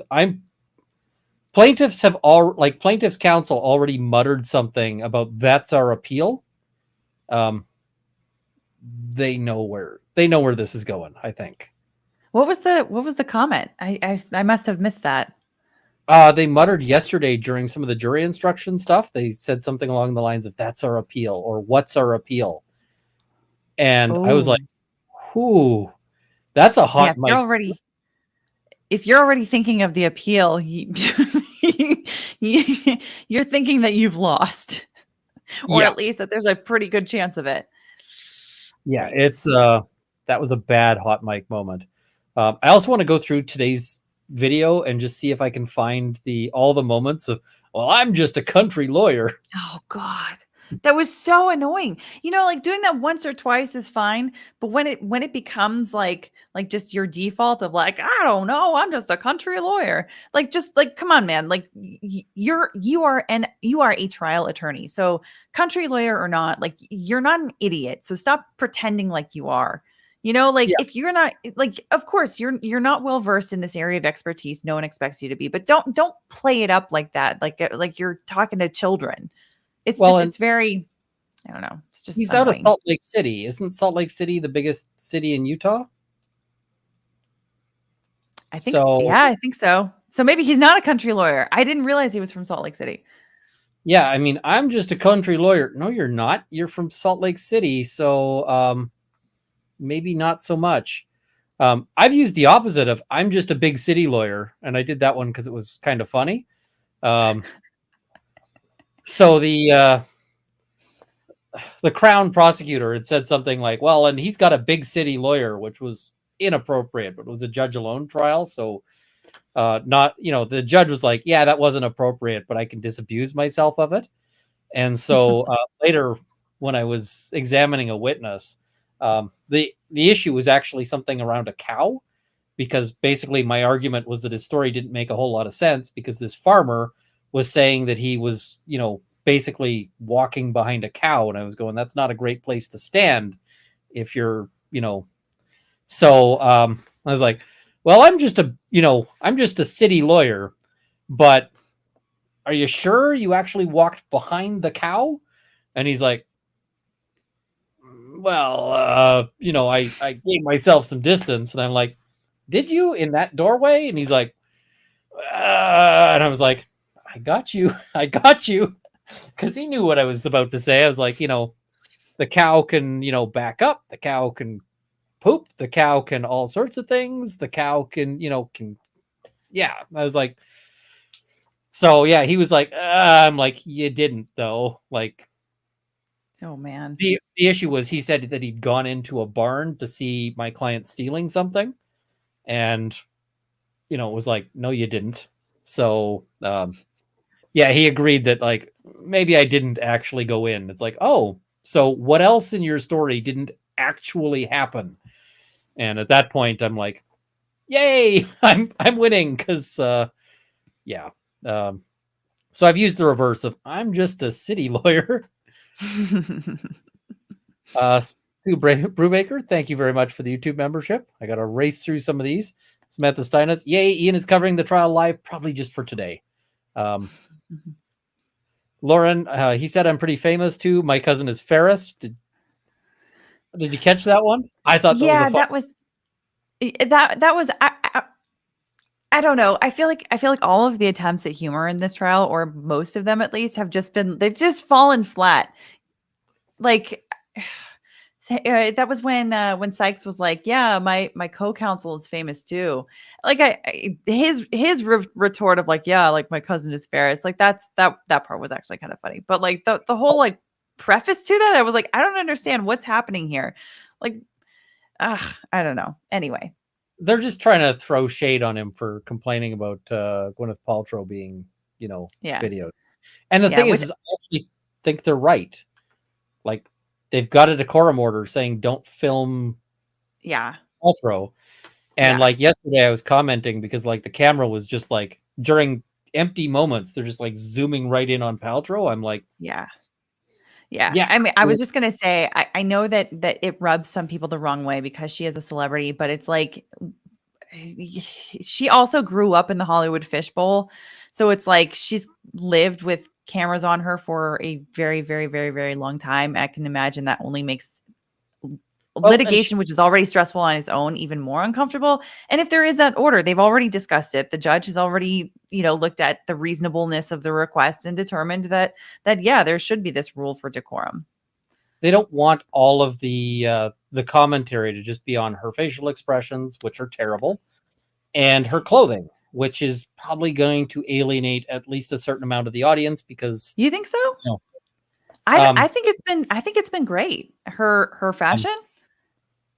Have you seen the blogs that are like talking about how much each of her outfits cost? Well, the jury doesn't see the price tag of those outfits. No, but I mean, she doesn't want that commentary being just out in the press. Sure. I don't think okay. I see what you mean by that.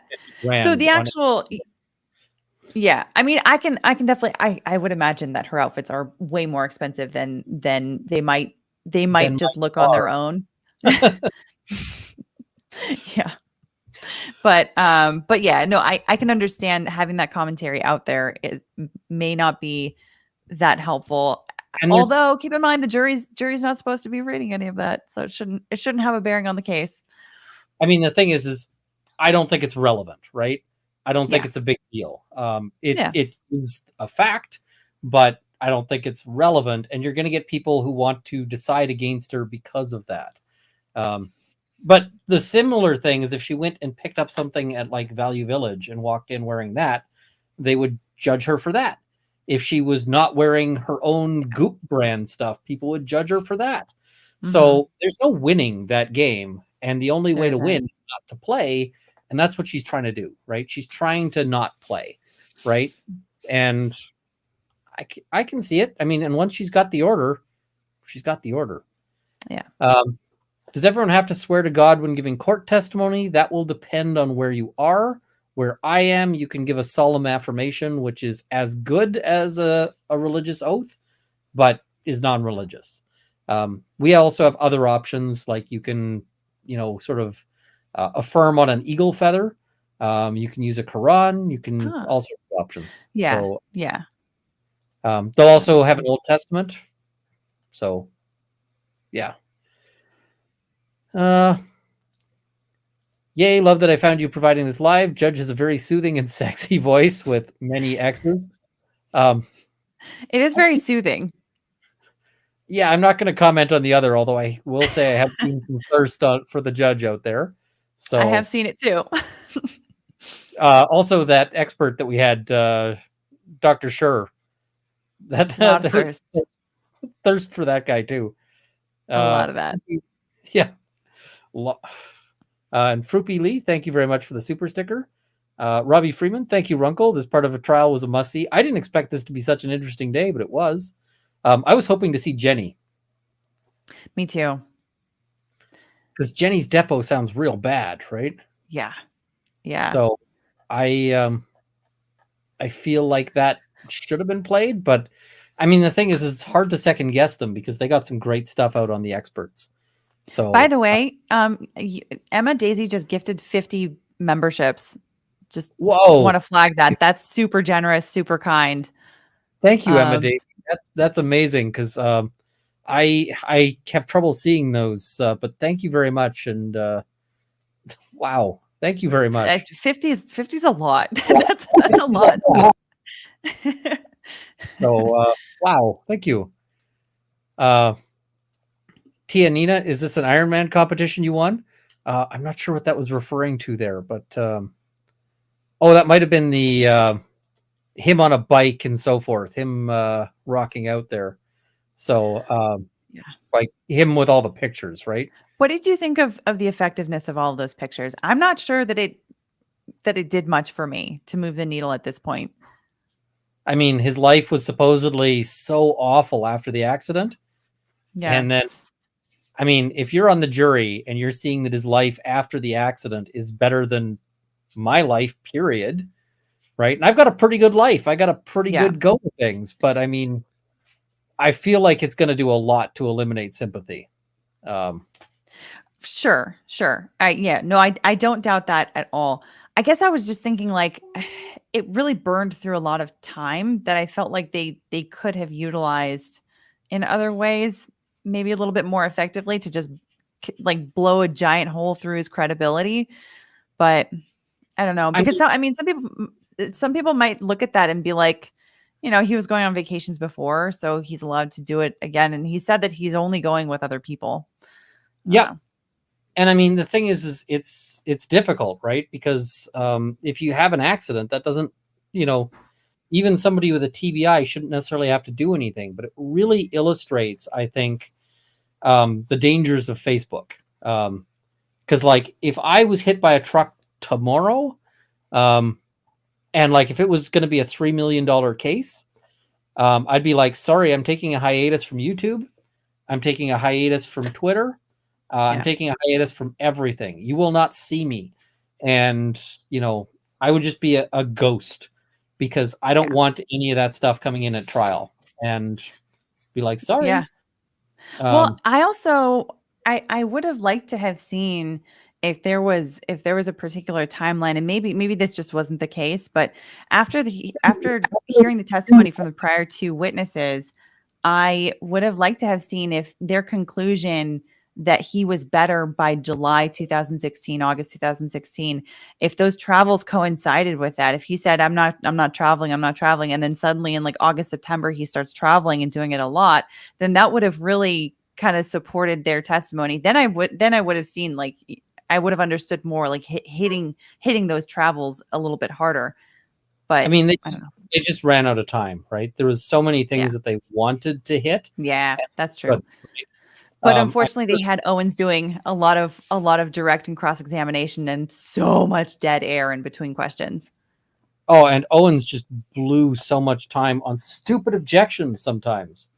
Like, oh, I want to object because this is annoying. And it's like, dude, you're doing this on the clock. And a lot of his objections that he did in front of the jury, and the judge was very clear that he was counting jury time, not time outside of the jury, could have been done later. Like he waits for the jury to be brought in, and then he's like, I want to object about some piddly thing. Let's have a conference. The judge is like, okay, that's on you, buddy. And like at this point, they're literally fighting over like 5 minutes, right? They're literally arguing and scraping. There was that argument over that 14 minutes and who it gets assigned to. Treat your time like it's precious at the start, because it's going to be precious at the end. So, yeah. I thought a lot of that was foolish. He needs $3 million for more traveling. Yep, that is. So Chickenhead Park Neely, I think that is. Dude, I lost my memory and I could not do jack for a long time. No travels. I have very little recall. So hearing him, what the frick? Yeah, I mean, a lot of people with head injuries were like, I wish I could have done any of that stuff. And, one of the things that tends to mess with people who have head injuries is air travel, right? You're stuck in a small space. There's noise. You can't get away from it. You're in a confined space. And long flights. Going to Thailand. Yep. Those are some long flights. And there's no way to get away from it, right? So I was just like, okay, that's bold. Runkle, I love your sense of humor. Yes, neti pot. Did you catch? I said the same thing. I'm like, he needs a neti pot. I bought one. I'm gonna customize it and send it to him. I've got Cricket right here. I'm gonna print out something that says "Simple Country Lawyer," and I'm gonna permanently stick it on the neti pot so it says that, and then I'm gonna send it to him. And I'll throw my card in there so he can send me an email going, F you, Runkle, if he feels like it. Yeah. Crazy Cat Queen, damn, if that is his life being terrible after the ski accident, how great was his life before it? A lot of us might have had a little bit of envy there. I had some envy. I had some straight up envy. My ex-husband has a severe TBI. No doc would dispute. We traveled. He is athletic, plays hockey. I hate the way they're portraying people with TBIs. Yeah, no, that's fair. But I think it's effective. So at the end of the day, whether you agree with the tactic, it's effective. And that's what and also keep in mind that this is specifically his TBI. So the comment, I mean, although it can make the impression that this is what they're saying about all TBIs, but this is limited to the facts of this particular case and his particular TBI situation. And I mean, he said that he had certain specific things that sort of, so yeah. Asahi Tsukahara, I hope I've got that right. Love this live. Thank you. Thank you very much. Leslie P, he wouldn't know what it would be like to have a really debilitating illness. Let's hope he can appreciate it now and thank the Lord for his many blessings. A sin to publicly blame another and in court. I mean, if he's the wronged party, if you believe his story, then he would be perfectly legit to sue, right? So, Susan Faria, is he ever home? Lol. I mean, he said that he's got a renter, so I mean, maybe the renter occupies his house all the time. Maybe it's a VRBO, like his daughter. It might be. Ineffectively. I don't think that was a joke. I think he realized that he's running a VRBO. And she shouldn't have said that, because I'm betting this is just how it came off to me. I can't say for certain, but it felt to me like she was like, oops, I just accidentally outed his illegal VRBO. That's because that would felt like, it didn't feel like a joke when she was telling it, and it felt like a hardcore backtrack. It did. So, it was really awkward. It was really, really awkward. So, I mean, if I was his town, I would be looking to see if he's running a VRBO there. Crazy Cat Queen saying, I'm guessing Gwyneth probably hasn't had that much fun since the accident. I mean, I'm guessing she's on a ski hill. She's got all sorts of people just aiming for her now. And people are saying, what is VRBO? And it's V as in Victor, as we've heard. It's basically vacation rentals by owner. That's what it stands for. It's like Airbnb. Shelley Coleman, employee health workers comp RN here. This social media coverage would squash an injury claim. Yep. You got to be careful what you post. Yeah. Jay-Z, Ian, you're the best, hardest working man on YouTube today. Thank you. I'm going to die True. later, but I'm not sure how to pronounce this. Cleodna became a YouTube membership. That's probably mangled. I'm sorry. Thank you very much for the membership. Andrea Larson, Ian, I love your content. Thanks for picking up the coverage this afternoon. Well, thank you. Jane Brown, Sanderson heard himself screaming, not Gwyneth Paltrow. That might be. Or he didn't hear anyone screaming, and he has some measure of amnesia from the event, and that memory was implanted by some suggestion by Craig Ramone. That's kind of what I'm thinking at this point. Yeah, and I mean, that's kind of the thing there. Terry, I need a nice glass of wine and a great movie now. That sounds like an excellent plan, but I don't have time for anything but the wine. I'll probably have that during the evening stream. Sanderson strikes me as a late in life ADHD peep, struggled with lack of stimulation more than anything else, especially with travel, Facebook, and testimony speech patterns. A lot of those complaints, I was like, as a person with ADHD, he's just complaining about my brain. I was thinking about that like those complaints seemed very highly correlative with ADHD symptoms. But I mean, maybe he just was never diagnosed because it showed up a little bit differently in the ways that he felt those symptoms or whatever. I don't know. Yep, it's true. Lisa Kaufman, thank you very much for the YouTube membership. Henhouse Bath Company, it feels like when Amber Heard was over-explaining. Over-explaining can be a big problem. A lot of detail when he's talking to his own attorney, and like I don't remember when he's talking to the other. Well, yeah, and this incident that he says he's got no memory, or that we've been prepared to hear that he's got no memory. Like all of these other witnesses are like, he doesn't have any memory of this. He doesn't have any memory of this. And then he gets up and it's like, let me tell you, I had exactly 647 cornflakes that morning. You know, like it.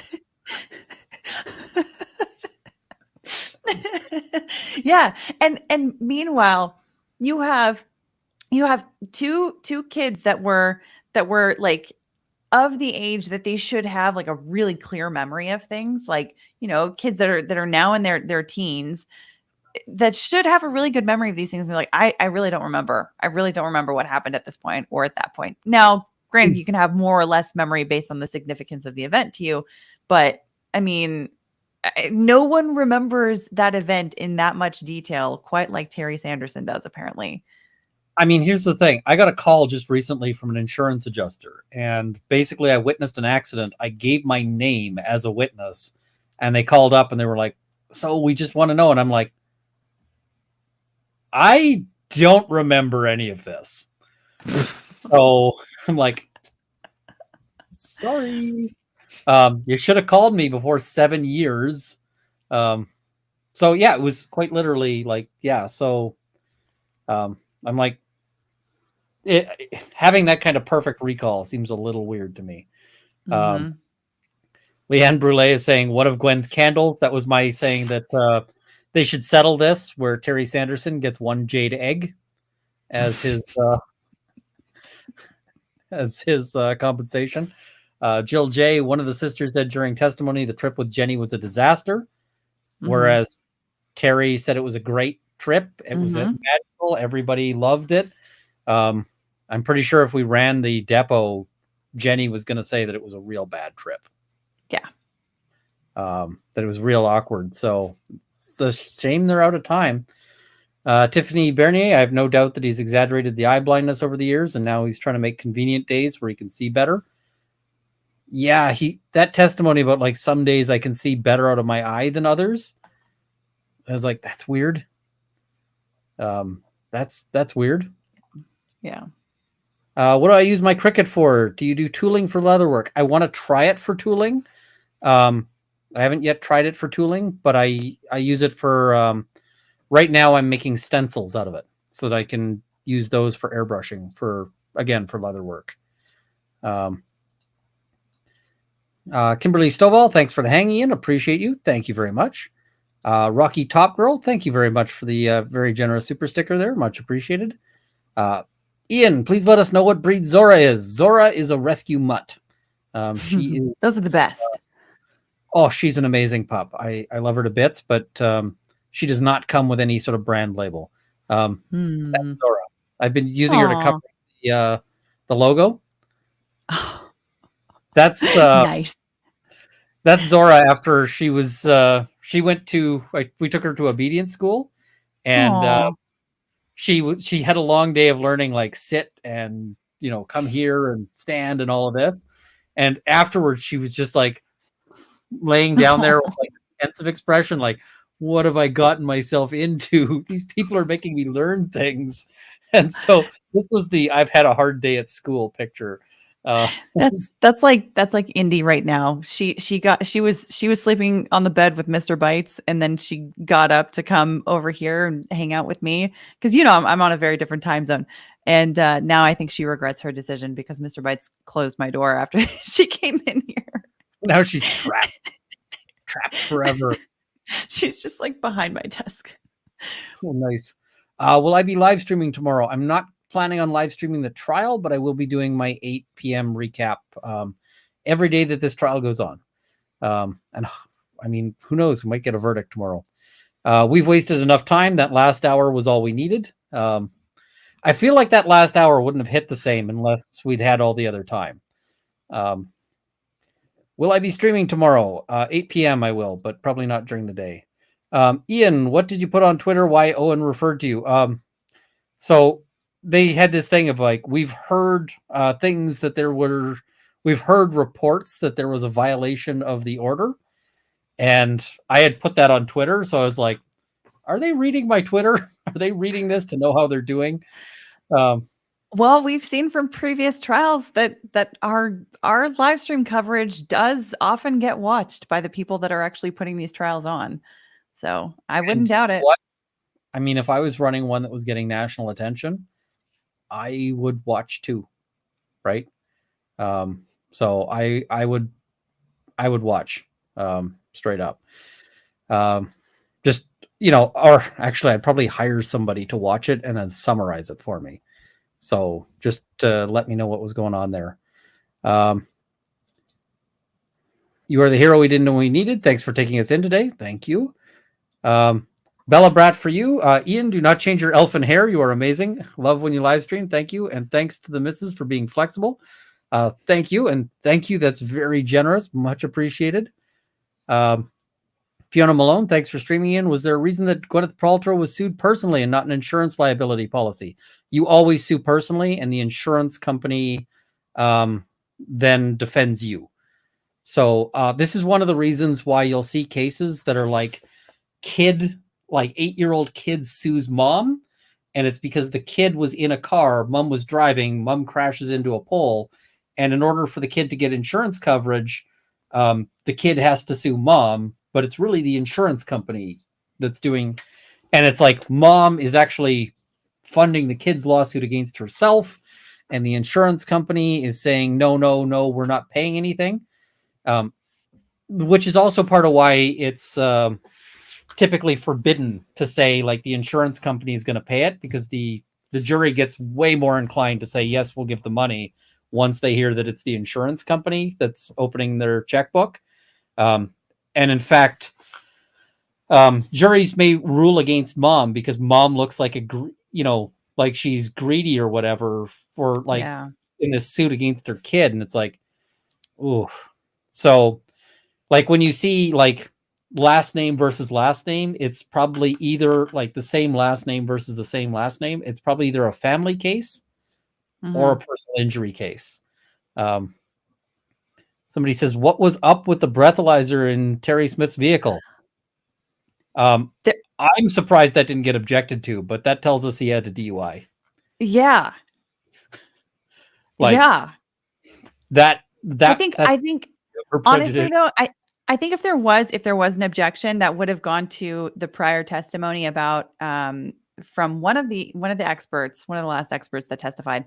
She said something about how there's a lot of evidence of him drinking a lot, and how that's not typical with concussions, because it's just the sensations of drinking is not comfortable for somebody who has had a concussion. So if he's been drinking so much that he's gotten a DUI. Well, and the other thing is, he says he's a super cautious person. We've seen that he reads while he drives, and he drinks and drives. Apparently, that doesn't sound like super cautious, right? But he said it was in his hand, so that seems weird, right? Because normally, normally they build that into the car. Yeah. So I'm just wondering, why would you have that in your car? That's just weird. Like that other thing also just sounds like somebody who drinks and then drives, but wants to make sure he's not going to get arrested. That's weird. So I don't know. I just don't know what to make of that. Jen B, thanks for coming in clutch, Ian. You're my favorite Canadian. Thank you very much. Ian, if I looked that young with your color of hair, I would totally embrace my gray. I decided that I wasn't going to dye it, because even though I started going gray at like 16, because it was like, well, once you dye it, you're committed to dyeing it forever. And that's just silly. I don't want to have to pay for dyes and so forth. So Seashell, thank you for the YouTube membership. Ian Fortin, great first name. Thank you for the YouTube membership there. Kale Burke saying this Canadian has been gifted YouTube memberships. I think somebody said it's because I'm on a brand account. Kime, days before the accident, Gwyneth Paltrow's stalker of 19 years was released from jail. If her story is how it happened, could explain her reaction to being hit. Yeah, she said that she was kind of worried she was being assaulted. If her stalker had just been released, it wouldn't have been surprising if she had that in the back of her head there. And the thing is too, is that this was the thing that really frustrated me about Owens when Gwyneth Paltrow was on the stand, because there was that, and she had previously testified in trial for a stalker. I don't know if it was that one or if there was another one. She's grown up in Hollywood. She's undoubtedly dealt with a lot of weirdness. She also is one of the Weinstein victims, reportedly. Like, she was engaged to Brad Pitt at the time that it happened, and he like, there was this whole controversy where he approached Weinstein about, like, there's a history there that she actually has dealt with. So that whole thing about like sexual assault, like her thinking that she may be getting assaulted, like, honestly, like, I understand her perspective on that, knowing that context, and the jury didn't get to see any of that, unfortunately. I mean, the thing is, if I was just walking around outside and somebody like pressed up against my butt out of nowhere, I would probably have the same thought, right? I wouldn't be thinking, oh, this is a person who's out of control or whatever. I'd be thinking, what the hell?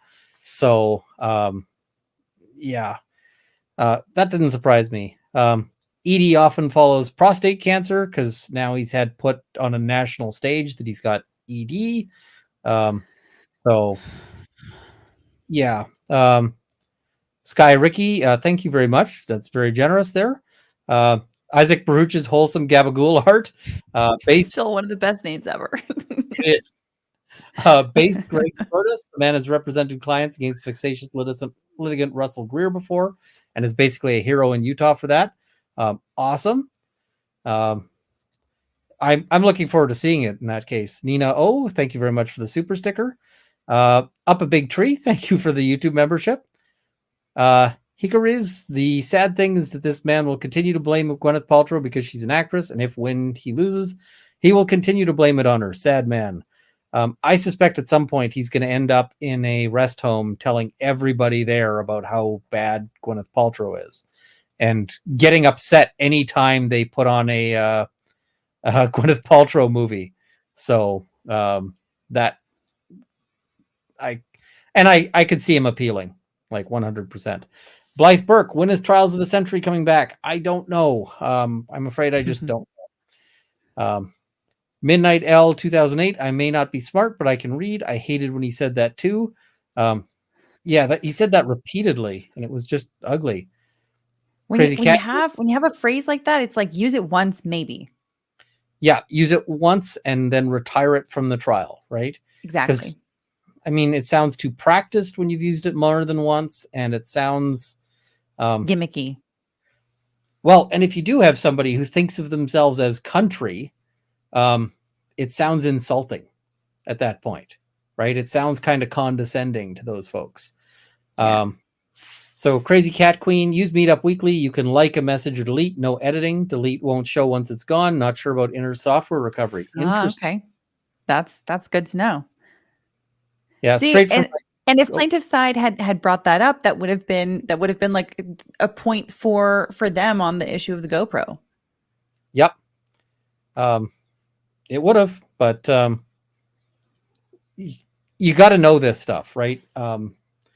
This is why I've got tech people that I call on tech issues like this.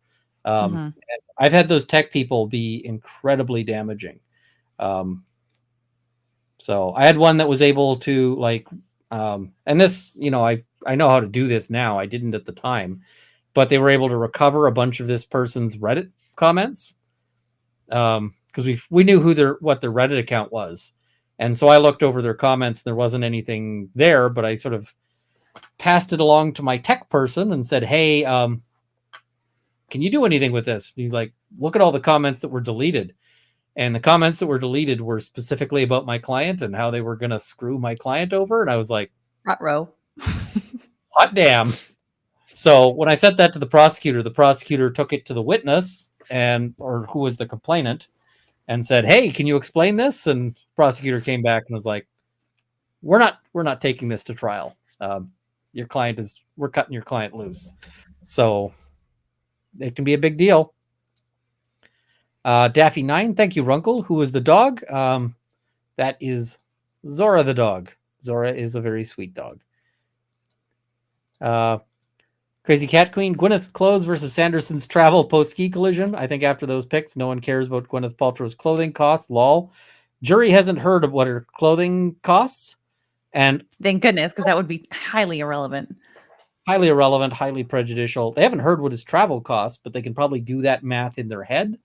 I will say, Gwyneth Paltrow has been coming in wearing Goop outfits, and I'm pretty sure that something that goes for $4,000 on, out on the Goop page. I don't think she pays $4,000 for that. No, she gets them for free. It's her company. She gets them for free. It's her company. I think she's got a 30% stake in it. But that company is going to want her wearing Goop clothing, right? With all the publicity she's getting? Heck yeah. I would be not surprised at all if they insisted that she wear it.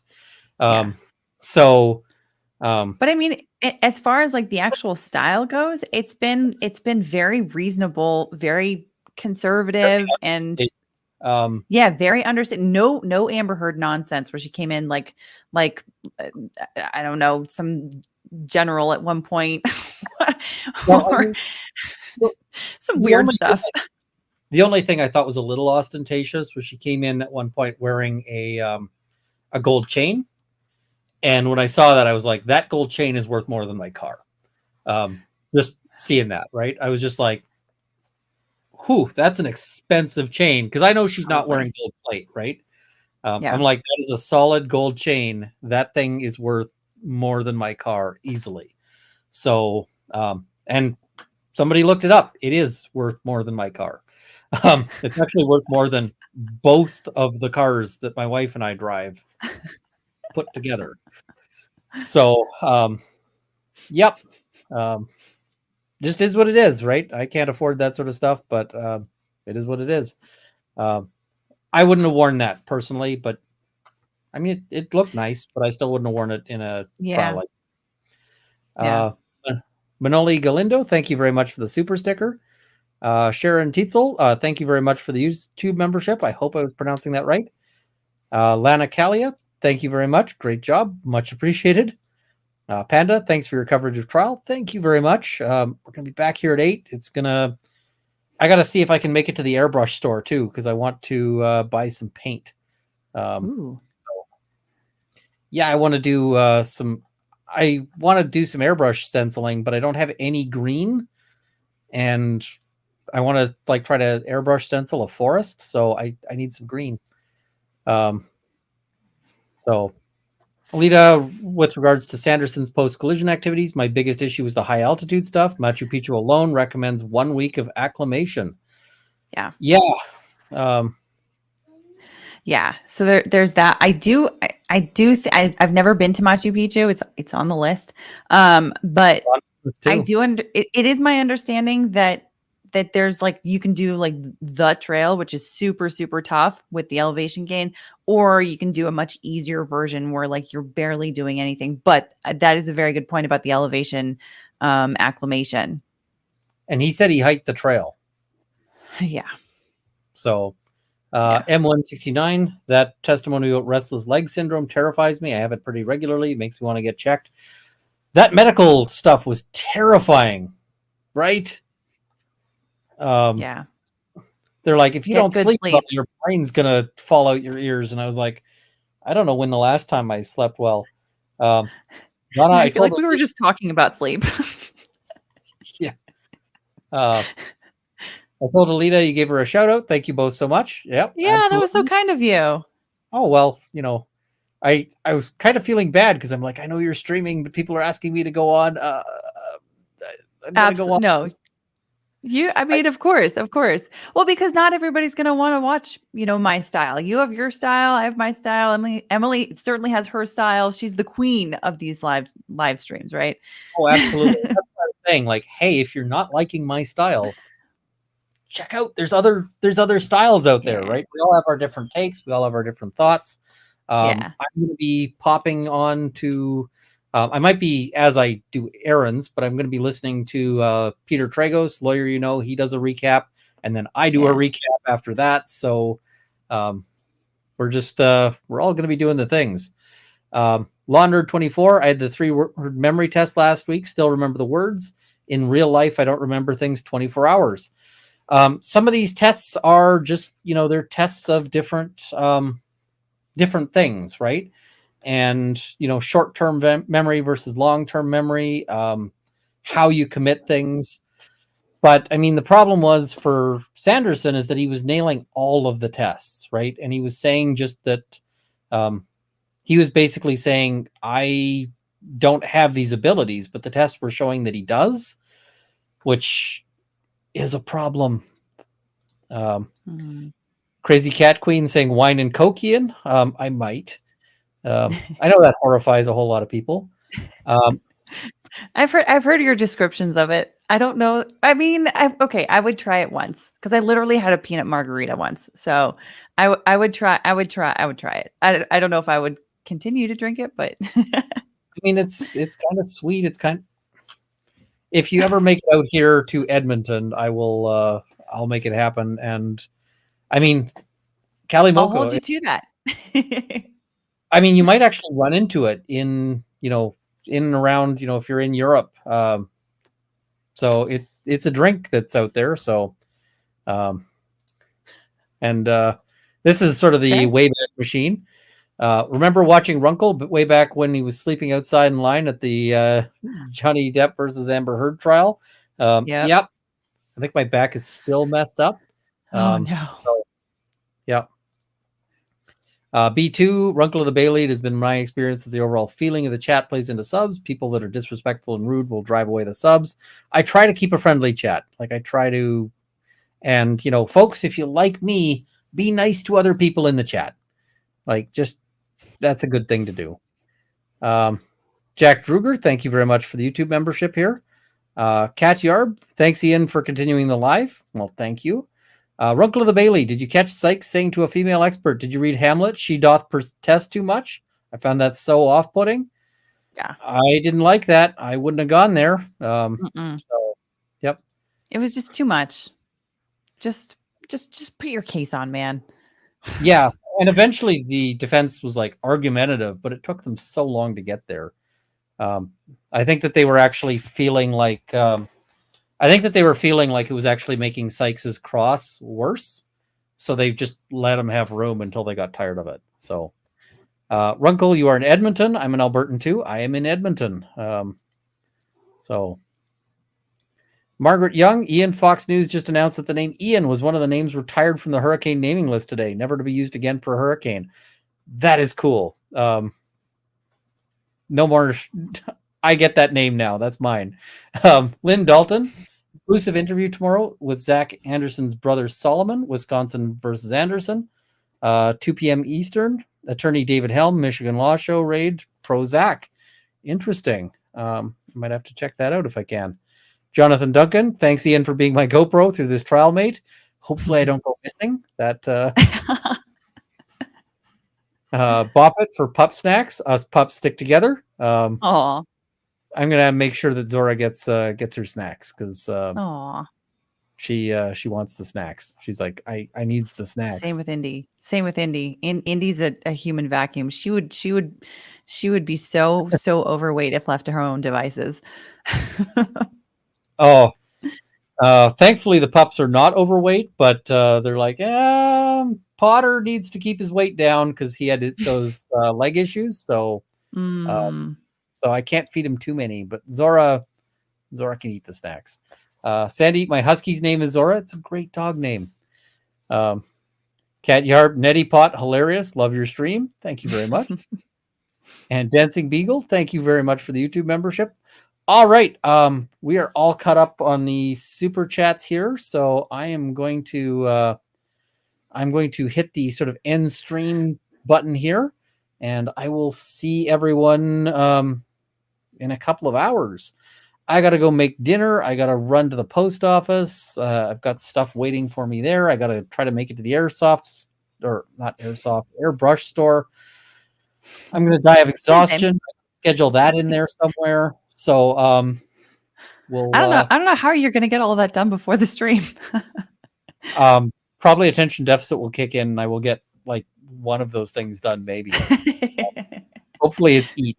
But definitely prioritize the eating.